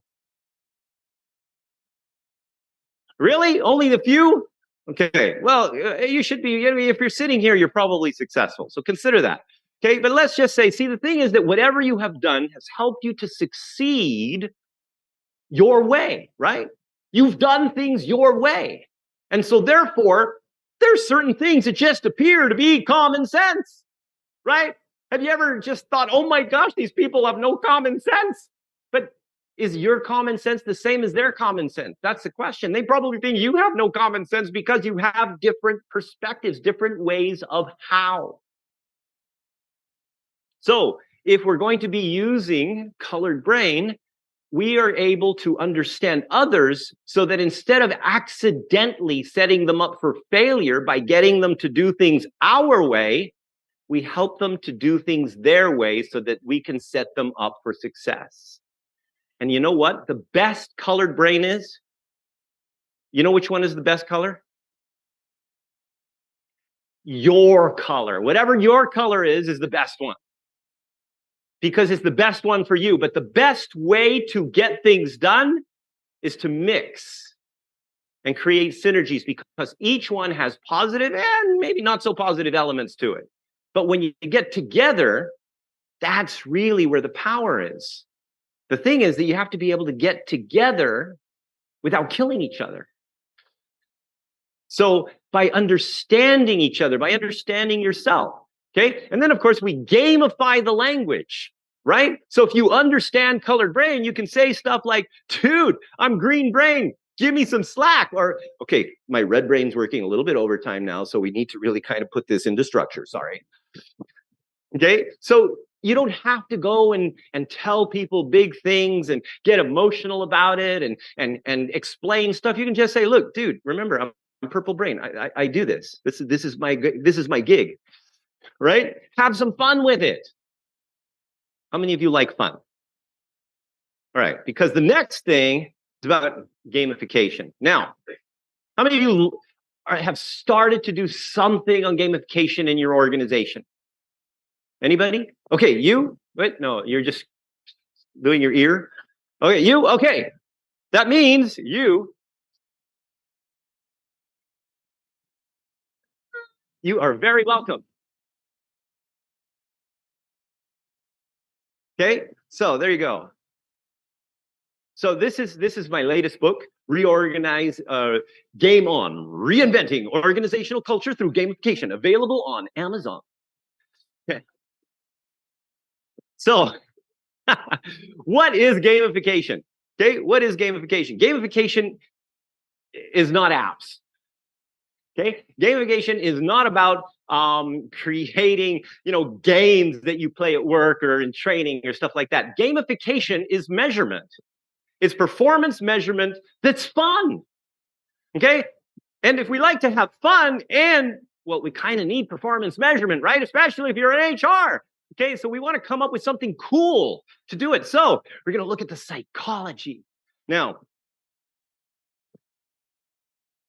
there are people that think you shouldn't have fun at work, right? They are the enemy. Okay, but that's okay, because when we kind of give them some new ideas, we'll be able to show them how cool it is. Okay, so there's a couple of emotional drives that matter. Okay, so anyway, there's 8 emotional drives that we deal with, but forget that for now. There's one called diversity and change. Now, diversity and change, this emotional drive is the one that is fun. How many of you like to go shopping? All right, you know why you like to go shopping? Because you don't work in a shopping mall. Now, see, if you worked in a shopping mall, you'd go, oh my gosh, I don't want to see another shopping mall. It's my day off, right? Okay, what you want and what you do is because it's different. How many of you like going to the beach? Okay, you know why? Because you're not surfing instructors. Because the beach is something different. Every time you do something different is diversity. So that gives you something new. Now, when you add that to, with going with your friends, and you add that to maybe learning some things, it gives you all different other kinds of emotional gratifications. It makes it even more fun. Now, the other thing that we have is the emotional drive for security and control. Now, security and control is ultimately what kind of prevents you from having fun. Oh, I have to quit? Really? Well, that's tragic. Okay, how much more time do I have? Like 10 minutes. Okay, 10 minutes. We're good. All right, we'll make it happen. All right, so let me just kind of give you a couple of different ideas, okay? So yeah, that's fine. I'm good. 10 minutes. Okay, so security and control helps you to ultimately, okay, it prevents you from actually moving forward, doing the things that you want. Sometimes, how many of you have like all kinds of really cool ideas of what you want to do, but have never acted on it? Okay, so that's your security and control. Now, sometimes that's also kind of the thing that makes you scared in an environment to move forward, to try new things, to be innovative, to do gamification, all of these things, right? Now, that's where if we were able to create a safe environment, first of all, no blame zone. Okay. Second of all, understand each other's colored brains so that we can set each other up for success and not blame each other for kind of being different. Okay. That's a good start to creating a safe environment, which means that now people's security and control is kind of covered, right? Because now I can make some mistakes. I'm okay. Now I can actually talk to people. I'm okay. Now I can communicate better and have a little bit of fun with it. I'm okay. Now I'm allowed to have fun. Does that make sense? That was a question. Does that make sense? Okay, just checking. All right. So, okay, anyway, we won't go there. Okay, okay, here. So if we're gonna do things, wait, oh, no, I'm going the wrong way. Damn. This one. Me? What color brain do you think I am? Green, absolutely correct. I am green. Okay. Who said that? Okay, I got 2 books. Okay, the true people that managed to say that, come and get them. Okay, there's only 2. Quick. Okay, only 2. Don't push the lady down. Okay. So one of the key things for good measurement is time. Okay, immediate. Okay, immediate measurement. Okay, now that means that instead of measuring KPIs, how many of you, like all your performance reviews, you got your KPIs, you got your KPRs, you got your objectives, all this stuff, that's what they measure, right? Okay, and what happens is like 1 month before your annual review is when you actually start doing shit. Okay, because that's the only thing that they see. They don't remember what happened at the beginning of the year, right? So here's what we're gonna do. So forget the performance reviews. Okay, don't forget them. You can still keep them, but let's do something a little bit more practical. Reverse engineer whatever objectives you're trying to get into behaviors. Behaviors can be measured daily. Okay, that means that you can actually decide, oh, okay, being proactive communication, and you have a description of what that actually means, and measure people, basically give them some simple points or something like that every time they show that. But if they're in a meeting and they're very quiet, you can give them negative points.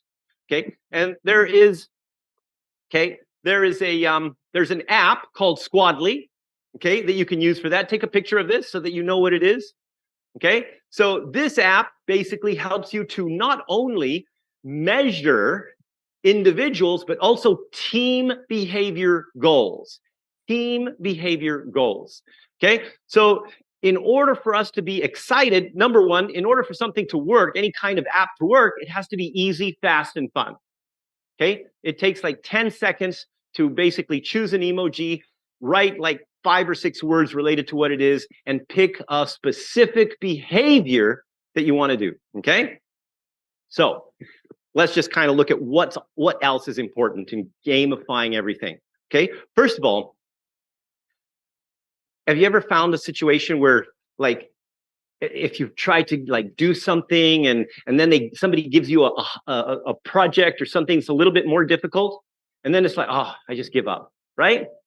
But if you give it in increments, okay, that means you're just slowly going, slowly elevating, slowly improving, and you're getting a little bit harder, a little bit harder, a little bit harder, then you're able to do something. Because if you give something too hard, or if something just seems like, oh, that person is getting too many points, I'll never be able to catch up, so therefore people give up. Now, the other side, what happens though is that essentially, if you actually help people to win, that's where they start to stay motivated. Now, how do you win? I don't have time to tell you a very important story, but that's okay. No guilt though. Okay, don't feel guilty. But that's okay. Anyway, so here's the thing. Okay, have you ever been in a situation where somehow you were able to get somebody that basically appreciated you, or they recognized you, or something like that, that was not expected, and that kind of like gave you kind of some, wow, they think I'm actually good, when you didn't even think you were good yourself. Okay, how did that make you feel? Okay, were you more motivated? And that's the thing, right? helping people to win. There are going to be those people that always win. You know though, that group, right? Okay. So it's important for us to be able to create opportunities for the people that are not always at the top to kind of at least once or twice get up there. And then, of course, bring the top people down so that they go, what? That person beat me? Not happening next week. Okay. So you have this scale of motivation. Okay. And that means that in order to do that, you have to have resurrection. Okay. So for example, the Squadly app actually could be set for 1 week and everything restarts, or it could be 2 weeks or a month. We recommend a week. Okay. But that means that you could set this up. So whatever gamification thing you're doing, make sure that people have an opportunity to start over with zero. That means that everybody has an opportunity to win, because sometimes people get so far ahead that you can't catch up. But if there's a new opportunity to learn from the past week of what you didn't get, and somebody suddenly, somehow you managed to get on the main list and win something, wow, that's okay. And you don't have to win money or dinner or movie tickets. You can win recognition. You can have different kinds of things. Okay. So how many minutes? 3 minutes? Okay. Just checking. All right. So gamification, basically, here's the whole thing. First of all, you got to set the goals. What are you trying to achieve? Then you reverse engineer, okay, into behaviors. Okay. You basically then kind of design the rewards and stuff that go with it. You get the people's emotions involved, measure everything, and of course, that ultimately gives you something that is going to help people to be excited about the behaviors that are going to ultimately lead them to achieving the KPIs and goals that you want to achieve. Okay? And all of this, if ideally, don't get the boss to do it. Don't do it yourself. Get the people to do it. Do a bottom-up type of thing that's going to essentially help you to get the people figuring out what kind of game, what kind of objectives, what kind of thing they do. But don't freak out, because ultimately everything is predictable. I'm not going to go into this. Anyway, the bonus is you get all of your little tiny problems get solved because the people themselves are excited about achieving the behaviors that they think are important in order to achieve the goals. Does that make sense? Okay, so that's it. Since I am, okay, and of course, well, remember, you can buy this on Amazon.com, okay, or I've got a few copies still available, okay, and if anybody wants to have a short session with me on how you can use this or apply this in your own organization, take a picture. First 5 people get a little personal coaching session with me. Ready? Go.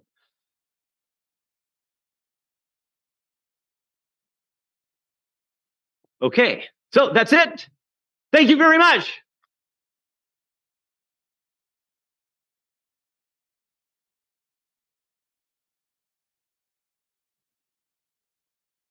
Was it on time?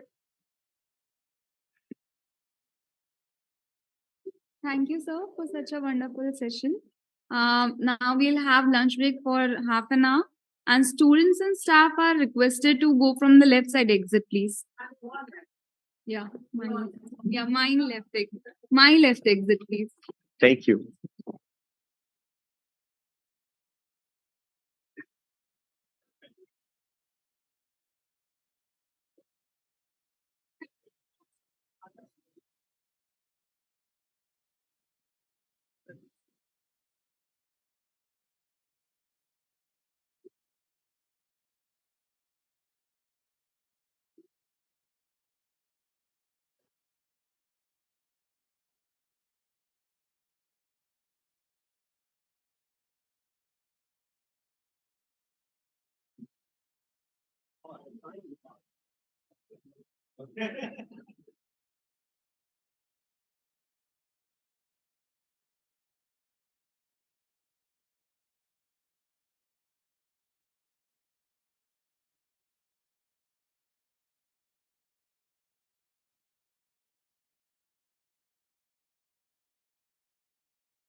नहीं नहीं money भाई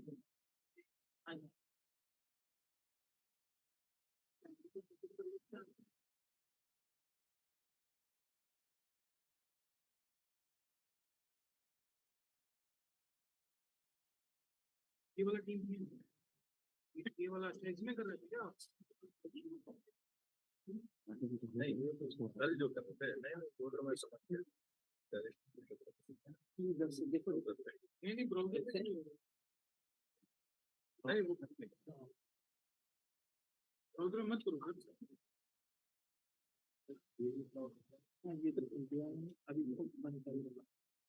अभी ऊपर से भी उस पे तीन ज्वाइन करके उसके फिट कर दें लाइट जो एडमिन बंद कर दें क्या क्या अच्छा रहेगा अभी जो आपका ये वाला कैमरा है ना उसकी फीट की जगह पे ये अब आपका वो लाइव कर दे यूट्यूब पर जूम मीटिंग हाँ मतलब जूम मीटिंग का टीम मीटिंग तो सेम मीटिंग उधर से भी ज्वाइन कर लूँ कि किसी और अकाउंट से करूँ किसी और अकाउंट से कर ठीक है किसी और अकाउंट से कर लीजिए हाँ ठीक है कंफ्यूजन नहीं रहेगा क्या मनी भाई ब्रदर सर से पूछना यूएसबी केबल होगी क्या यूएसबी यूएसबी एक मिनट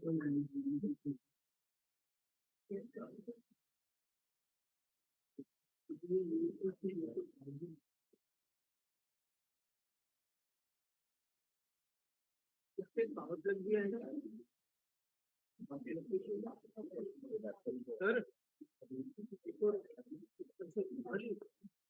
बोल रहा हूँ कि वो है क्या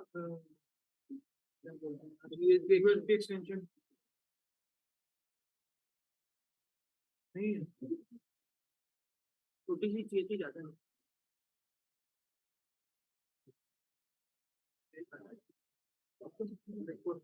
क्या चाहिए अरे एक्सटेंड करने के लिए थोड़ी सी चाहिए यार वो ब्लू कलर की केबल होती नहीं थी जो भिजवा दो किसी को बोल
टेक्निकल डिपार्टमेंट अपना साथ में चिंता नहीं करती था पूरा पीएमआई की सारी लाइटें लगे गाड़ी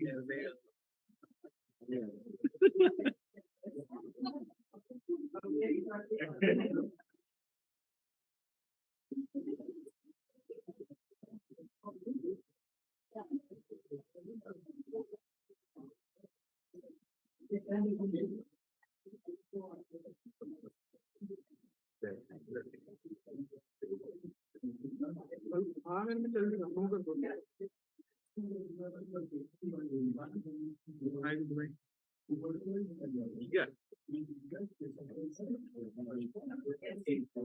इसके अंदर भी तो होगा ना पावर का हाँ है ना तो बस इसमें दे देंगे एक्सटेंशन बोर्ड एक बोर्ड इधर पर हाँ बस जल्दी हाँ यहाँ जब एक काम करें इसको सीधे यही ला के रख लेते हैं ना उस स्टेशन के लिए नेट भी नहीं है ना दिक्कत तो ये है नेट नहीं है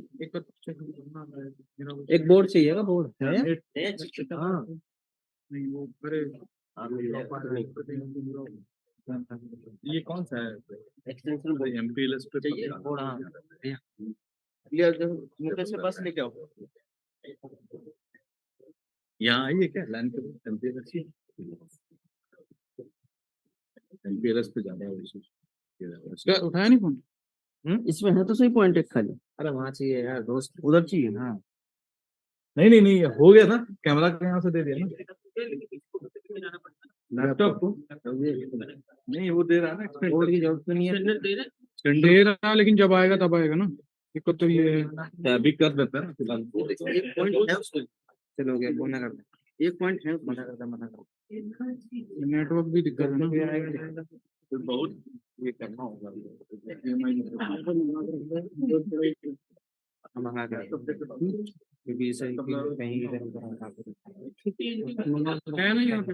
अभी इधर से करा ना यहाँ पर मंगा के रख लेंगे अगर याद। चलो अभी लान देते हैं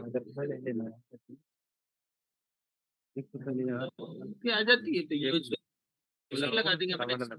एक वहाँ लगा, एक यहाँ लगा।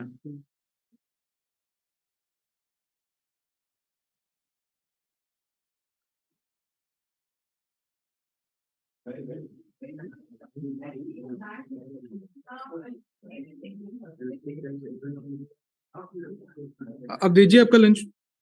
एक छोटी HDMI निकाल। आपका लंच हो गया ना? अच्छा मेरे को वो चाहिए, ये क्या बोलते हैं, वो USB एक्सटेंशन केबल्स होती है ना जो आगे रहे पूछ लीजिए। बस हो जाएगा इसमें। बस नहीं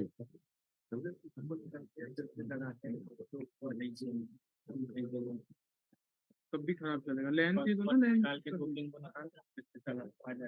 तो यहाँ जो लैन आई है एक इंटरनेट की, वो उसको टेस्ट कर लो ना, उधर PMI में लगा देते हैं। अरे यार मेरे को अभी ना तुम्हारे जितनी फोटो, अरे यार ऐसे में तो गिर जाएगा भाई। वो ऊपर का कैमरा काम करना है। हाँ उधर से चलना है ना। USB केबल ये काम करे सर, मैं क्या बोल रहा हूँ, इसको यहाँ रख लेते, इस केबल की हाँ इसको यहाँ रख लो आप। छोटी HDMI से इसको कनेक्ट कर देंगे। है सर क्या? वो लैपटॉप इधर रख लेते हैं ये ना, बड़ी वाली HDMI की जगह एक ही छोटी सेशन के HDMI लिए। लगा के एक सेशन के लिए इसको लैपटॉप पे यहाँ रख लेते हैं। हाँ कर लो ना। हाँ वो वहाँ पर माइक भी नहीं म्यूट किया, माइक भी नहीं म्यूट किया यार। कितनी हो गई? नहीं मतलब मेरे को सुना रहे हैं हमको। अच्छा मैं तो IT की तरफ ही रहा हूँ। मैं बोलता भाई कि टेस्टेड तो हुआ नहीं है। सही बात है। हाँ अरे वो बहुत उंगल किया हुआ आदमी। माइक भी नहीं म्यूट किया। मैं कोई है नहीं, मैं बोला बाद में बीच में कोई बोलेगा चलने दो इसको, छोड़ो ना कर ऐसे कर।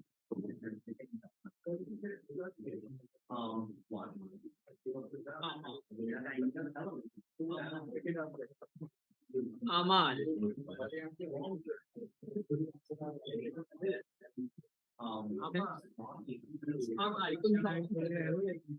कौन जानता है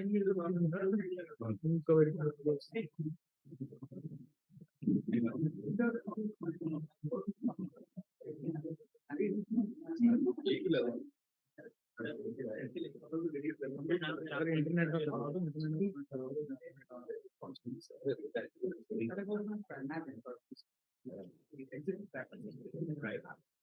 So even though they were not being valued, they just had to stick on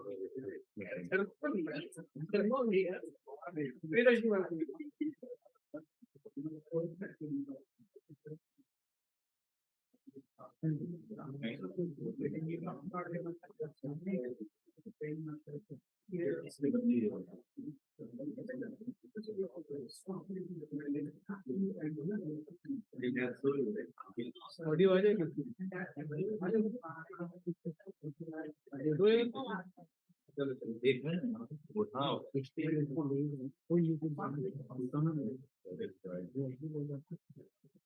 क्या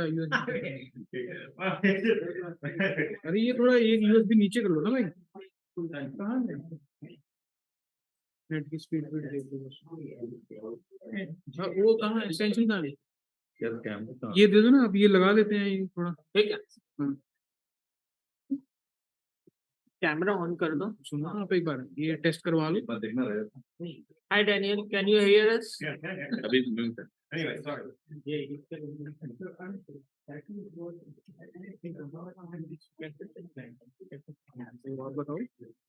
Hello. Daniel, can you hear us? Hello. Daniel, can you hear us? Good morning, sir. Sir, the session will start after 15 to 20 minutes. Okay, so once people will join, I will ping you on WhatsApp. Okay, sir. I was just testing the IT setup over here. Okay, thank you. Yes, sir. You please stay logged in. Okay, sir. Thank you. That environment can also be cultural compliance, but there's also nothing to do on the break. It's optimism. Okay. Now, okay, so optimism is largely अभी mic बंद कर देना. okay. So if you are more optimistic, you are more ready to leave the job. Okay. Because अब मैं वहाँ से जो बता के वहाँ टीम ज्वाइन कर रहा हूँ और टीम को लाइव कर रहा हूँ. इतने काम करना ना. ऑडियो कॉन्टेक्ट करेगा audio video. Okay. But here's the thing. Okay. If you're an organization, you're paying people a high amount of money, okay, so that they can stay and they're not even living up to potential. You're losing money. Why? That's the thing. Like not focusing on the organizational culture, not creating an environment where people are excited and everything, or creating an army of underachievers. मैं कौन से difficulty 2 से इधर है 2 से कर लूं. Sorry. हाँ. तो किसमें करूँ? 1 में 3 में कर लूं. 3 माइक यूज कर रहा है लेकिन मेरे को कौन सा कुछ काम है. उसमें कोई ज्वाइन तो नहीं हो जाएगा. नहीं यार तुम्हारा तो दोनों वे का है ना. 1 वे है कि 2 वे. 1 वे इधर से सुनेंगे ना. नहीं हम सुनेंगे वो बोलेंगे. कोई बोले नहीं इधर से कोई नहीं बोले. नहीं कोई नहीं कुछ नहीं. तो बोल सकते ना. अभी भी तो आवाज आ ही रही थी. इससे ज्यादा नहीं कोई. आज नहीं बोले. 1 वे है वैसे. 1 वे अपन कोई नहीं बोले. चलो चेक कर लो भाई.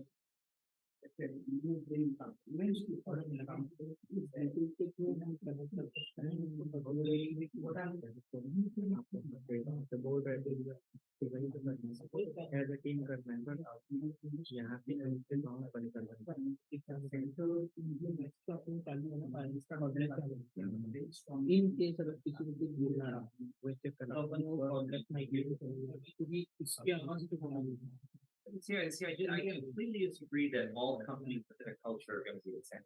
I mean, they again, like you said, the leaders, and within organizations, even within India, okay, which is very hierarchical, within Malaysia, there are a lot of companies that are very forward-thinking, where they're considered what we call a leadership rich culture, where the leaders' job is not to get followers, but to essentially build more leaders. In case कभी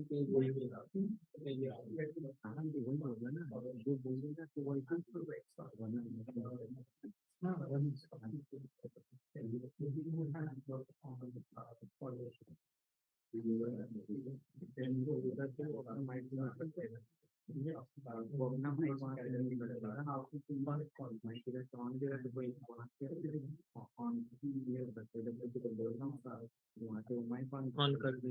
नहीं फिर वो बार-बार उसको phone करके नहीं वो तो वहाँ रहेगा ना. देखते वैसे मैं काम कर पा रही थी. यहाँ से अपने को चालू करना चाहता था. ऐसे बोलेगा. चलो हो गया सेटअप. पहले भी जाना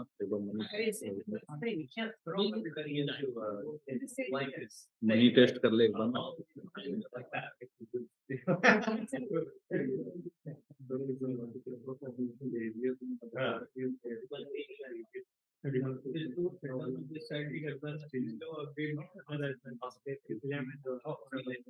Okay. 20 years to be there's a TED talk that I did on organizational change and influence. Okay, if you actually just look up Harmanzi culture change,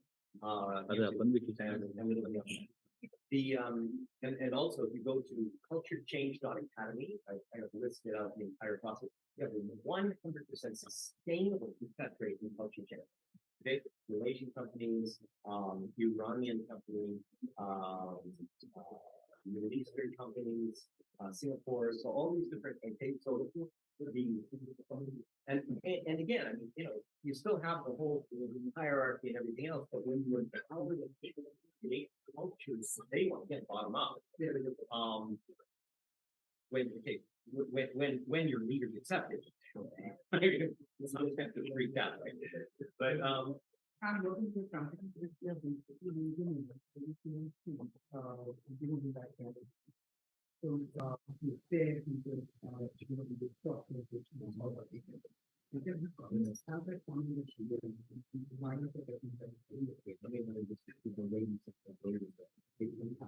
so sorry. Oh, are you inviting me for lunch, or you want to get my phone number? Oh, really? Take a picture. Oh, okay, sure, let's do that.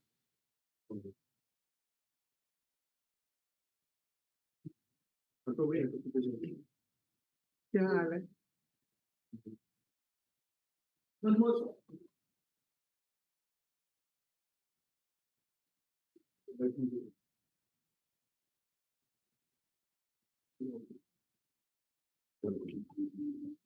Very well. I'll write to you after that. Okay. There's a like, Yes. I will take a lot of No. I've noted that apps in the company that I'm working for.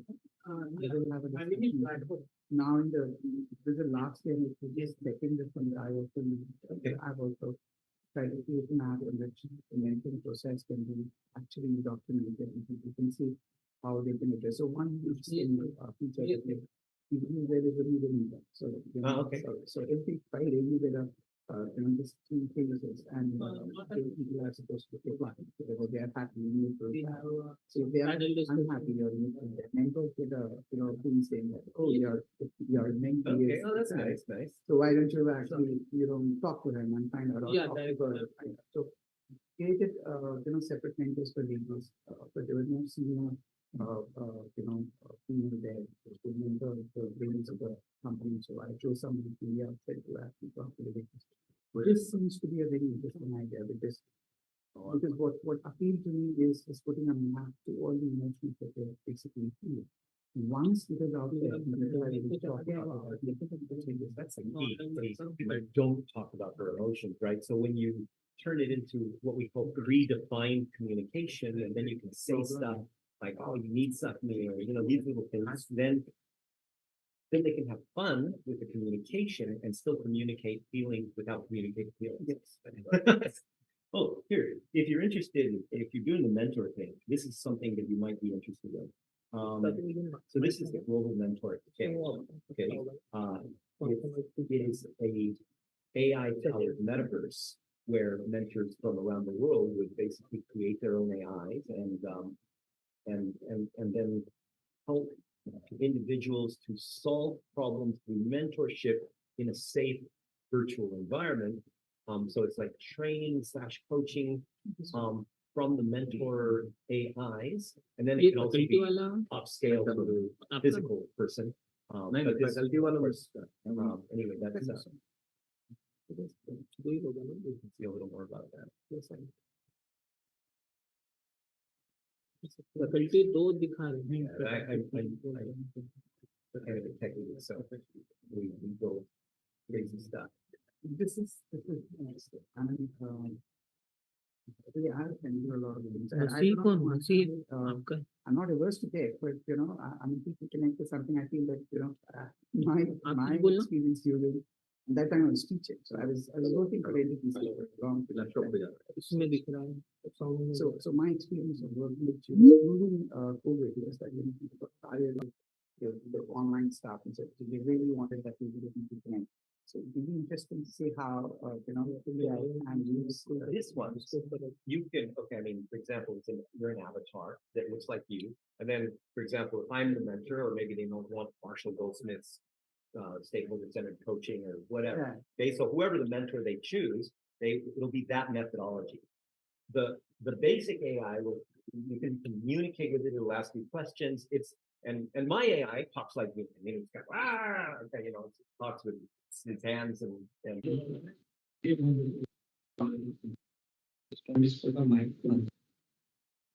Money.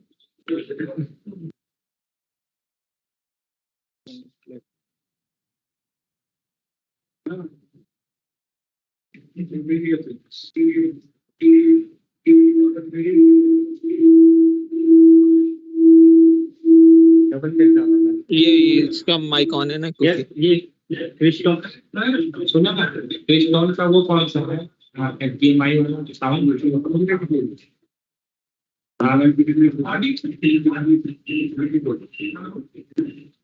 अच्छा सुन 3.5 में तो इसी को on करना पड़ेगा ना अरे सुनो ना मैं नीचे हूँ पहले सुन तो सुनो ये 3.5 पे तो उसी से आएगा ना ठीक ओके हेलो मनी देख उस पे 18 नंबर होगा उसको ऑन कर दे एचडीएमआई लिखा होगा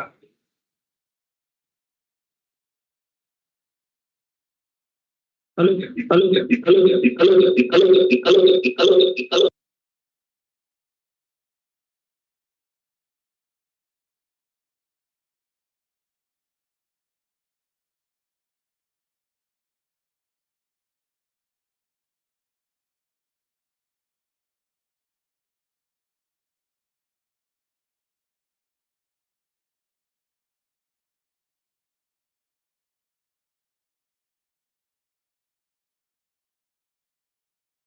अरे mic on hello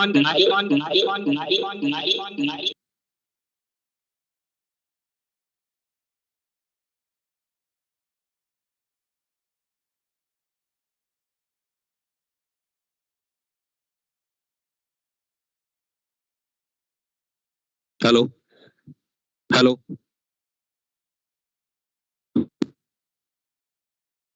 hello hello hello hello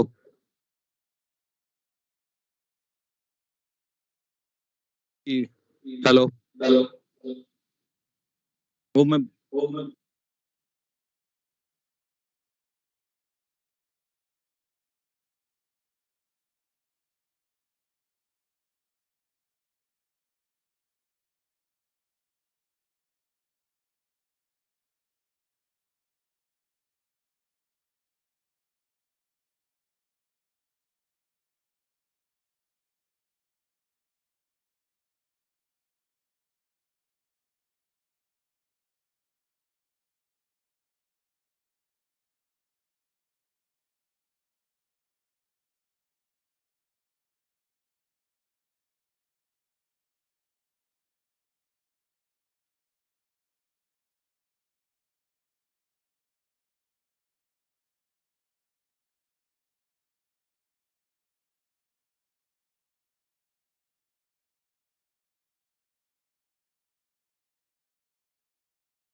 hello hello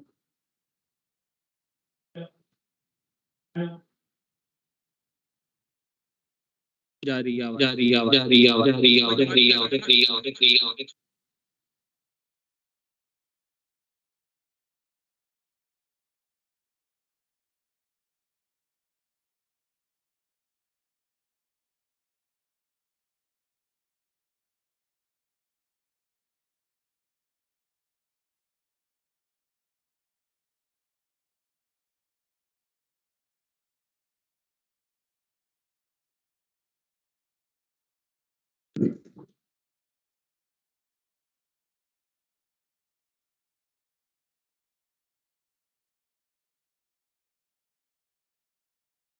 का साउंड रहेगा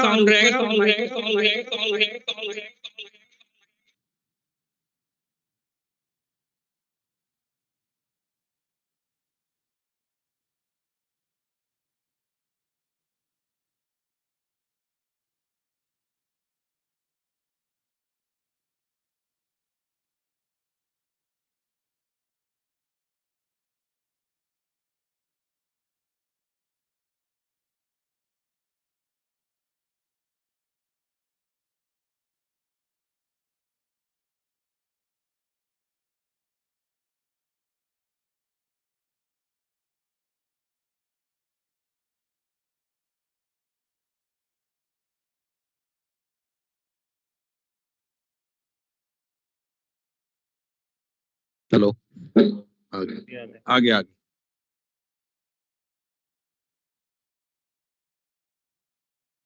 hello hello hello hello hello ठीक है क्या क्या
कौन कॉलर माइक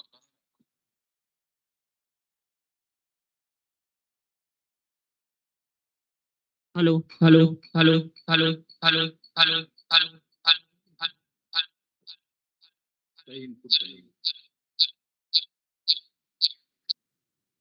इसका इसका इसका माइक बंद कर देना।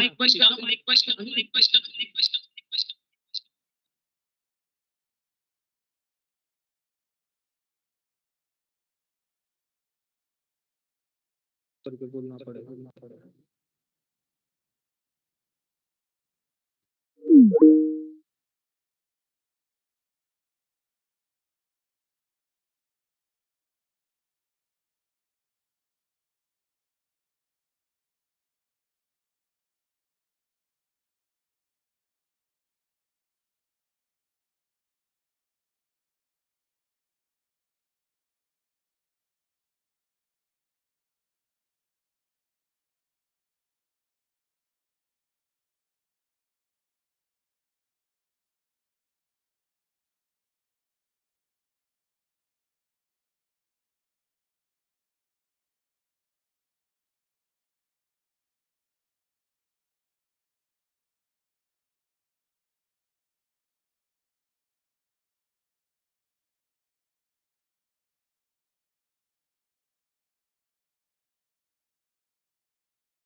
Good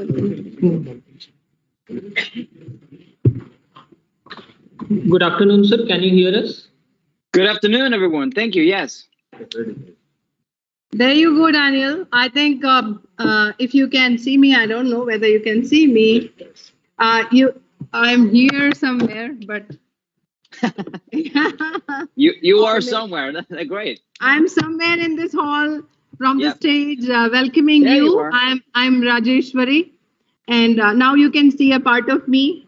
Part of me, I'm waving to you. Yeah, thank you. So here I am, and my team, Aruksha and Anshu, are just going to give a brief about you, and we are good to go. Yeah. Thank you. Okay, so welcome everyone back from our lunch. Now, Daniel sir will have a session with us. Thank you.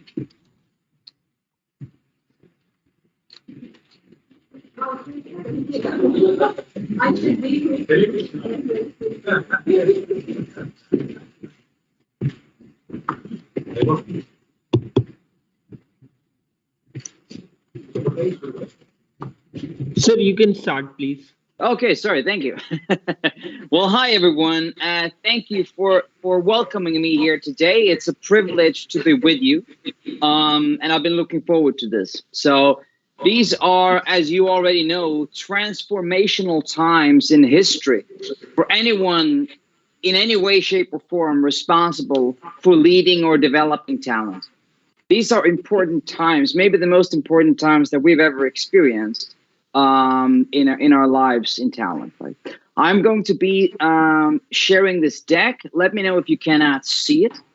Like I was just introduced, my name is Daniel Chelsing. I'm calling you here today from Stockholm, Sweden. I am the founder and director general of Future Talent Council. I'll go briefly into what that is shortly, but the topic of today's talk is global talent trends.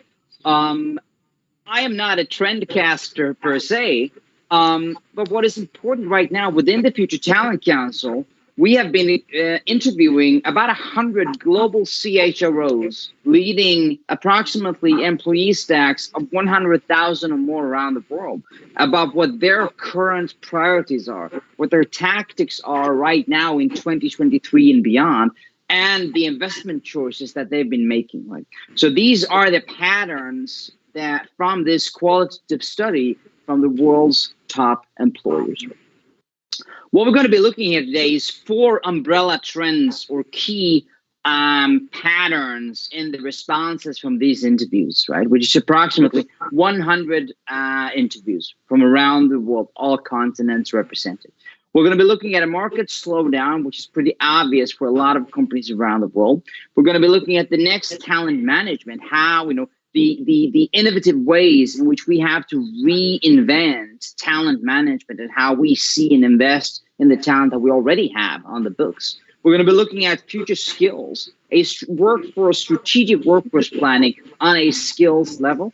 And we're going to be looking at the new employee value proposition. What are the next generations and even the current generations, even ourselves, how are our expectations on our employers and our educators changing as of right now? If you go, let's take 1 or 2 steps back. Like I said, my name is Daniel Chilson. I represent Future Talent Council. What is the Future Talent Council? Well, we are a global membership organization of ministers of labor and education, corporate talent leaders, CHROs, many CEOs as well, global heads of talent acquisition, and key talent leaders within many of the most advanced and largest employers in the world, as well as educational leaders. So presidents, vice chancellors, provosts, deans, and similar. The 2 key aspects of Future Talent Council is that global membership organization with a cross-sector collaboration. So corporates, educators, and corporate educators and policymakers all interacting for positive innovation for talent, as well as a completely global lens. This is where our members connect to the best colleagues from around the world to advance their strategic planning and advance their operation. Okay? If you wrap your head around, well, how does this actually work? Well, our organization puts energy and investments behind the actual priorities of every single member, right? So any single member would, connect with their account owner here at the Future Talent Council. And then we would interview them on their actual priorities and most burning needs and interests and curiosities right now. And then we put the entire global ecosystem of peers and colleagues and topical experts behind those exact priorities. So that can be, 2 years ago, we helped a lot of the biggest employers in the world of evacuating staff out of Russia and Ukraine. We're doing a lot of work on future leadership and how that has changed since COVID. The value proposition of an educational institution. A lot of institutions today are trying to reinvent themselves. And we put energy behind those exact transformations. If we go back, if we look at it a bit more practically, when I said that the data set that I'm going to present to you today comes from an interview study, the background to that study is that once a year, all these members from around the world fly in to one global event called the Future Talent Summit. That is the what people refer to as the Davos for talent, where all the members from around the world come in to personal agendas, personal meeting schedules designed around their exact priorities. So that, those interviews is the data set that I'm going to be presenting here today. But broadly speaking, the council, we do events and activities around the world, personal agendas designed based on what our members need to hear and experience and learn, networking, collaboration, virtual working groups with the best colleagues from around the world getting together and help every single member with their specific priorities, research and insights projects, and implementation and activation, helping every single member that we have really advance what is on their desk, right? So as last, we don't want to do too much infotainment, if you may, but getting down to the data, what is actually on the desk of every single member, and how can the best colleagues from around the world help them advance that exact thing. Like I said, right now, we're going to throw ourselves straight into this data set that we've been creating leading up to our summit coming up now, June 14 to 15 here in Stockholm.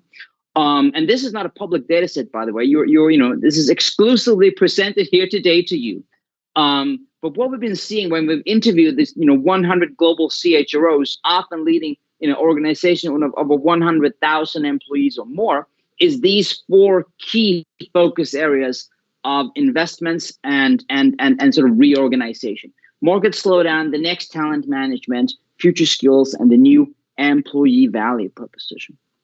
If we jump straight into it in the market slowdown, 9 out of 10 of our global CHROs are currently experiencing a market slowdown, right? We all know the various backgrounds to this, and naturally there are global discrepancies into this as well. There are definitely pockets around the world, both in industries and geographical pockets of growth. But we are, globally speaking, generally speaking, experiencing a market slowdown. The results in the sort of the CHRO, global head of talent acquisition and educator role, is of caution, right? We see how hiring processes take longer. We see investment plans being pulled back or being extended over a longer amount of time. And really a focus of not getting caught on either side. And what I mean by that is that this is definitely not a case or a situation in time where organizations want to be over hiring and left with too much talent on the books, right?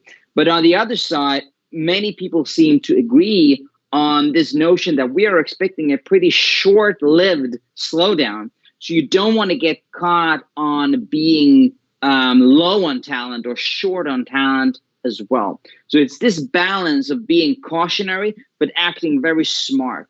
So we're definitely seeing some layoffs, often performance-based, when you slim the organization based on performance and slowing hiring. But what we're also seeing is that what a lot of people in our ecosystem are calling the after the war on talent thesis, right? And what that is that a lot of our members have been around the block and been in the industry for many, many years.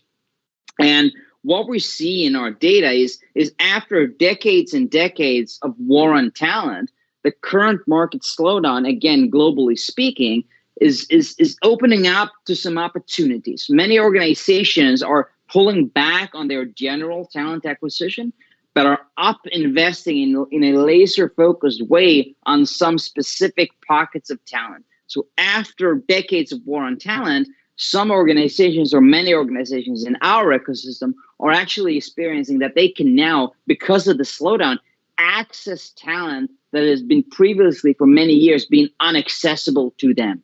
So it's about it being, very smart in the markets and being a bit opportunistic and being nimble and able to move fast in hiring and investment decisions. But definitely, and as the center says, not get caught on either being overextended and overhiring, as well as being short on talent when the market will shift upwards, which we expect it will pretty shortly.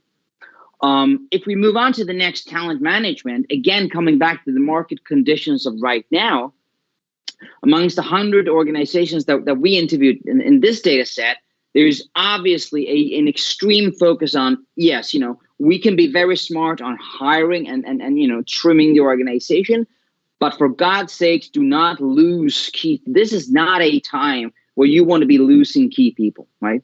And the retention piece is just massive.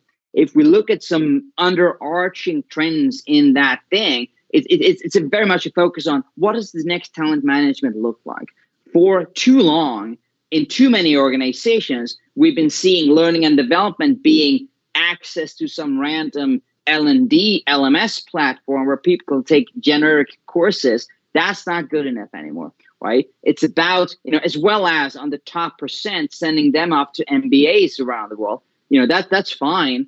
But the big chunk in the middle where we have a lot of key talent and a lot of opportunity, what is happening with that, right? Because we see a lot of mental health issues going into this year.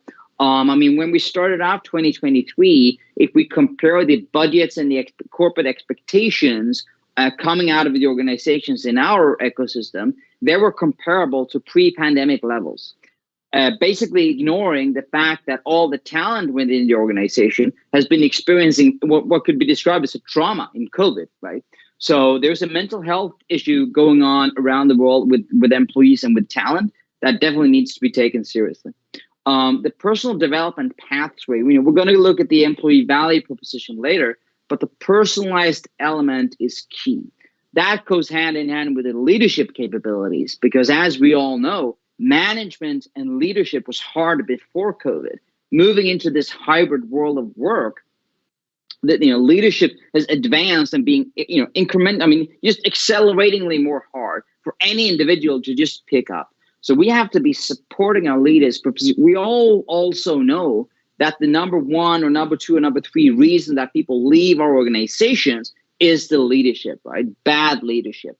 And again, great people can be bad leaders, right? So it is hard to being a leader in this hybrid world of work that with accelerating developments all the time. And we definitely need to be, and a lot of people are, up investing in that leadership assessment and leadership training. Because again, this is not a time in history where you want to be losing key people. Internal mobility is also a key aspect. We don't want to lose people. We don't want to be hiring too much people. But how do we make the most of what we already have on the books? The being smart and thought through and data driven on the internal mobility and knowing those smart pathways is definitely a trend that we see around the world now. People are a little bit looking inwards to see how are we being better, smarter, and faster while we're also being smart on the market. The third one, the future skills aspect, naturally, as I'm sure you've mentioned already, and we see it all the time around the world, right?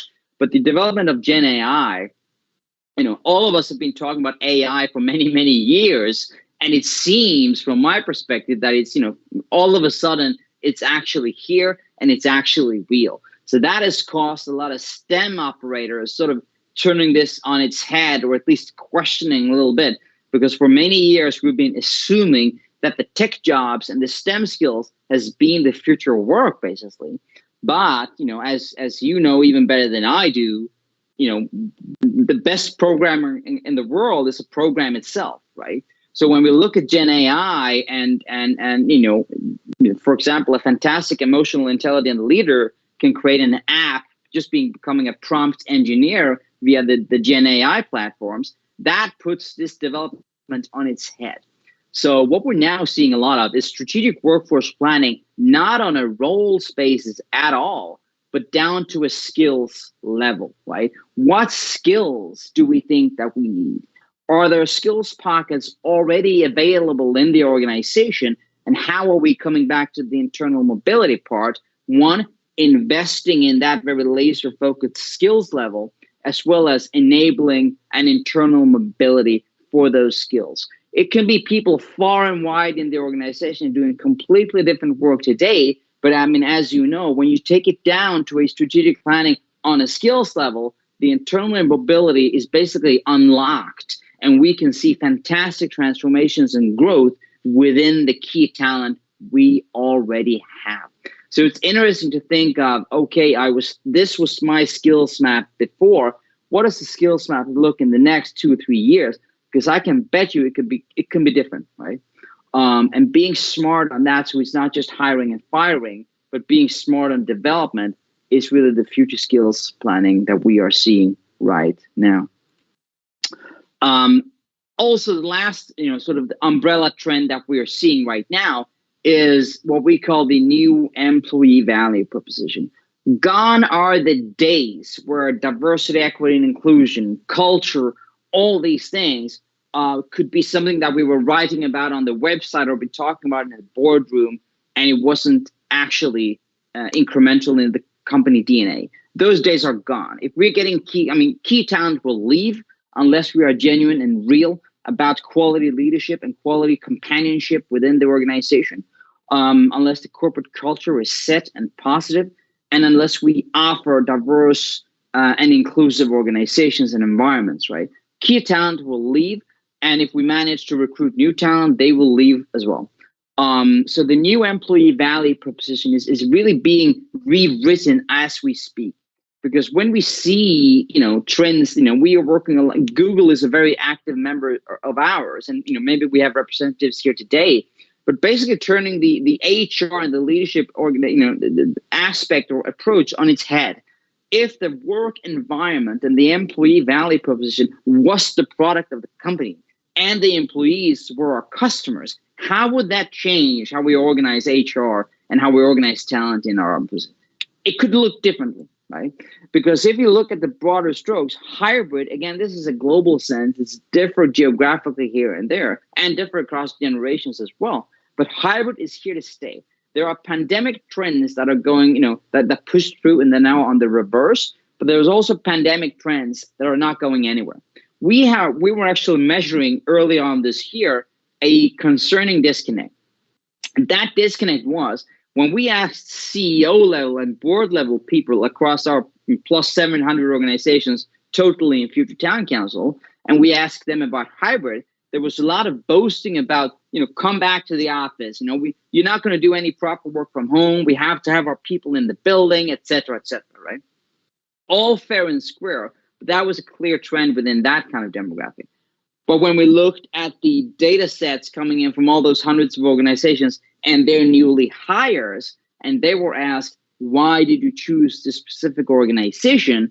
The number 1, 2, 3 response was always, almost always, but again and again, time and time again, the response was because of the flexible arrangement, right? So employees are expecting a hybrid world of work, are expecting a flexible arrangement. And that's where we're entering, as we have done with learning and development already, we're entering a personalized employee value proposition. I expect my work and my environment to work for me in my personal situation. Personally, I was a forklift driver when I was young, and then I was checking in and out of the box when I arrived at work, and the employee value proposition was the exact same for everyone. Those days are gone as well. We have to be much more personalized. Because when we're coming into the next one in Generation Alpha, we are now meeting people that have known nothing else but the completely digitized world of work, completely digitized, government services, whatever you're looking at, right? So to attract the next generation, while you also have basically theoretically the baby boomers still actively, because we really want to be keeping them in the work for longer, a lot of us, right? So then you would end up having 5 generations simultaneously at the workplace. And there is no way of doing so unless you are flexible, personalized and very open and integrative in your employee value proposition. And that comes down to the last part, the diversity, equity, inclusion, and culture. Again, moving from being thought through and genuine on the website and in the corporate documentation up until actually investing in it. Over the pandemic, we saw a very worrying signs that the D&I teams were the first ones to being let go and being laid off, right? So actually pulling down, a lot of organizations were actually pulling back on investments in culture and diversity, equity, and inclusion, which I think is a long-term, as with leadership, is one of those things that might be easy to cut in leadership development, assessments, D&I, and culture in the short term, but it's going to really hurt you in the long term, right? Because people are experiencing a new world, at home and at work, and they're expecting a new employee value proposition and a new connection to their respective employer. So these are, summarizing them again, these are, the key things that we've been experiencing over the 100 CHRO interviews that we've done over the past couple of months. A market slowdown and really a smartness of upping investments on a laser focused sort of pockets of talent, but a general caution in not being either overextended or too short, right? We're seeing the next talent management in enabling internal mobility with future skills, having a strategic workforce planning operation on a skills level, not on a roles level, and the personalized employee value proposition. Hybrid is here to stay. We're expecting thought through, emotionally intelligent leaders to lead us. To lead people today is really hard. So upping investments in that sector, because if not, we're not going to be able to retain the key people we need to be retaining, and the people that we've managed to get in the door will leave unless we have the modern leaders on the books that can guide and mentor the most important resource of the organization, naturally, which is the talent. Thank you so much for your time here today. Again, it was an absolute privilege to be with you. It's a very respectable forum, and it's been an absolute joy. Like I said, my name is Daniel. You can hit me back straight at daniel@futureoftalent.com, and you have my LinkedIn there as well. Thank you so much, everyone.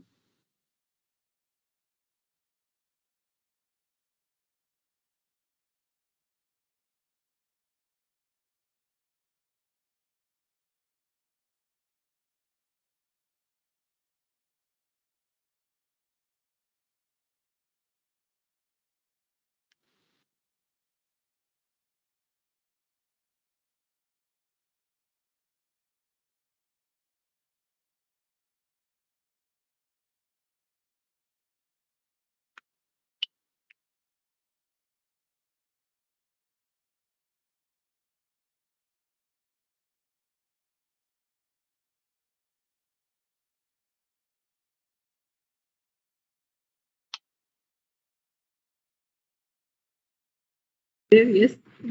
Hi, Daniel. Can you hear us? I can hear you. Hello. Yeah. This is Håkan. Hi. Hey, Håkan. Hey. Daniel, when you were speaking about the talent in the future and how we look at it, what is the type of training do you think we have to have for really catch internal talent, but also involve talent for the outside? What type of training do you see? Well, I mean, the first thing we absolutely see is to have the learning being a continuously present in the world of work. I mean, gone are the days as well where, once a year you got to go to a course, you plugged in and work and plug out. We have to have learning present on a daily basis in the work life, right? So having an access to a learning profile, that's the technological response to the question, right? So being continuously. Then the second one is to have a system and a culture where you pick up innovation and learnings from within the organization. Because when you have this flat organization and hybrid organization, I mean, leadership better than anyone. One part of the thing now is to be comfortable as a leader that authority is moving away from you, basically, out in the organization. And as is learning and innovation, right? Because the innovations and the trends and the market sensitivities are being picked up further out in the organizations and in the teams as they are being hybrid. So that's also where learning needs to take place furthermore. And as a leader, you are a curator and a facilitator and an inspirer more than a traditional authoritarian leader. You're talking often about lifelong learning.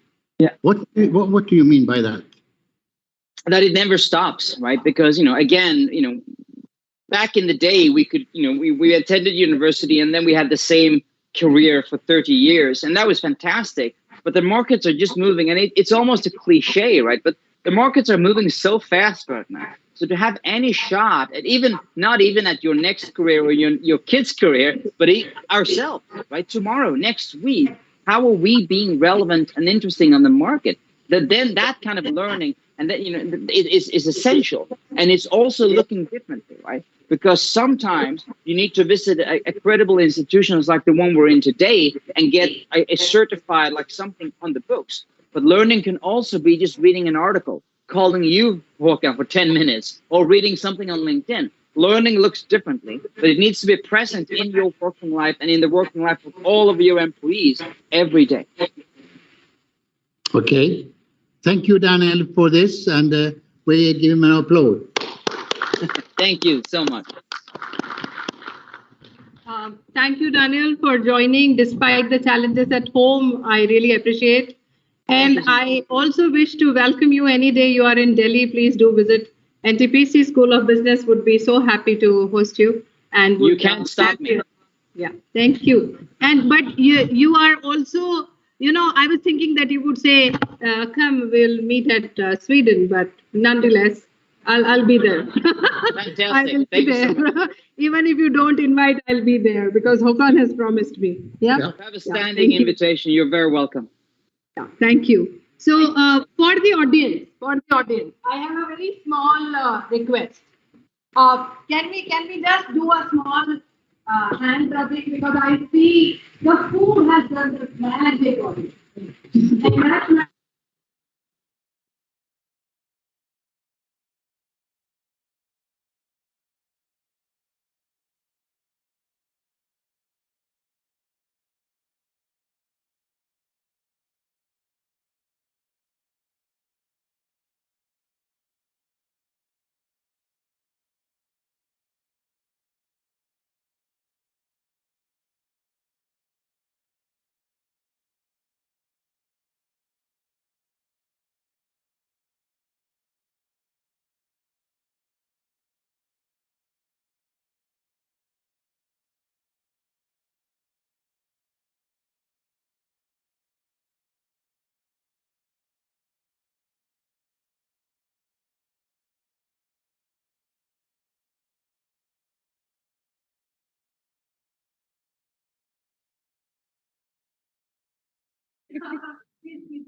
them away, and I call my very revered mentors.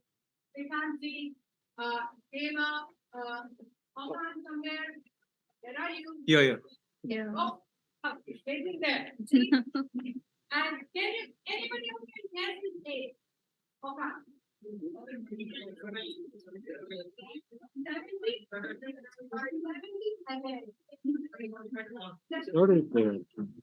You had written it there. Huh?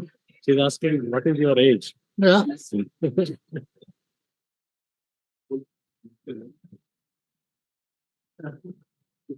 Yeah, you are 78. Yeah. Yes.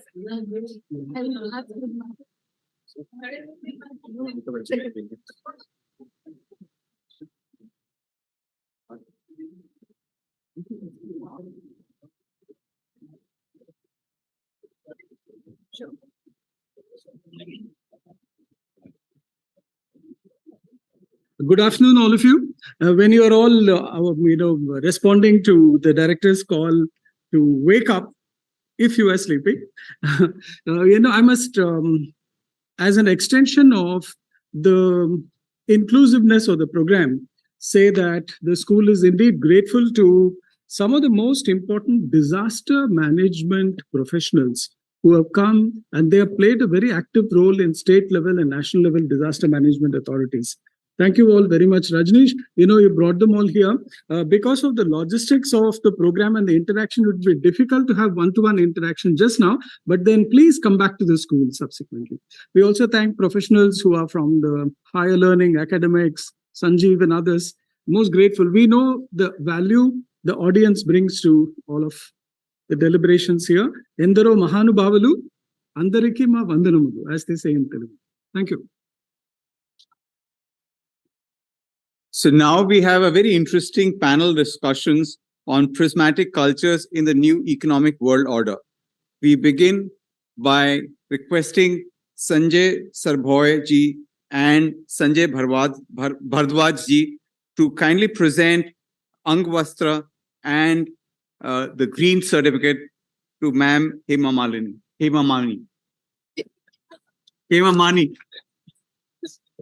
My mistake.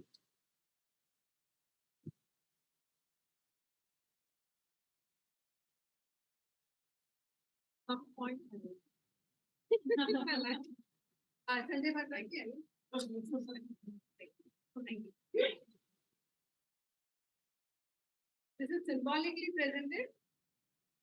Yes. Okay.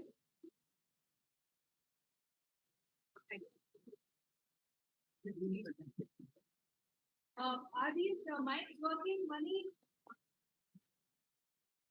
Mic on.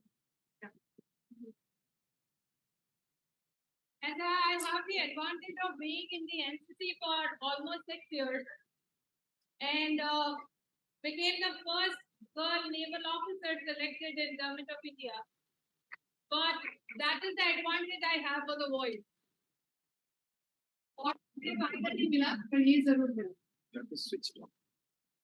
Yeah, now it's on. My God, I have to be now a little less loud. Okay, so we have this very interesting panel discussion. My co-panelists are Shrikant Lonikar from PPJS, Hema Mani from Linux, and Hakan is our guest, host, but not the ghost. So we have a very good panel here. And definitely what we are going to do is we are going to talk about the prismatic culture. And how is the readiness of the organization? Is the leadership Gen Next ready for it or not? So the pattern was that we will be sending the questions across, and there would be a pre-discussion between the panelists to understand where do we stand, and accordingly each one would be responding. I want the audience also, if you have any specific question to our panelists, you can do that by raising hand, and if that reaches my eyes, I will definitely include you into the discussion. Okay, so that's why I said, stay alive, I'm here. So I will start with the lady first, with all my biases for the women empowerment. So the men can wait. Is that okay? You're patient. Oh, you are patient. Wow, that's really nice. That's a good virtue. Since beginning in the morning, Hema, we were talking about that India is full of cultural colors. Every step, food changes, dressing habits changes, languages change, dialect change, and whatnot. I think even the color of skin and the features and everything changes. And so do their thought processes, the way they are brought up. So the cultural colors are very, very bright in India, and they are very vibrant also. So how do you see that, being yourself from a multinational company and playing the role of a CHRO? What kind of challenges you see for the leaders in these prismatic cultures? Thank you, Rajeshwari. And, I'll take a step back from being a CHRO and going to be a homemaker. How many of us here stay in joint families where you have a set of grandparents, yourself, and your kids? There are few hands. So you know the prismatic culture that already exists in the families, right? I'm sure gone are the days when you had a single TV unit. You probably had one more, which is there in your parents' room, catering to the programs that they liked. and you probably had given, either you had a TV unit in your child's room or you gifted them an iPad so that they can do their gaming and PlayStation. Am I right? And you have your own little mobile phone or TV where you're seeing your programs. I think that essentially is how even organizations are turning to be, different strokes for different people. Have you heard of that term? And again, I'll go back. There used to be a beautiful Hindi series called as, about these 5 daughters at home, Hum Panch. Yeah, there was a Badki and there was, all that. And each one had their own value systems, they had their own interests, they had their own preferences. And the family was, striving to try and create each one and give each one a happy moment. That essentially is how I feel today as a HR leader within the organization. And I don't speak about just myself, Raj. I speak for the entire leadership community. It's not just about HR.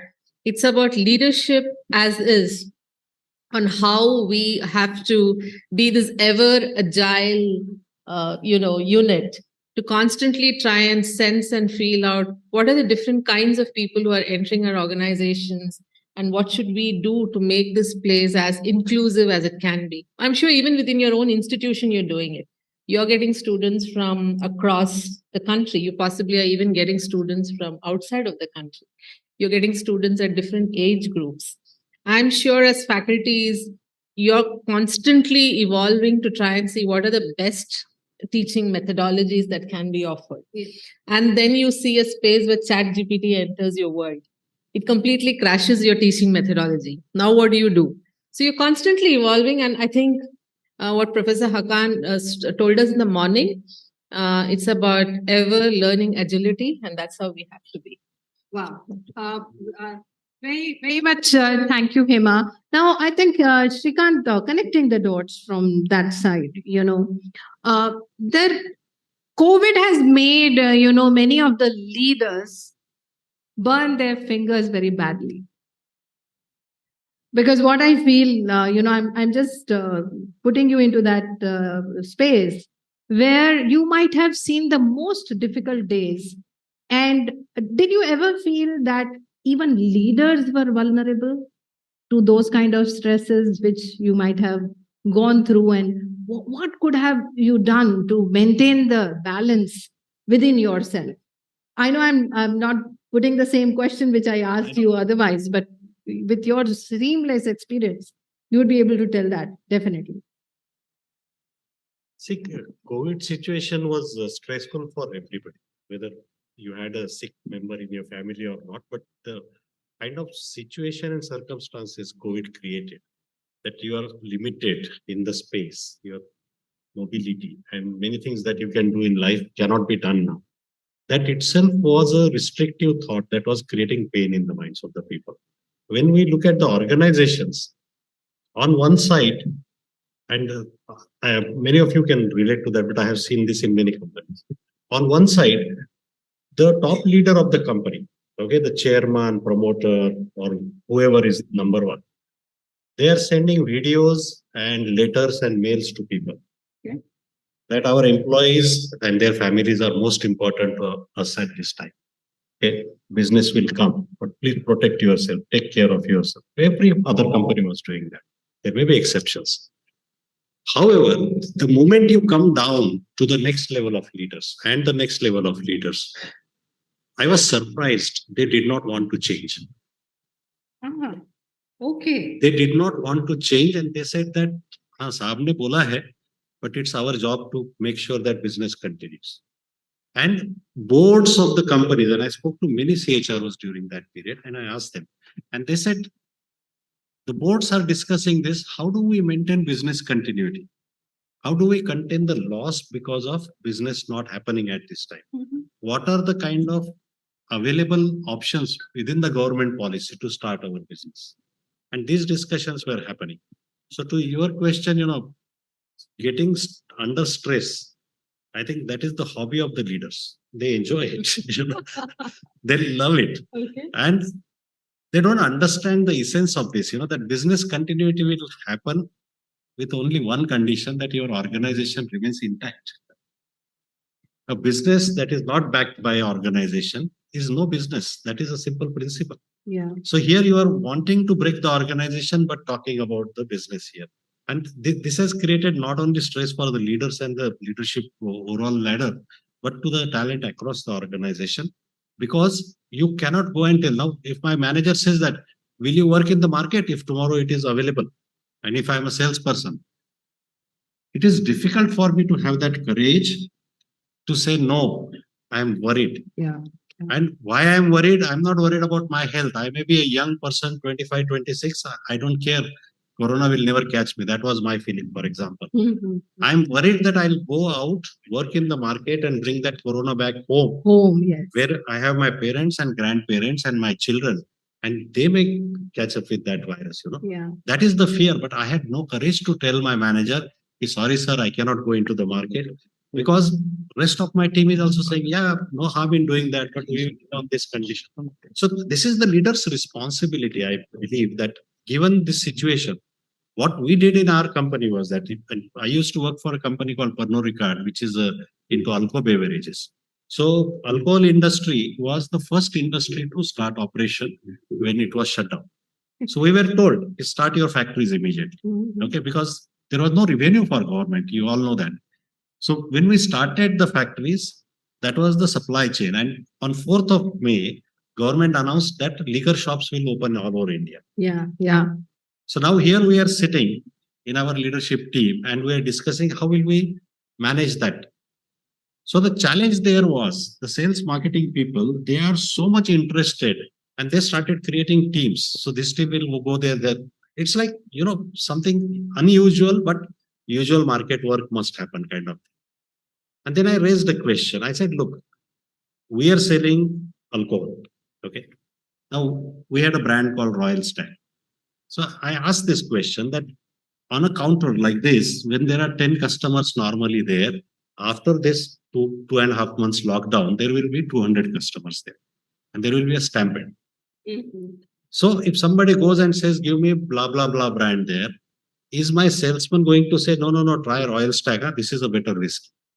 Is it possible? Can you do merchandising? Can you do sales promotion in this situation? Logically, everybody knows that whatever is available will sell. So the job was with supply chain, not with the sales and marketing. So we sustained that pressure for 15 days. But then there was a pressure coming from down below because competition is working, everybody is in the market, we are sitting at home. See, the fact is that people who work in manufacturing, who work in sales kind of functions, they cannot sit in front of laptop 8 hours every day and then they shut it down and go to bed. It doesn't happen like that. Yeah. These are cultural issues. So they have to be told that this is not safe for you. This is not safe for your family. This is not required for the business. This is leadership.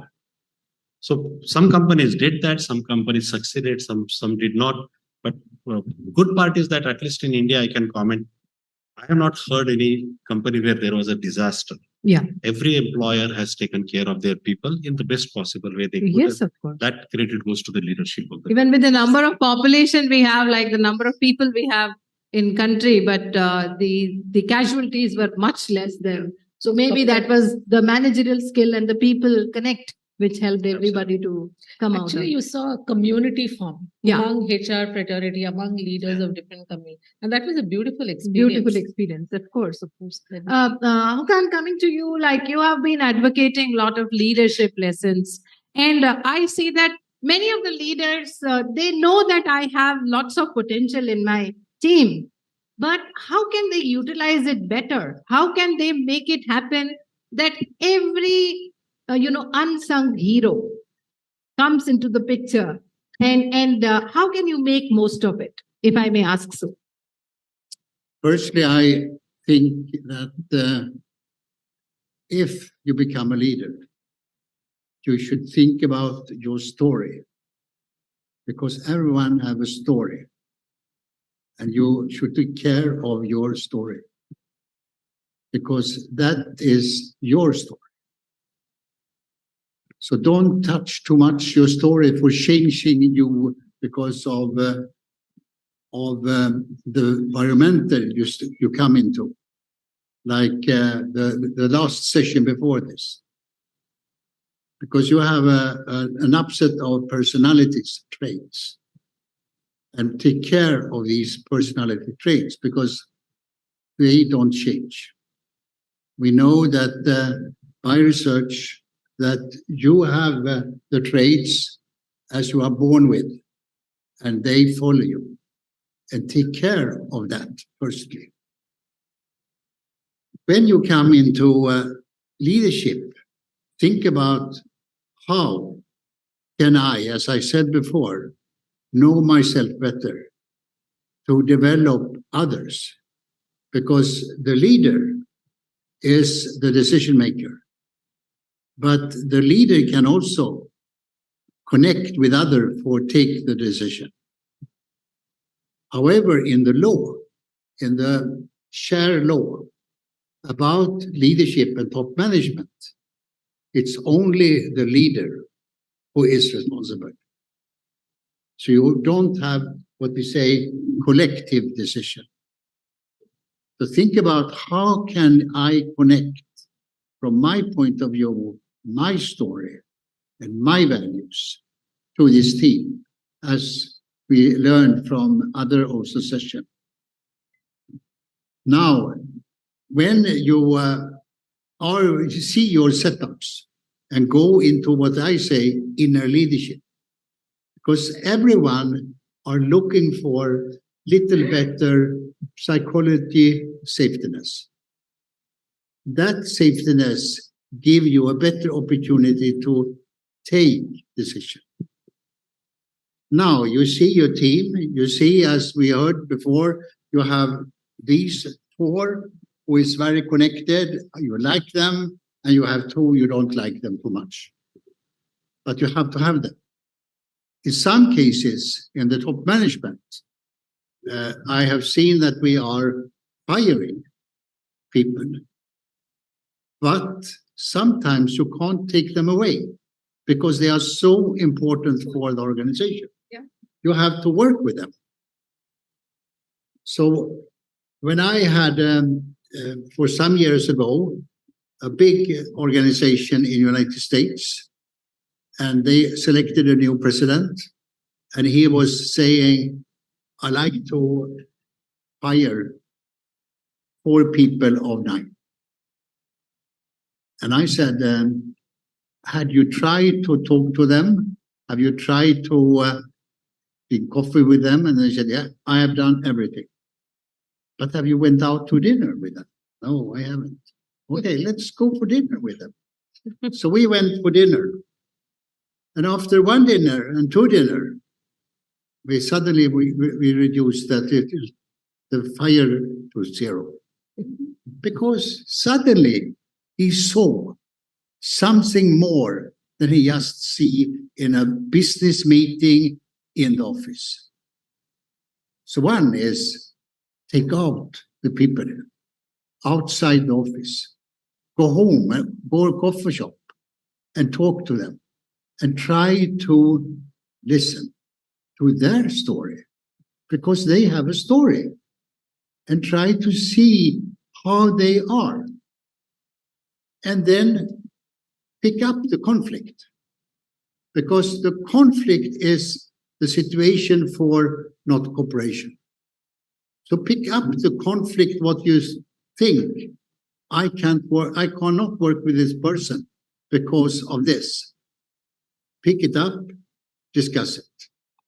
And it's better to pick it up and hide something.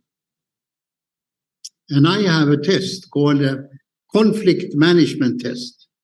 And where you can see if you cooperate, if you are challenging, if you compromise, if you are avoiding decision, or you are too courteous. And immediately when I see not cooperate, too much avoiding, maybe sometimes too courtesy, I say, do you really work together with others enough? So you can test the person together and see a picture. Mm-hmm. When you see that picture, to have a deeper discussion about the person. So therefore, I think it could be very good to do assessment of leaders and even assessment of the whole team, because then you have information that is from the outside. And that information give you a possibility, not that you are telling them, the information telling this is how we operate, this is how you look like. Thank you, Hakan. I think, connecting again the dots, like you said that when certain person wanted to fire, the 4 people, what was missing was a communication link and knowing each other at a deeper level and their contribution beyond the files and the words and the documentation which you may have at the office in the formal structure. But the informality, the connect, the inner peace and the inner connect was so much important. Yeah. So I think, Shrikant, on those lines, if I may ask you, many of the organizations recently saw moonwalking and all those kind of terms which were there. And many of the organization had to say goodbye to some of their talents. And many of the talents left the organization because XYZ reasons. However, there are organizations who are ready to open, the doors for their employees who have proven earlier. And they say, dear, come back. So how do you see this situation? And for a country like India, where there is no dearth of talent, there is no dearth of, people with degrees and qualifications. So how does it matter when we say, like, from the organizational perspective, when you say come back or when you embrace people again, what kind of challenges you see? Are the leaders open for such idea? See, many companies are thinking on those lines, and I believe this is a highly transactional approach. Okay. And the moment you bring a transactional approach to talent, people, human beings, you will get a reciprocation in the same coin. What it means is, post-COVID, there are very few companies who can talk about terminologies like ownership, loyalty, long-term commitment, and these kind of things. Even employers are shying away from saying that because they have shown one face to the employees where they said, when I'm feeling heavy, I will offload you. Okay.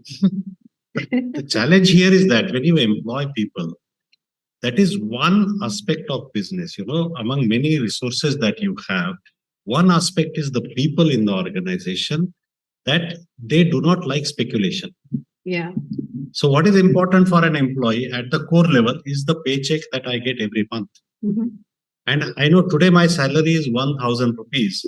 For next 12 months, I will get 1,000 rupees every month. Based on that, that person plans the life. Okay. And in laws, we say that you cannot have any other source of income. So no gainful employment other than my employment. So you're making me fully dependent on you. Mm-hmm. And one day you just switch off the light and say that, sorry, I don't want you here. Just imagine what feeling that employee must be getting. And not only that employee, the circle in which they are working, everybody gets that feeling that it can happen to me also. Yeah. One experience, somebody who has worked for 25 years and they go through this one experience, their whole philosophy about employment and employee-employer relationship completely transforms. That goes for a toss. Now they say that I have to protect myself. Yeah. Yeah. It is my responsibility. My employer is not taking care of it. I can't trust these people. They will use and throw me. The same thing happens when you are calling back people. If you call 1 or 2 people, I won't call it as a trade. But if you call 50 people, those who were told to go, and now you say, no, we need you, come here. Just imagine what feeling they will have. Yeah. This is the tragedy, for the business, that this person called human being, they unnecessarily bring feelings and emotions to the work. That is not bought by the employer. We are not paid for feelings and emotions, but we carry it to the work. Yeah. We build relationships, we build dreams based on that. Mm-hmm. And business does not understand the language. But businessmen must understand the language. That is the biggest challenge, that we should never do this transaction that today I don't need you, you go. When I need you, you come. Yeah. That is the dangerous thing, because from business and organization perspective, continuity of talent, continuity of leaders is very, very important. And we see that, nothing negative about it, but most of the multinational companies that we see in the marketplaces like India, so they have this rotation of 3 years. Yeah. So the expats will come and 3 years they will go back. CEO position, CFO position, this kind of thing. Yeah. And you will see the downside of this 3-year rota that happens in MNCs is there is no continuity there. Yeah. A new leader comes, brings a new philosophy, and they criticize the past one. They want to change everything. And by the time they are finished establishing new, their 3 years are over, new person. Yeah. And this is true across the levels of talent, that if you keep rotating your talent like that, then you need to have a system like a Six Sigma system where people going or coming will not have any impact on the performance. Yes. But it doesn't happen like that. The role holder is more important than the role. We have seen that every time. And dear audience, if you're awake, let me tell you, we'll share a very small story here. That, in one of the businesses, there were, the employer was a Kirana store, the retail outlet. And he had 3 employees. But because the business was going down during the COVID time, the man said that, I need to, take out the person who was the last joiner. So there were like 2 ladies and 1 man. The man was to go. The 2 ladies went forward to the owner and said, see, he's the breadwinner for the family. And can we share if you can cut our 30% of the salary and can maintain his 60%, it would be good. And once we go back to the business, we can have our full salaries back.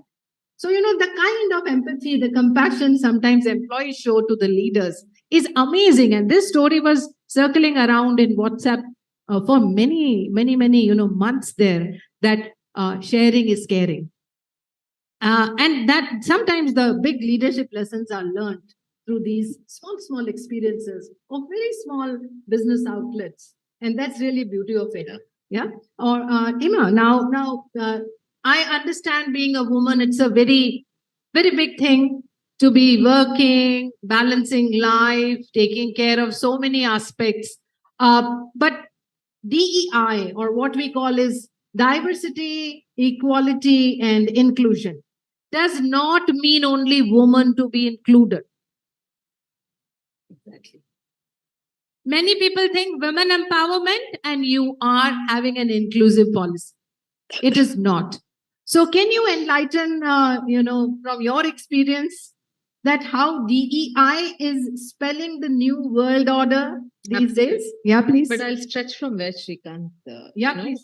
left off. We saw some case studies of how organizations looked at people very transactionally, right? The hired fired policy was so prevalent, which is also why they probably experienced high rates of attrition the last couple of years.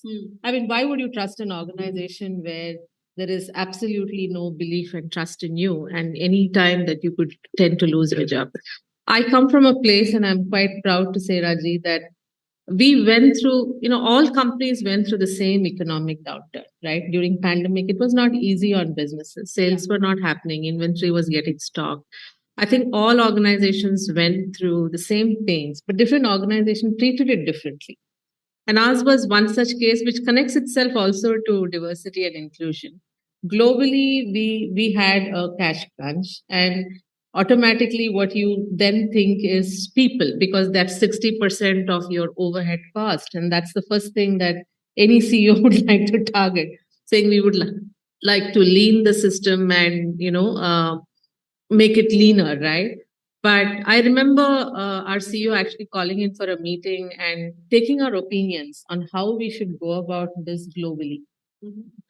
And I recollect that different groups of HR leaders from different locations had their own thoughts to it. And from India, we had made a proposal, and we said that we would like to go in for a shared pay cut. Wow. We were about 1,000 employees in India, and instead of cutting heads, because most of our employees, at least 40% of our team, are single family earners. Some of them are coming in from tier B, tier C cities, making their first professions with us. So we had chartered a proposal saying we'd go for a shared pay cut. And, CEO having listened to us, he was quite intrigued on how we would work through the proposal and what would be the net cost impact. Of course, in INR terms, it doesn't convert itself to any big amount. But then when you extrapolate it globally, the amount of dollars you can save by not making people lose their job is tremendous. Wow. And this one policy became a global policy. We did not lose headcount. We all went globally as a shared pay cut. That was in the March of 2020. And in February of 2022, we got back all the money that we had actually shared. So for me, that is an exemplary example of how a CEO looks at an inclusive behavior, collecting the inputs and actually working on it, right? And of course, coming back to your question on D&I, a lot of companies, this is almost in trend, right? If you don't speak D&I, you're not a great organization. And you have to put LGBTQ on your LinkedIn profile. You have to make sure you're doing something for International Women's Day, at least give a flower out. But for me, it goes a little beyond that, not simply because I'm a woman myself, but primarily because I think myself as a leader who has very humane considerations for all people across all strata of society. So it's not just women. We have people who are partially disabled who are in the organization. We have people from different social strata. I have people who study in urban centers and come from elite backgrounds. I also have students who have come almost as the first professionals in their family. Even that is diversity. We don't see it that way. Exactly. But even that socioeconomic difference itself is a diversity thing. So then how do you create your communication systems? It starts from there. How do you make sure that everybody is understanding the common elements in the organization? How do you make sure your leaders, first of all, are having getting rid of their unconscious bias? Although it is there, you can't completely get rid of it, but can you keep conditioning them? Can you keep providing them enough avenues where they're able to respect the entire team in its entirety and not bringing those biases into the system? So that's one big investment we do. It's almost like it's part of every onboarding of every new manager. Every new manager assimilation begins with that. And that is, for me, a very fulfilling journey beyond all the other conferences and things that we do, which I think all companies do that. That's one. And for women especially, because there is we should accept it. It goes beyond her work because she brings her entirety into work. There is her family, her child, but we can't ignore that these days even men have the same thing. They also have challenges of childcare. They also have challenges of elderly care. So how do you create those inclusive policies? So if you have a childcare center, don't limit it to only the women. Maybe there is a young man there who has young kids who also needs a childcare support, and you offer it to them. So that's the way we tend to think as leaders. And I think in India, perhaps, it's still an evolving thing, Raji. I wouldn't say we have matured as yet. Yes. And I think the first step is leaders. Yeah. We as leaders can embrace that inclusive thought, inclusive leadership. It should happen, but there's a lot of things that we need to do. We need to do a lot. Get in. Yes. I would just quickly share two small incidences. Across IIM Ahmedabad, there is Blind People Association. Has anybody seen that? Ahmedabad, yes, Sanjay ji, Ashutosh ji, you have seen this very, very, very, they have this blind experience. There is a 1 hour show, or you say that it is a blind experience. Every person who visits that is, they enter, it's completely dark. Completely dark. And they ask you to, touch those objects, those who are there, and identify from using your senses that what are they. And what it brings after 1 hour, even they would give you currency notes to feel and say that what kind of currency note it may be. Is it a 20 rupees note or a 100 rupee note? Can you smell? Can you touch and say what it is? And they also make you eat something in that dark arena. Now, what happens? The person coming out is so overwhelmed to know that, oh my God, my organization was never sensitive about the people with different abilities. So we do something called as a privilege walk. Yeah, that's right. Where you have leaders and all of us who are responsible for people and their growth, and actually do a privilege walk session. It's a half an hour walk and it's a facilitated session. It's mind-boggling because I have seen leaders actually break down. Yeah, they cry. Because I have seen that. of so much of ignorance that they had and the sudden realization that there's a lot to be unlearned and a lot to be learned. And so that's something that has been very profound. Yeah. Same thing, like I wanted to share two quick stories. Another is a Lemon Tree Hotel. You know, when Aradhana Lal joined in the Lemon Tree Hotel, she wanted to quickly bring the total, the ground staff to be on a, the spastics or, dyslexic, or they are having some kind of challenge with their, with their bodies or their mind. An entire organization, people, those who were so normal to say, were made to learn the language these people who cannot speak or cannot hear. They were trained for that to bring that unity. Those are the wonderful two examples I see that we miss out. The beauties, they are there. In fact, while we are talking today, we have a program running in my company called as Her Return. This is really opened out to her return. Wow. It's opened out to spouses who employ spouses who have taken a career break because of childcare or elderly care. And our interest is to invest in them for a period of 1 year, just bring back their confidence, build up their resume, build up their LinkedIn profile, and just enable them. Super. These are something commendable. There are certain people in the audience, who have been speaking something. Do you have any questions, or are you also wanting to share something? Aditya is raising some hand, and one lady is also. I saw Aditya first. Can I give him? Yeah, Aditya. Are you going to look at the black cat in your hand and then ask your question? The question is quite long, ma'am, so I've jotted. नहीं, long question तो चाहिए नहीं, हमें छोटू सा चाहिए. Okay, so ma'am, as you have pointed out the COVID thing. हाँ. So ma'am, it's just not a question, ma'am, but it's my perspective, and I will be, asking a question through that only. So as you have pointed out the COVID thing, we all got united in. Are you a purple brain? No, ma'am, blue brain. Blue. Okay. So ma'am, so the COVID thing, ma'am, united the family, not only the family, but the state and the nation and the entire global country. Yes, yes. The leadership played a vital role in it. How we were not going to offices because it was literally like we cannot go out. It was like government policy that we cannot step out of our house. So we, the leader, have their creative mind. They worked out, and we created an app called Zoom app. So from there we started working. Yeah. And we got connected. Just now, even in the offline mode, when the things are fine, Daniel sir, because of some problem, he cannot come, and he joined from the Zoom app only, which is another way of, connecting to each other. And even I want to take out the, ma'am, this is one of the perspective, ma'am. Second perspective is of the greatest band, which is known as the You want to be the panelist? So, I am open to that. So, ma'am, the Beatles, ma'am, like 4 big singers, ma'am, they came to Rishikesh in 1960s. Okay. They did a, ma'am, transcendental meditation, which is known as you have to be in a silence mode. You don't have to speak any word.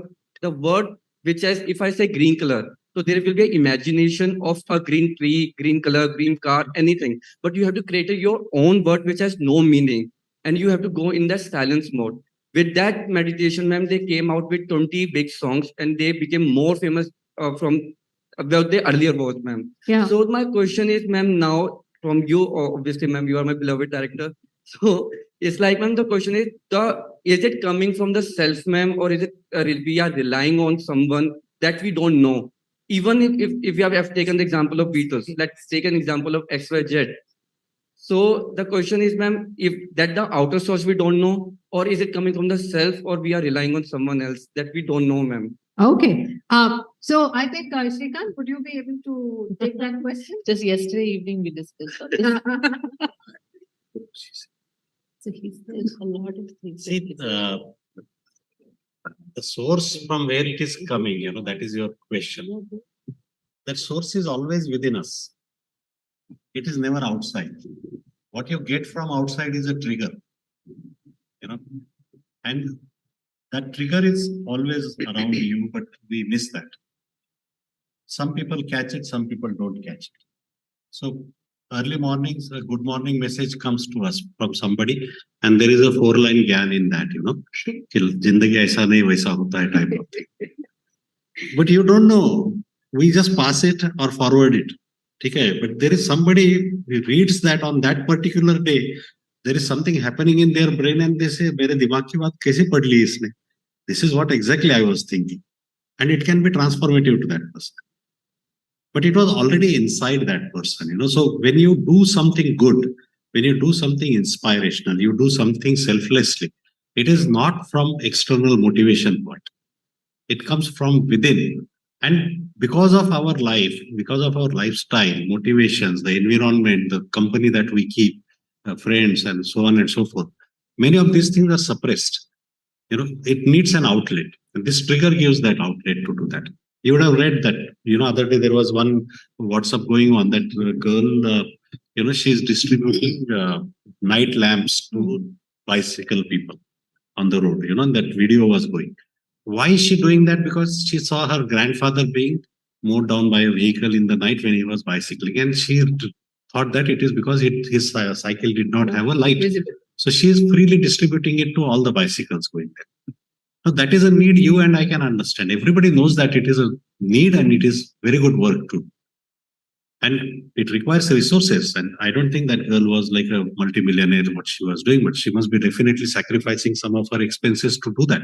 Where did this trigger come from? From that accident that happened to her grandfather. But many of us have those kind of goodness inside us, and that we just need to let it out. Just remove the barriers. Ki ye mujhse nahi hoga. When I grow up to that, I will do that. When I have so many funds, and I will do that. When I have time to do that, I will do that. Just do it. You start doing, and slowly, you see the path opens up. I can say something. You see, you have every person have a curiosity, and that curiosity is to take next step, develop. And you have what I said earlier, a set of personalities, personal traits. When you grow up and somebody say to you that you can't do that, then they hit your traits in one and another way. If somebody say, please do, it hit in another way. If you have too many no's, your self-confidence little hurt, maybe. If you will be beaten, your self-confidence probably be beaten. So this is about how you're growing up and what type of expectation your surroundings are setting. Now, if you live in a very poor situation where a lot of hard condition, of course, they put you into a set of setups that hits your traits. When you come into an organization and they say, you have to do that, and you have an open mind where you have been allowed to be free, think, and so on, you value that in a more positive way than if you're coming from a setup where you have had a hard condition. So you take a decision about, is this good or not good? Mostly you accept. But suddenly maybe you say, no, I can't accept this. That situation you're coming in, if you become maybe manager on executive level, and they say, the goal, the target for the market have to be rise 2% to 6%. 6% rising in the market is huge. You probably think, well, if you have openness, I will maybe try. But if you had hard condition, you maybe don't rely enough on that you can do it. And suddenly you say no. So your reflection of what you're coming from is always there. Therefore, it's so important that you try to find out your inner leadership or Exactly. That was there in your presentation also. That was there in your presentation also. Yeah. Inner leadership. Yeah. And if you like to read more about this, you can go to Amy Edmondson, Harvard. She's a very good researching this. Thank you. Thank you, Hukan. Ma'am, your question, please, very quick one.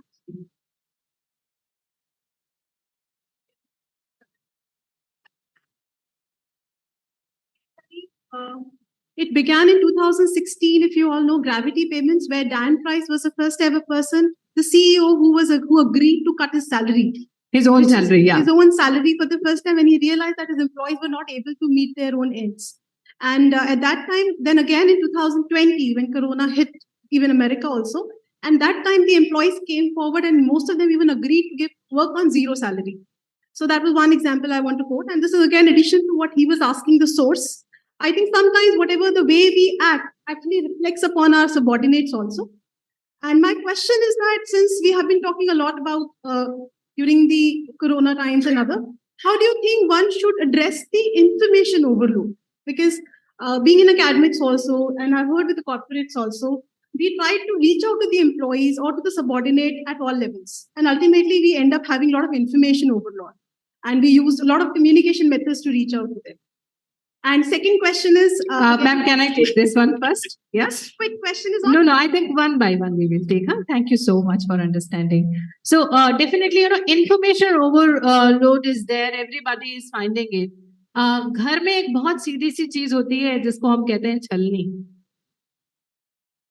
Deceived. You are the consumer and the decision is in your hand. What and how much you need to consume. Even if there are 100 dishes on a wedding, party, can you eat the portions which you normally eat of all the hundreds? You cannot, right? Then you selectively pick, okay, this is of my choice. This looks good. This is so nice. This is presented well. So you would try those first. Same as with the information. Thank you. Yeah. So, Hukan, I'm coming to you for one question. One very quick question. What two important, points you feel are necessary for today's leader to harness in themselves? Two qualities of leaders. What qualities? I would quickly asking everyone for the same question. Well, I'm slow. I'm Sorry? a little slow. But I think it's important that you try to understand yourself and build the team. Try to understand yourself and build the team. No, Okay. leading the team. How can I lead? How can I see the team? How can I understand myself? Super. Hema? I believe in this concept of quiet leadership. Wow. I didn't begin like that. I was quite an edgy leader. Shrikant would know me better. But over time, really cultivated myself and I've seen a lot of benefits out of it. Listening more to my team, listening more to my peers and my leaders has actually enhanced the quality as a leader that I am myself. So quiet leadership. Hindi में अगर मैं कहूँ तो ठहराव चाहिए आपको. बहुत. ऐसी नहीं थी मैं, but बिल्ड किया. ऐसे नहीं थी पर हो गए. हो गए.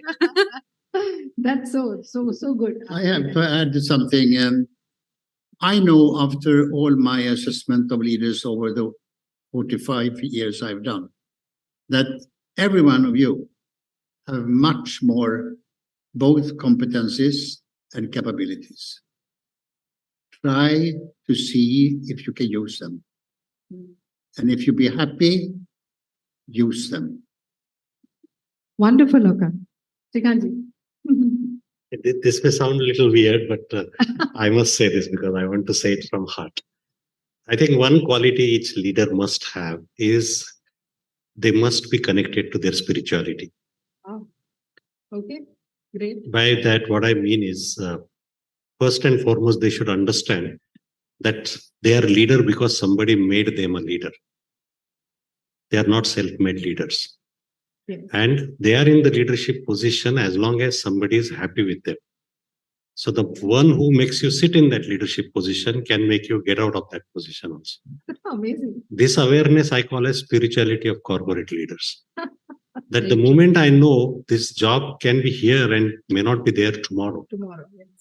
When I tell this to other people that I don't want you tomorrow, I should believe somebody behind me can tell me you are not required tomorrow. That also keeps me on the ground as a leader, that I'm not different from you. We are all the same. Just that we are performing different roles. You are a team player, I am a leader of that team. That's it, nothing less or more than that. And second quality that I would always like to see, and I have tried this all my career, is a leader must develop leaders. Oh, yes. That is their responsibility, not only giving business results for today, but they should create a sustainable leadership pipeline and culture in the organization. And a leader should not be a consumer of talent. They should be a creator of talent and leaderships. Absolutely. That both the points are so important, and all of your points have been, all my three panelists have added so much of connected, value. actually. Yeah, we connected and feel the same way. Not that because we are from human resource profession, but because I think we have seen the leadership paradigms changing in the recent past, and all the disruptions that has happened, whether it was ChatGPT or whether it was even my students, they are using to answer their questions ChatGPT sometimes. But the teachers have to be a little smarter, one step ahead of them, and they should know that how to deal with it, right? So the preparedness everyone needs. All the leaders, in a way, they were prodigies somewhere, sometime, and that's where you are not indispensable. You are not the only one in this world who is going to lead. There may be a entire force of men and women more talented than you. It's just because you are there, that's why you are leading.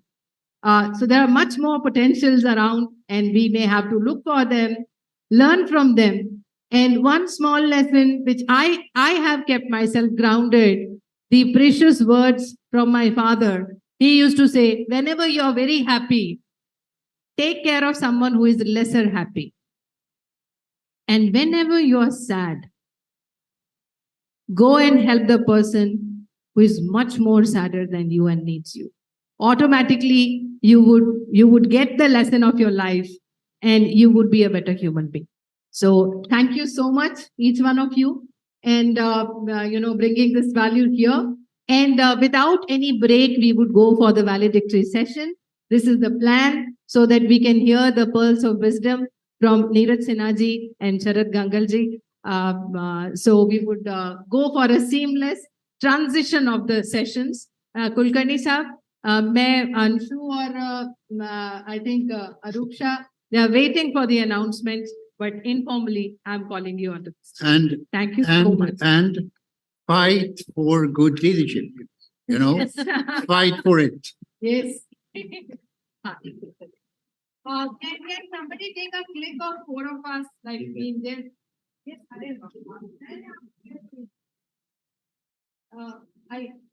Thank you for the enlightening panel. And we'll proceed for a 15-minute tea break after this. No break. No break. We're continuing. Sorry, my fault.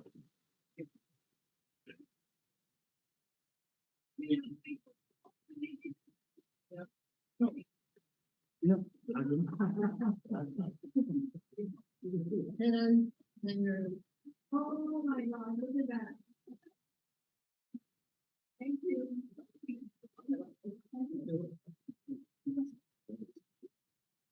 Well done.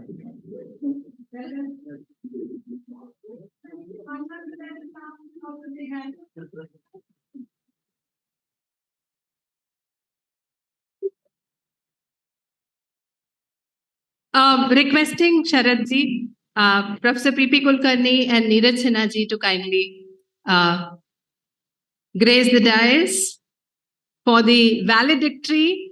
I would request, I know people that you have been there and taking so much to the capacities where your brain is brimming with lot of new knowledge, but still, I think you would deserve the tea better when we finish this session. Thank you so much.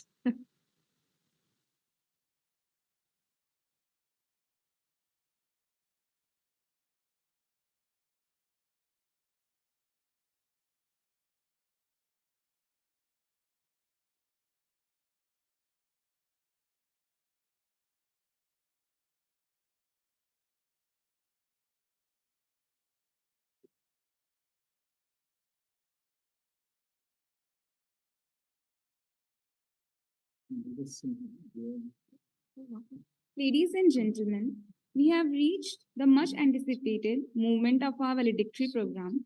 It is with great pleasure that I introduce to you our esteemed guest, Shri Sharad Gangal sir, Chairman of TJSB Bank, who will grace us with a keynote address. Please give him a warm round of applause. I request Shrikant Lunikar sir and Professor R.K. Mishra sir to present Angvastra and Green certificates to Sharad Gangal sir. Okay, Professor Gautam, please. Gautam. And I also request Anshumali sir and Professor Brijesh sir to present Angvastra to Kulkarni sir as well.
Thank you, Sharad Gangal, sir, for Sharad Gangal, sir, please, for your presentation.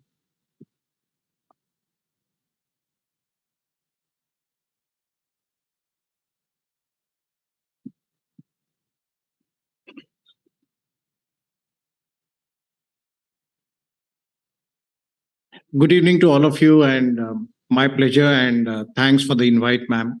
And thanks, Shrikant, for being being instrumental in introducing me to this day. Prismatic, changing world, new world order, operating words, great operating words. Since the morning, we have talked a lot about leadership and what are the different facets and different dimensions of leadership which I've come across. Lot of reference was made to COVID, and I promise you, I had not talked to any of you that I'm also going to speak about. Three things have changed after COVID, according to me: work, workplace, and worker. Work has become digital, workplace has become hybrid, and worker has become more demanding. He or she has become highly autonomous, and we need to respect that. Very often, one gets asked as to why people leave in 3-4 years, why people change jobs. I think it's not the new normal, it's the now normal. Yeah. It's going to be like that. Because people want experience. That does not mean you're a bad employer, but people want to experience newness because sameness is boring. And that's the reality which we all have to embrace, and that's what is going to happen. A lot of emphasis was also laid on data. Red brain, all of you remember? Yeah, I was a red brain, yeah. But one thing I want to caution, especially not only HR people to certainty, but everybody who is responsible for organizations and lead teams, that data is not everything.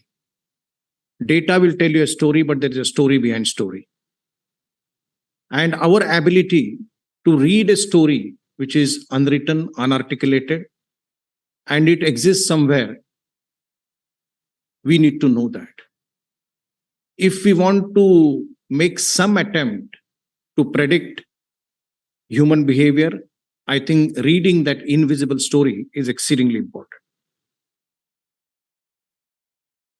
One of the things that is going to emerge and has already started emerging is ability to manage teams remotely, which was not a competency which was written about 3 years back.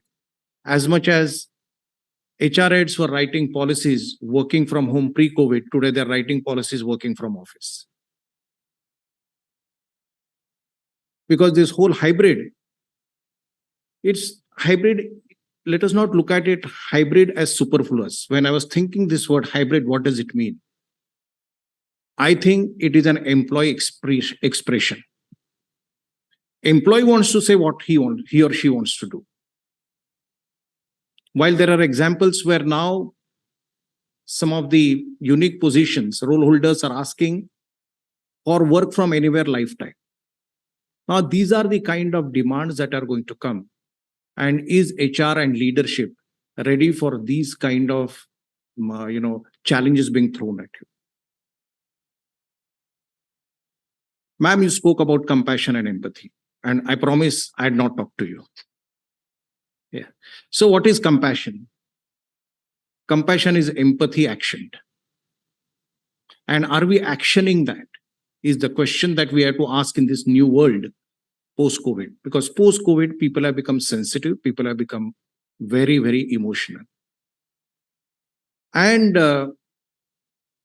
therefore, if there was something like caring, people were trying to experience it best during the COVID period. And did we do that? And are we going to continue with it, even though we are going to be remote? Lot of paradoxes have got thrown up during this period and post that. People want to work remotely, but they want compassion. The challenge is this stretch of your compassion has to be so intense that you are able to connect with people even though they're not sitting physically in front of you. And have you been able to develop that ability that you will still connect people psychologically? And that psychological contract which gets built when you engage somebody in employment will continue to thrive and will continue to sustain the tribulations of what is going to happen. On one side, I can very clearly read as a student of HR, I started along with Srikant, we were classmates. We started our career in 1984 in HR. And I can very clearly see the world, because world is become competitive and world is becoming multipolar. That's a big change that has happened even after COVID.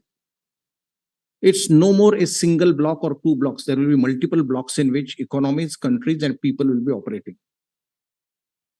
And therefore, I feel that the era of appointment-based engagement in organizations is going to recede, and assignment-based engagements are going to come. Are HR people ready to manage such situations? Are leaders ready to embrace them? That's going to be one of the big issues. Obsolescence is coming very quickly, and relevance is becoming extremely important.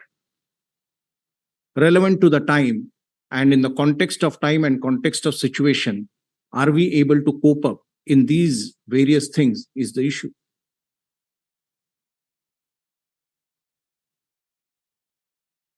According to me, hierarchies have started to vanish, and they will vanish very rapidly. In India, those of you who have studied HR know there is something called power distance. In India, the power distance is very high. But the new generation is going to crash it very rapidly. I sense, in continuum of what I said, assignment-based engagement, I think the traditional hierarchical organizational pyramid structure will start going away. And organizations will form teams of different specialists. Somebody will be facilitator, largely HR, somebody will be from finance, somebody will be from technical. These teams will come and everything will be seen as a project. The project will be completed and the team will be dismantled. Reward will be based not on fixed, or the emphasis on fixed will come down, and reward will be based on achievement levels of the project. And according to me, these are why I'm stating many of these things, because obviously I'm getting more time to read than I was when I was in the role. And therefore, one of the things that leaders have to, and I keep on telling myself, that you have to weave patterns of what you read. And the patterns and trends that are emerging in my mind are of this nature. And therefore, this quick obsolescence in terms of ideas, not only physical, all of us know that the intangibles are more difficult than the tangibles. And these intangibles, quick obsolescence is throwing a challenge at leadership and HR as to how are you going to equip your organizations to counter this situation. I will not say counter the situation, but address and adapt to the situation. Many times it's spoken about innovation. And Arthur made a point in the morning about risks. Organizations cannot be risk averse and still say we want to nurture a innovation culture. The question that employees are going to ask is, are you going to allow us to flirt with failure if you want innovation? I may go wrong. It's like a venture capitalist who invests in 6 projects. He or she scores duck in 5 and hits a 6er in the 6th project. So this flirting with failures, do organizations have the capacity and the mental space to allow employees to do it? Then only innovation will happen, otherwise innovation will not happen. One of the other things is about contrarian thoughts. I think organizations will have to encourage more and more contrarian thoughts. And this will come down only with hierarchy. This will come down only with hierarchy. There is a rival idea which you need to appreciate. And this is the prismatic view that we need to take. I wanted to say 5-6 things which according to me can form an indicator, and to examine the indicator and pursue the indicator whether that's happening. 2 more things. We talked about culture so much. In my experience, there are 2 things which certainly flow top down. One is culture, and secondly, organizational objectives. If the MD is not clear of the objectives, your performance management and goal achievement goes for a toss. But more important, that is slightly trivial. But according to me, culture. If we say culture is demonstrated behavior, are we seeing a demonstration of a behavior which the company wants being practiced by the top man? And that is exceedingly important because employees don't listen to leaders, employees do what leaders do. And therefore, we are constantly under the searchlight as to how we behave. Examples of pay cut were given. When I was at Thermax, we took a pay cut across all levels in an inversely proportionate manner. The senior most of the cut, the largest cut. The example that I'm giving here is how culture creates an impact. But a very strong union in Pune factory, extremely strong. 25 years ago, they were ISO 9000 certified. 25 years ago. The president used to go overseas to talk on international forums on union management rights, etc. Such was the level. They fought battles during agreements, but when they saw that the management has taken pay cut, they came to me and said, we also want to be contributor. You have not asked us, probably having a biased opinion about us that we will not take a salary cut. Why to break your head? But we want to prove you wrong. To prove always a point that we are with you always and we want to be equal contributors to the organization. And they said, we are going to take a 4% salary cut, which are taken at the lowest level of your managers. This was voluntary. So therefore, culture flows from top, culture is demonstrated behavior are not utopias. According to me, they are realities if we do it with sincerity. And today's generation and the set of people, diverse people whom we don't consider amongst ourselves, are constantly watching us and telling us we will demand what we want, but we'll also give what we feel is justified. Last point, because a lot of students, I've been teaching at TISS for almost 6-7 years, and post-retirement, I've been teaching more intensely. I'm teaching in all the formats at TISS in HR. So when I ask them as to how do they want me to teach, they're so direct. And the question is, are we ready for this direct? They told me, sir, don't teach us from Google. That's it. Thank you very much.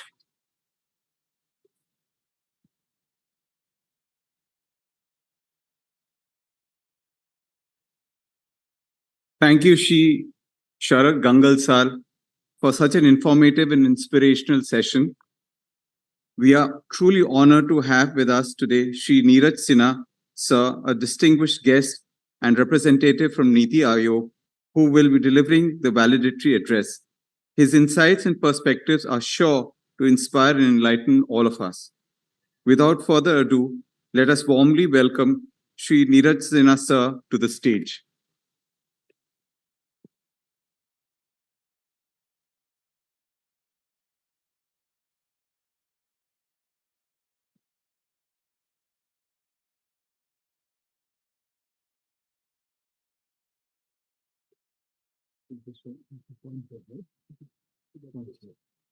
Thank you. So, good evening to everyone, and a warm word of gratitude to the NTPC School of Business for having invited me and my colleagues, Mr. Naman Agarwal and Ms. Naba Suru, to this event. My esteemed colleagues on the dais, and of course, the director of NTPC School of Business, and I see Dr. Gopi Chandran there. I'm sorry, I don't know the other names, but a warm word of gratitude to all colleagues from the NTPC School of Business, ladies and gentlemen. Since we belong to the science and technology vertical of the Niti Aayog, we will talk about science and engineering here, and it was heartening to see that I didn't realize that you have a song You call it the NTPC School of Business song. And that song had the word Urja several times. So that kind of gives me confidence that the topic that we are going to speak on is not out of place, because until now I was hearing a lot of other viewpoints, very important viewpoints on how we should behave after the so-called Chinese virus hit us. So without more introduction, see, net zero emissions by 2070. Now, this is something which was kind of given to us as a target by the Prime Minister of India himself. And this was in the COP26 in Glasgow, that there were a lot of targets that were laid out for India.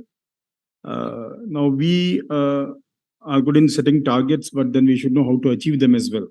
So the first few slides will talk about, most of the things that we know already. We know that we have a total installed capacity of around 415 gigawatts of power. A major share of that comes from the NTPC's world of business, that is thermal power generation.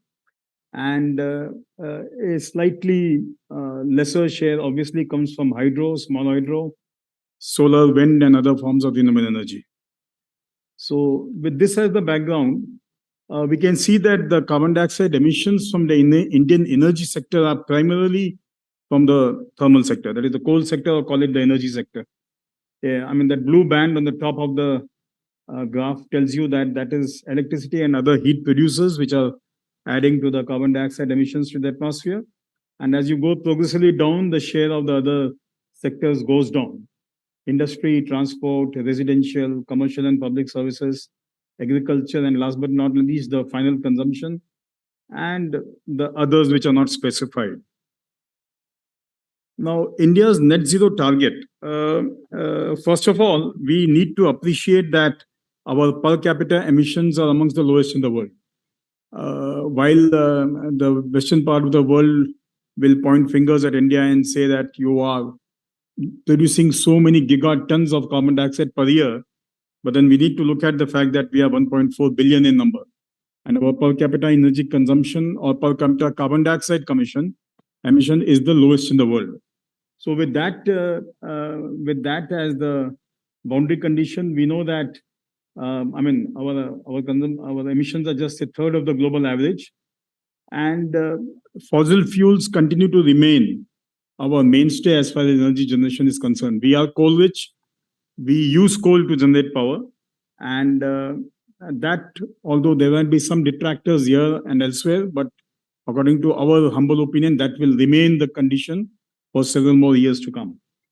Now, the others are figures, but the last bullet is important. We are talking about green hydrogen now.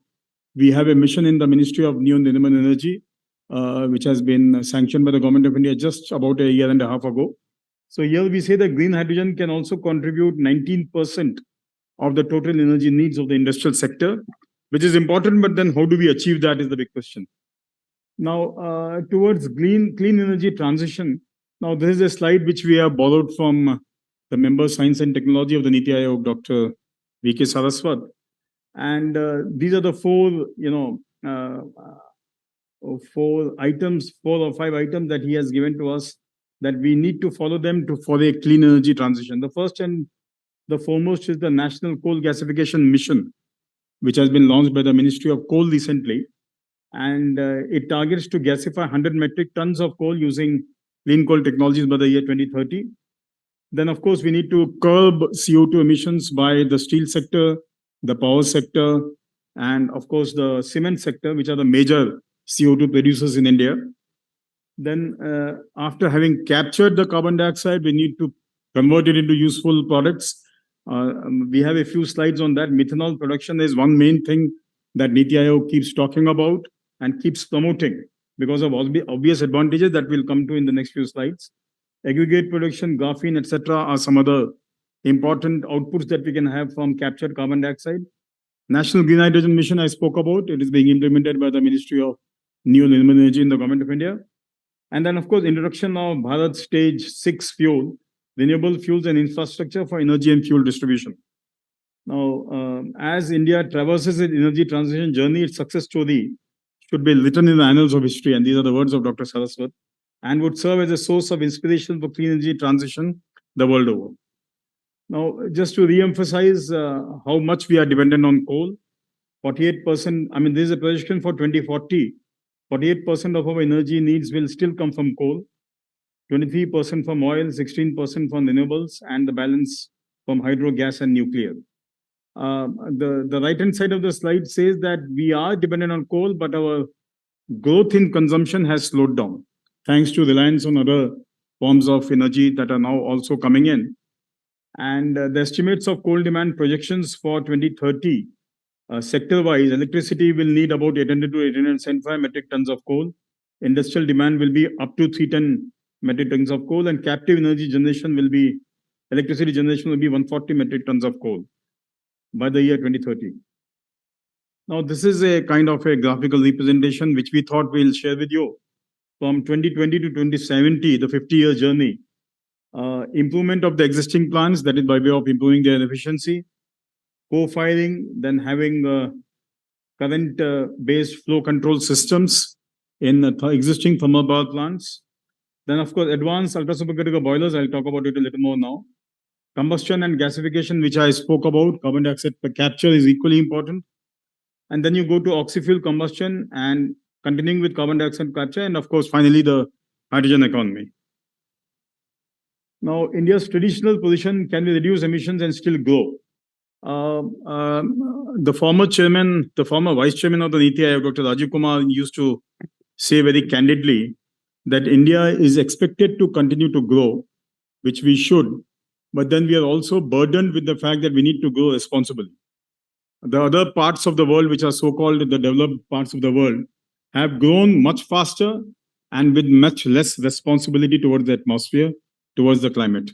Now, we are burdened with the fact that we need to also take care of climate change, we need to take care of emissions, and we need to keep growing at a pace at which we are able to sustain the energy demands, the food demands, and the various demands of the 1.4 billion population that we have.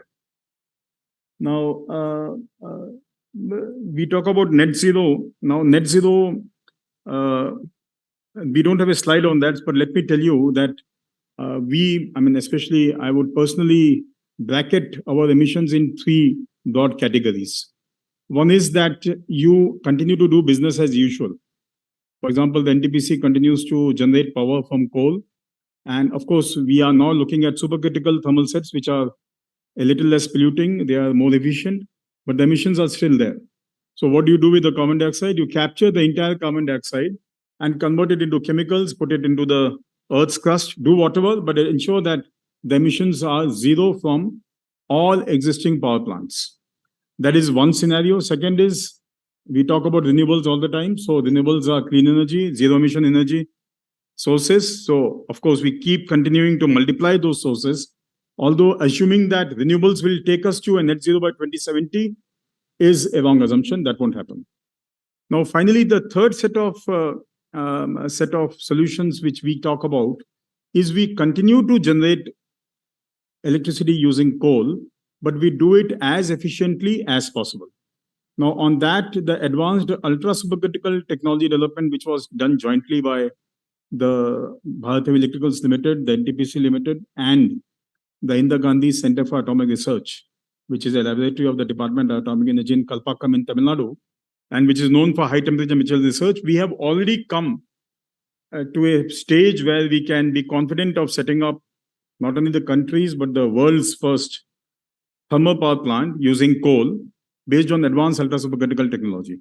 There is already a proposal to put it up in Sipat in Chhattisgarh, but it is yet to see the final approval by the Government of India.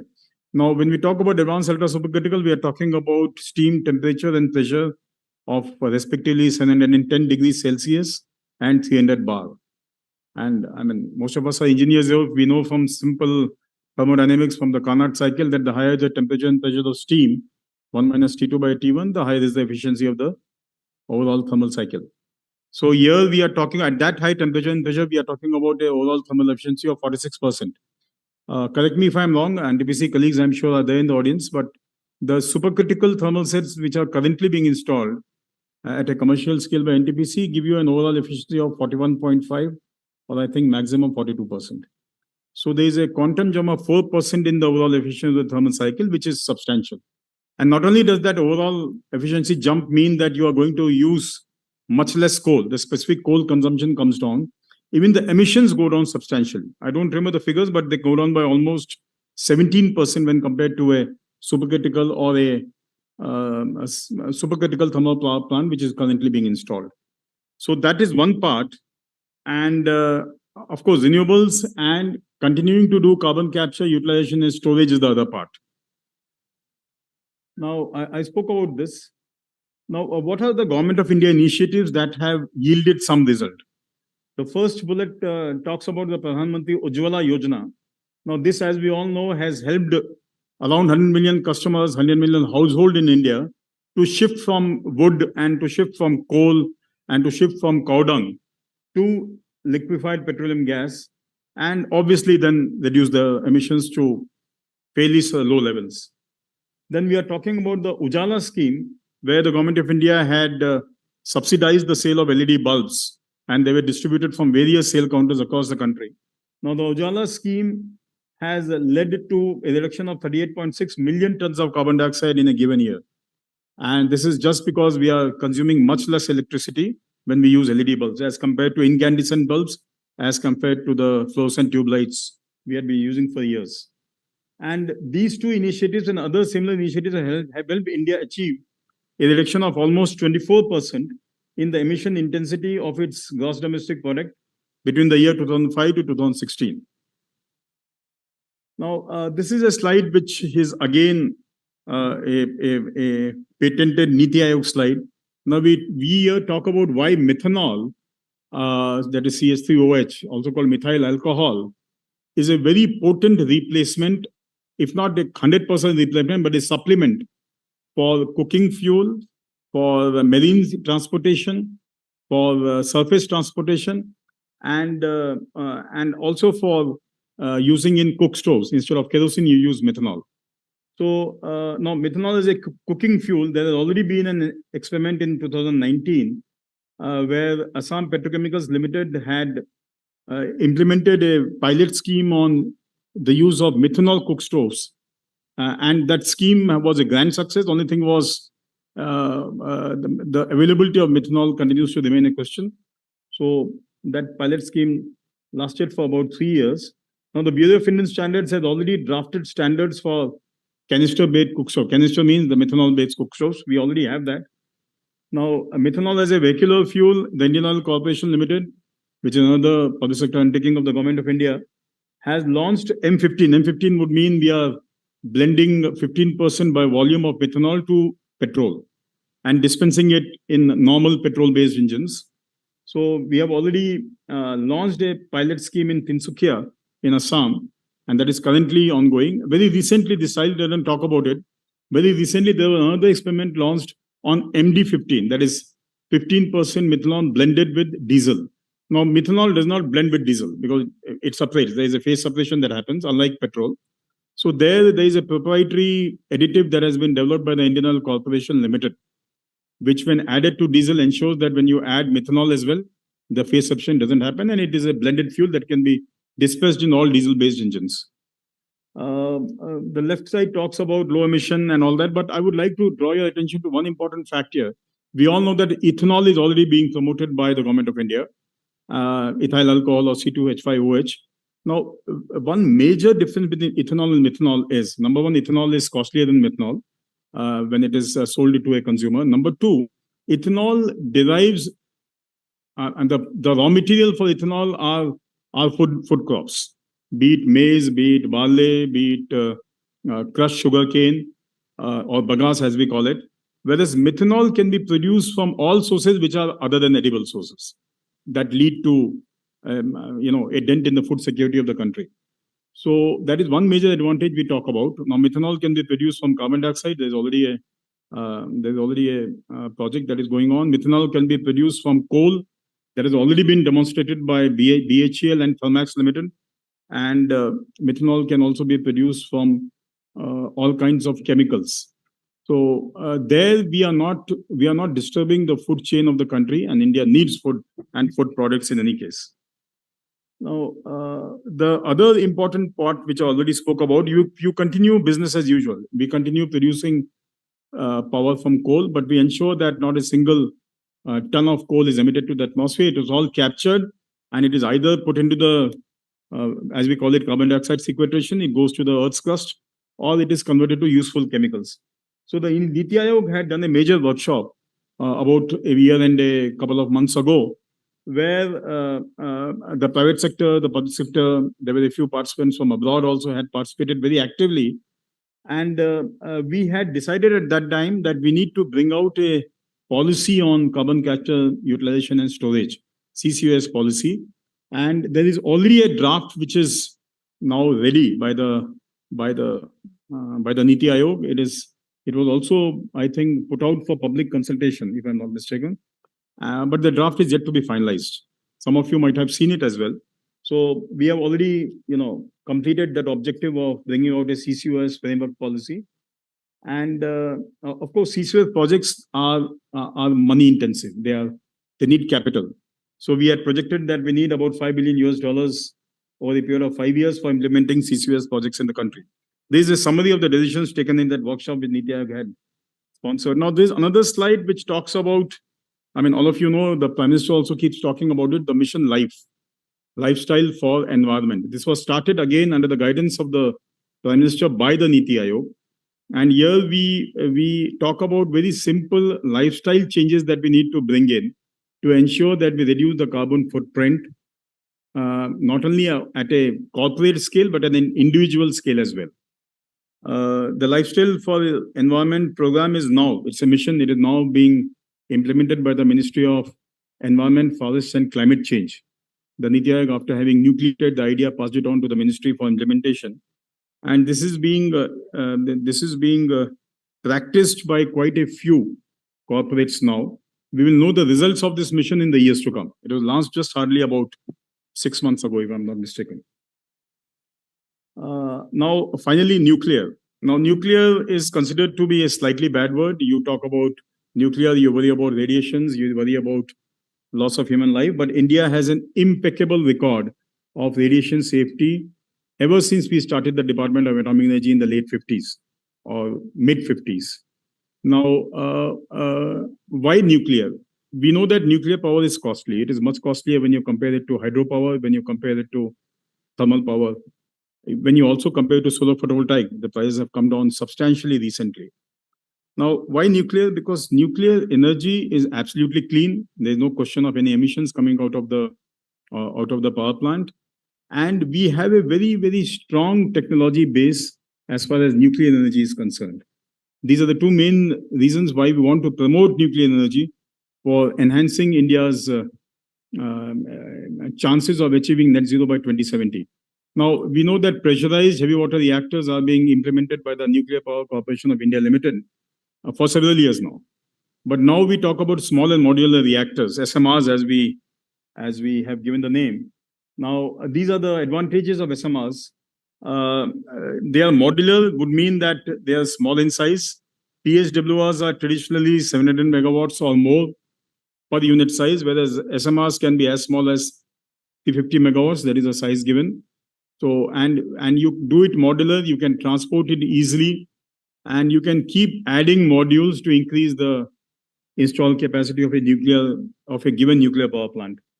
Now, they can be an option to also the aging power plants of the NTPC, the aging power plants, the thermal power plants of the various power corporations of the states. For example, the UP Power Corporation Limited or the MP Power Corporation Limited, etc. And there is a potential for also converting SMRs into hybrid systems.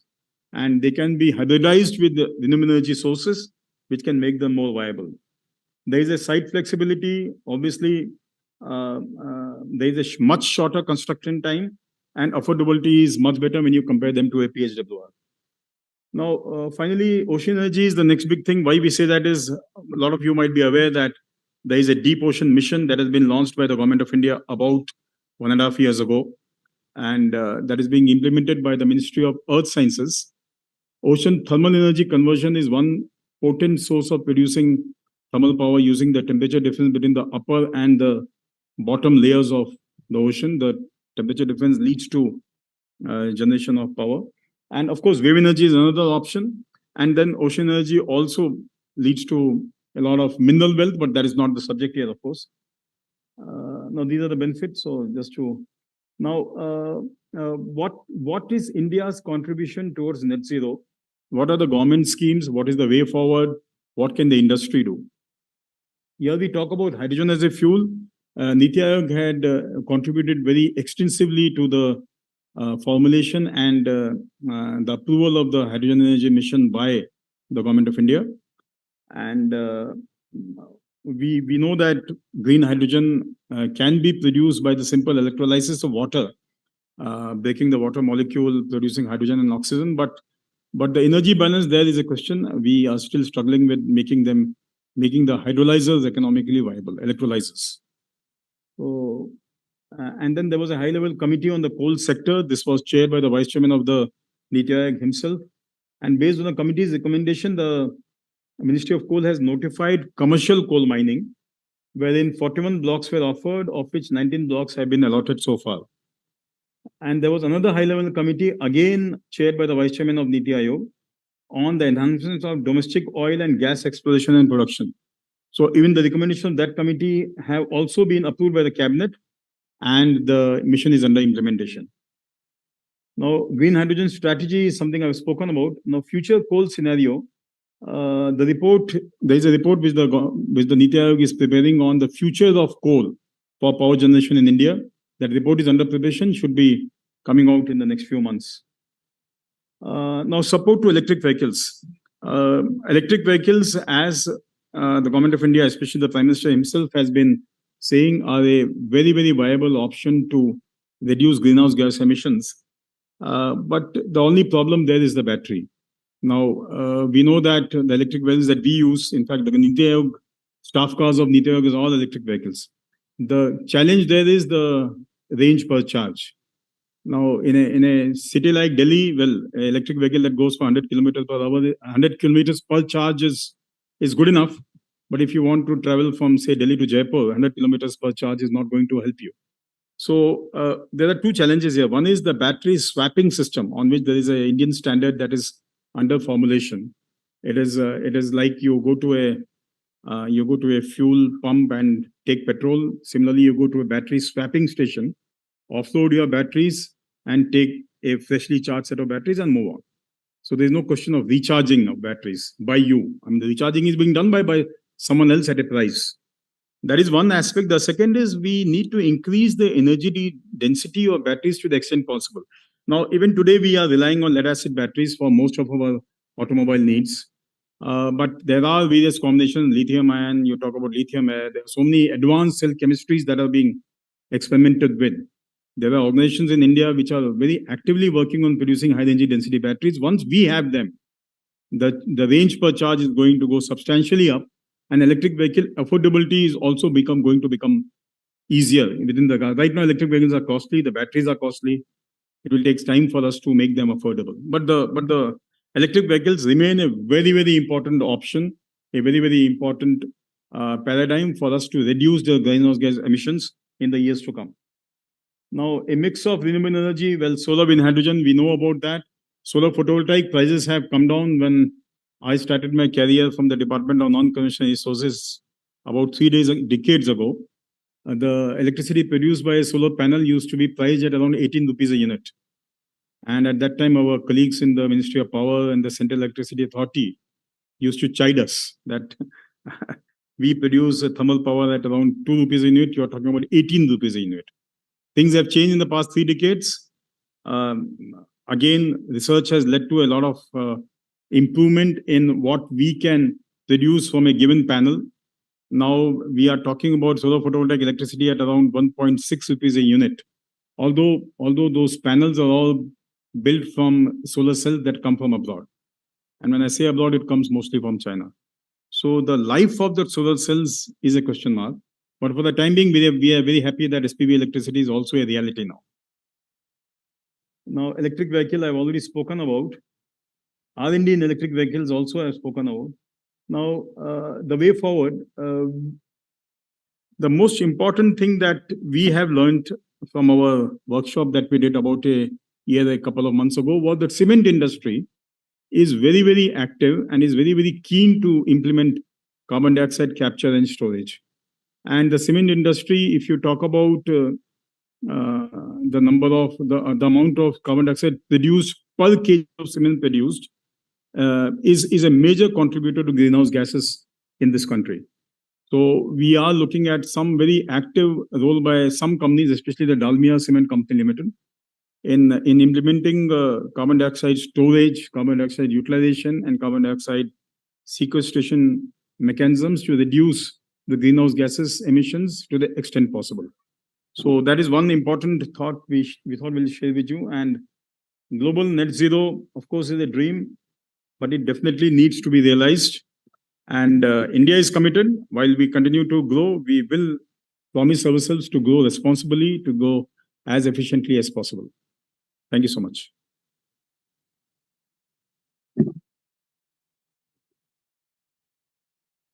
Thank you, Neeraj Sinha, sir, for such an enlightening presentation. And I think we should all cycle more for the net zeros. Over to you. Ladies and gentlemen, as we near the conclusion of this remarkable valedictory program, we would like to take a moment to express our gratitude and appreciation to all those who have contributed to its success. It is now my privilege to call upon Dr. P.P. Kulkarni, sir, the esteemed Dean of NSB, to deliver the vote of thanks. Sir has been a guiding force and an inspiring figure within the academic community. With his vast knowledge and expertise, he has nurtured and shaped the future leaders of our society. We eagerly await his words of appreciation and recognition. Please join me in warmly welcoming Dr. P.P. Kulkarni, sir, to the stage to deliver the vote of thanks.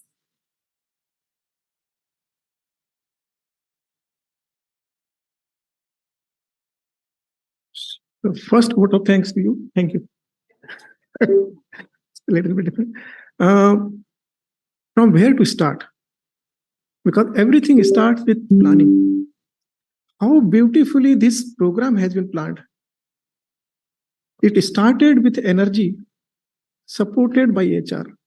It ended with HR and energy.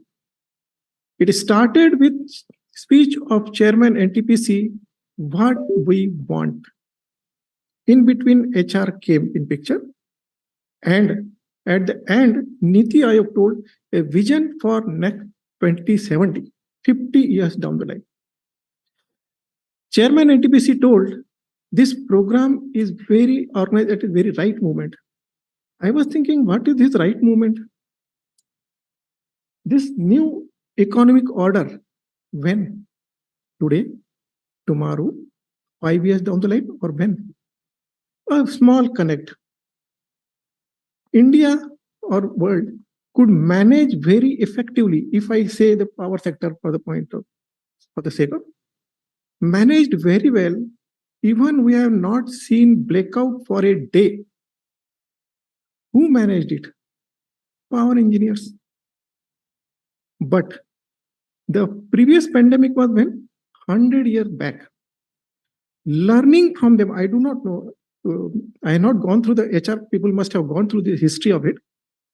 After the pandemic, they must have come forward to organize such workshop, going to be new economic order, when there will be big disruptions. And there was a big disruption after 100 years. And the efforts put in by the HR professionals has made all the professionals carry out business very smoothly in spite of big disruption. That is the contribution of HR. Salute to HR. Now, after the pandemic, they have brought all us together to say that new economic order after 100 years. What is the vision? See the connect. Definitely this workshop is the conference is there that Dr. Arthur was telling they are going to take away. You have to take away something. Everybody is talking of is the CO2 emission plants are the worst plants.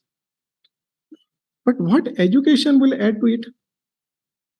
Everybody is talking methanol production has to be done using carbon dioxide.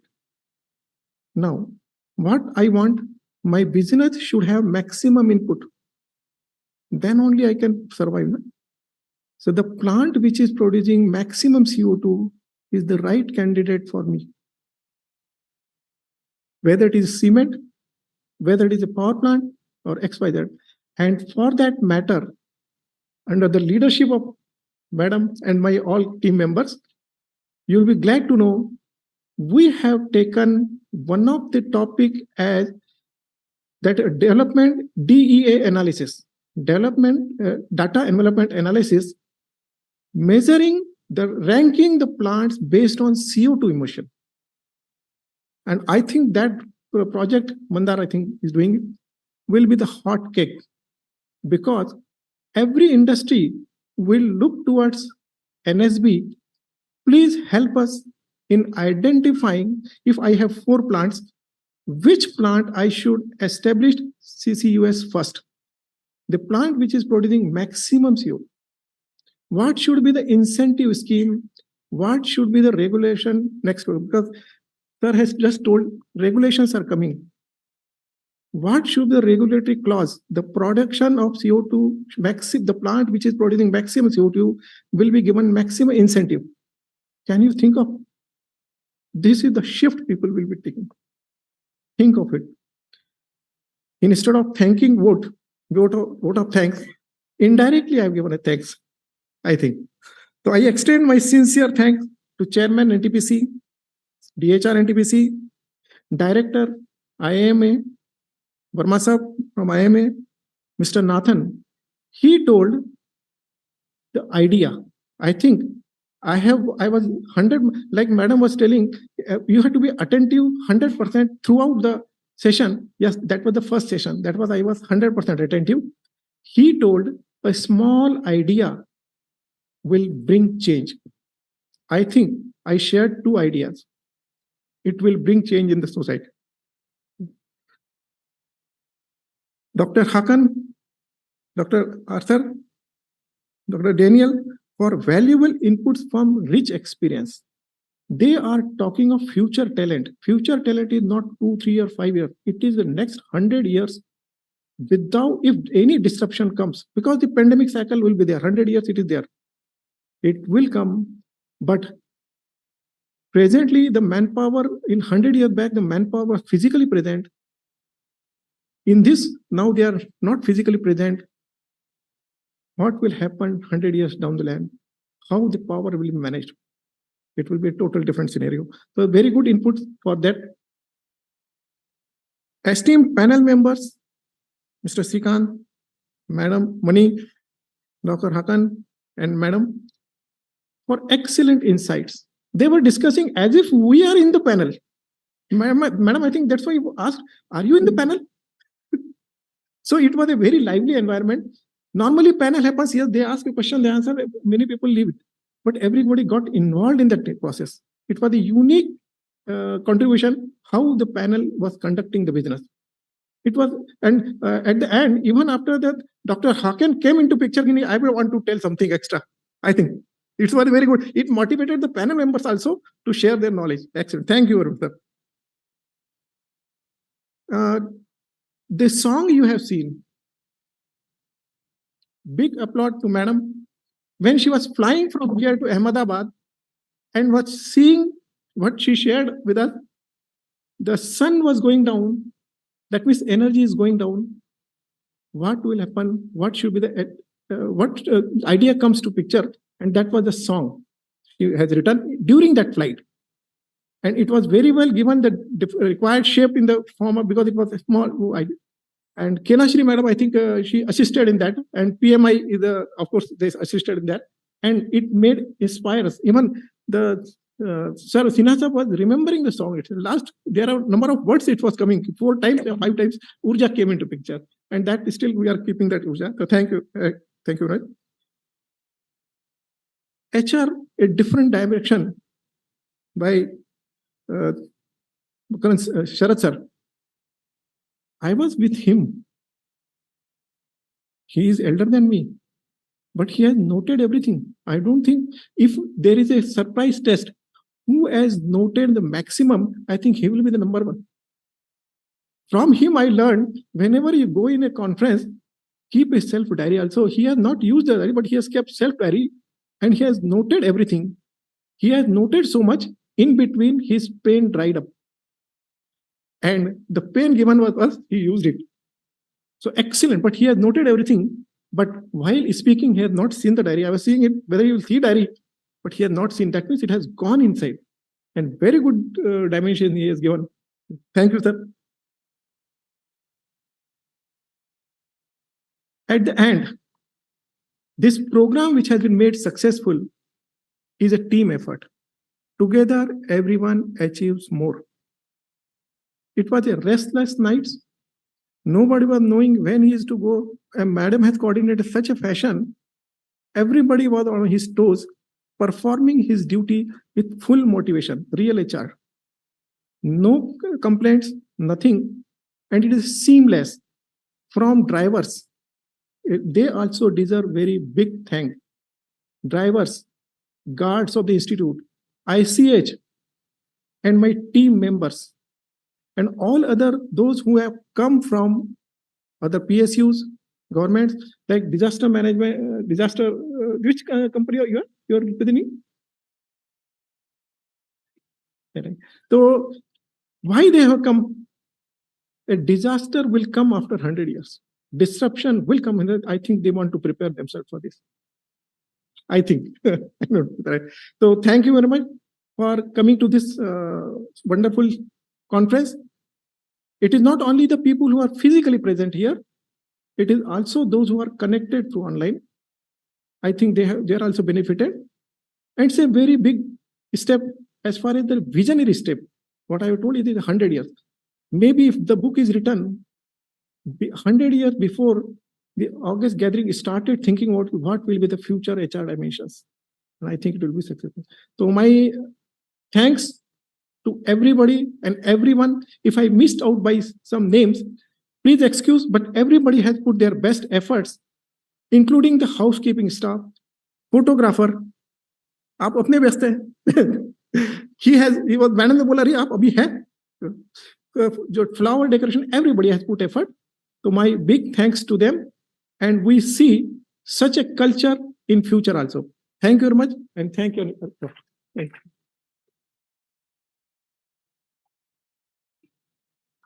Yes.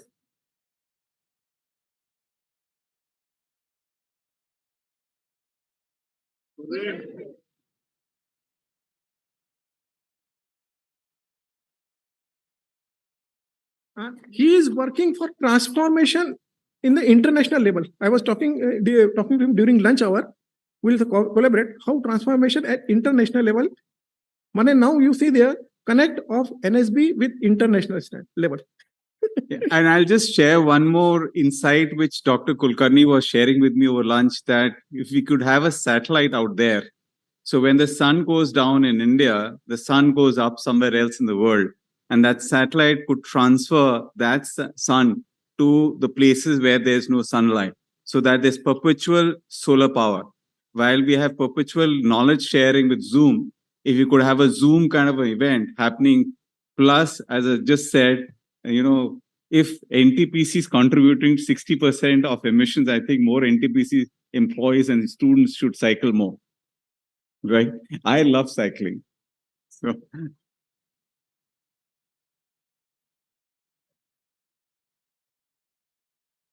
right. Thank you so much. And now I want we invite all of you for a fantastic photo session at the amphitheater. For all of you to know that there's a beautiful amphitheater next year where we'll all take a photograph so that you can take back memories of this wonderful day today.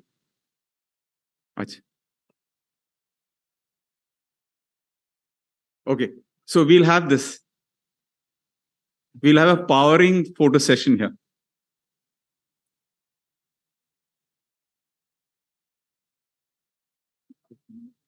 These are very exactly.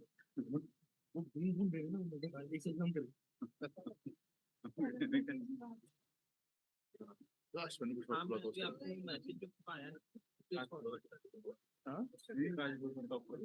बोलते हैं, गाड़ी मिल जाती है। हाँ, गाड़ी मिल जाती है। क्या वो मैसेज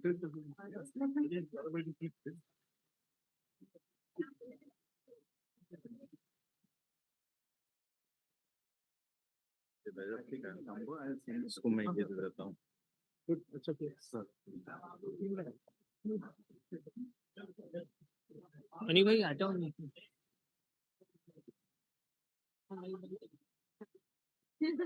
कैमरे का ये और केबल और यूएसबी ये वाला ये दोनों खोल लो।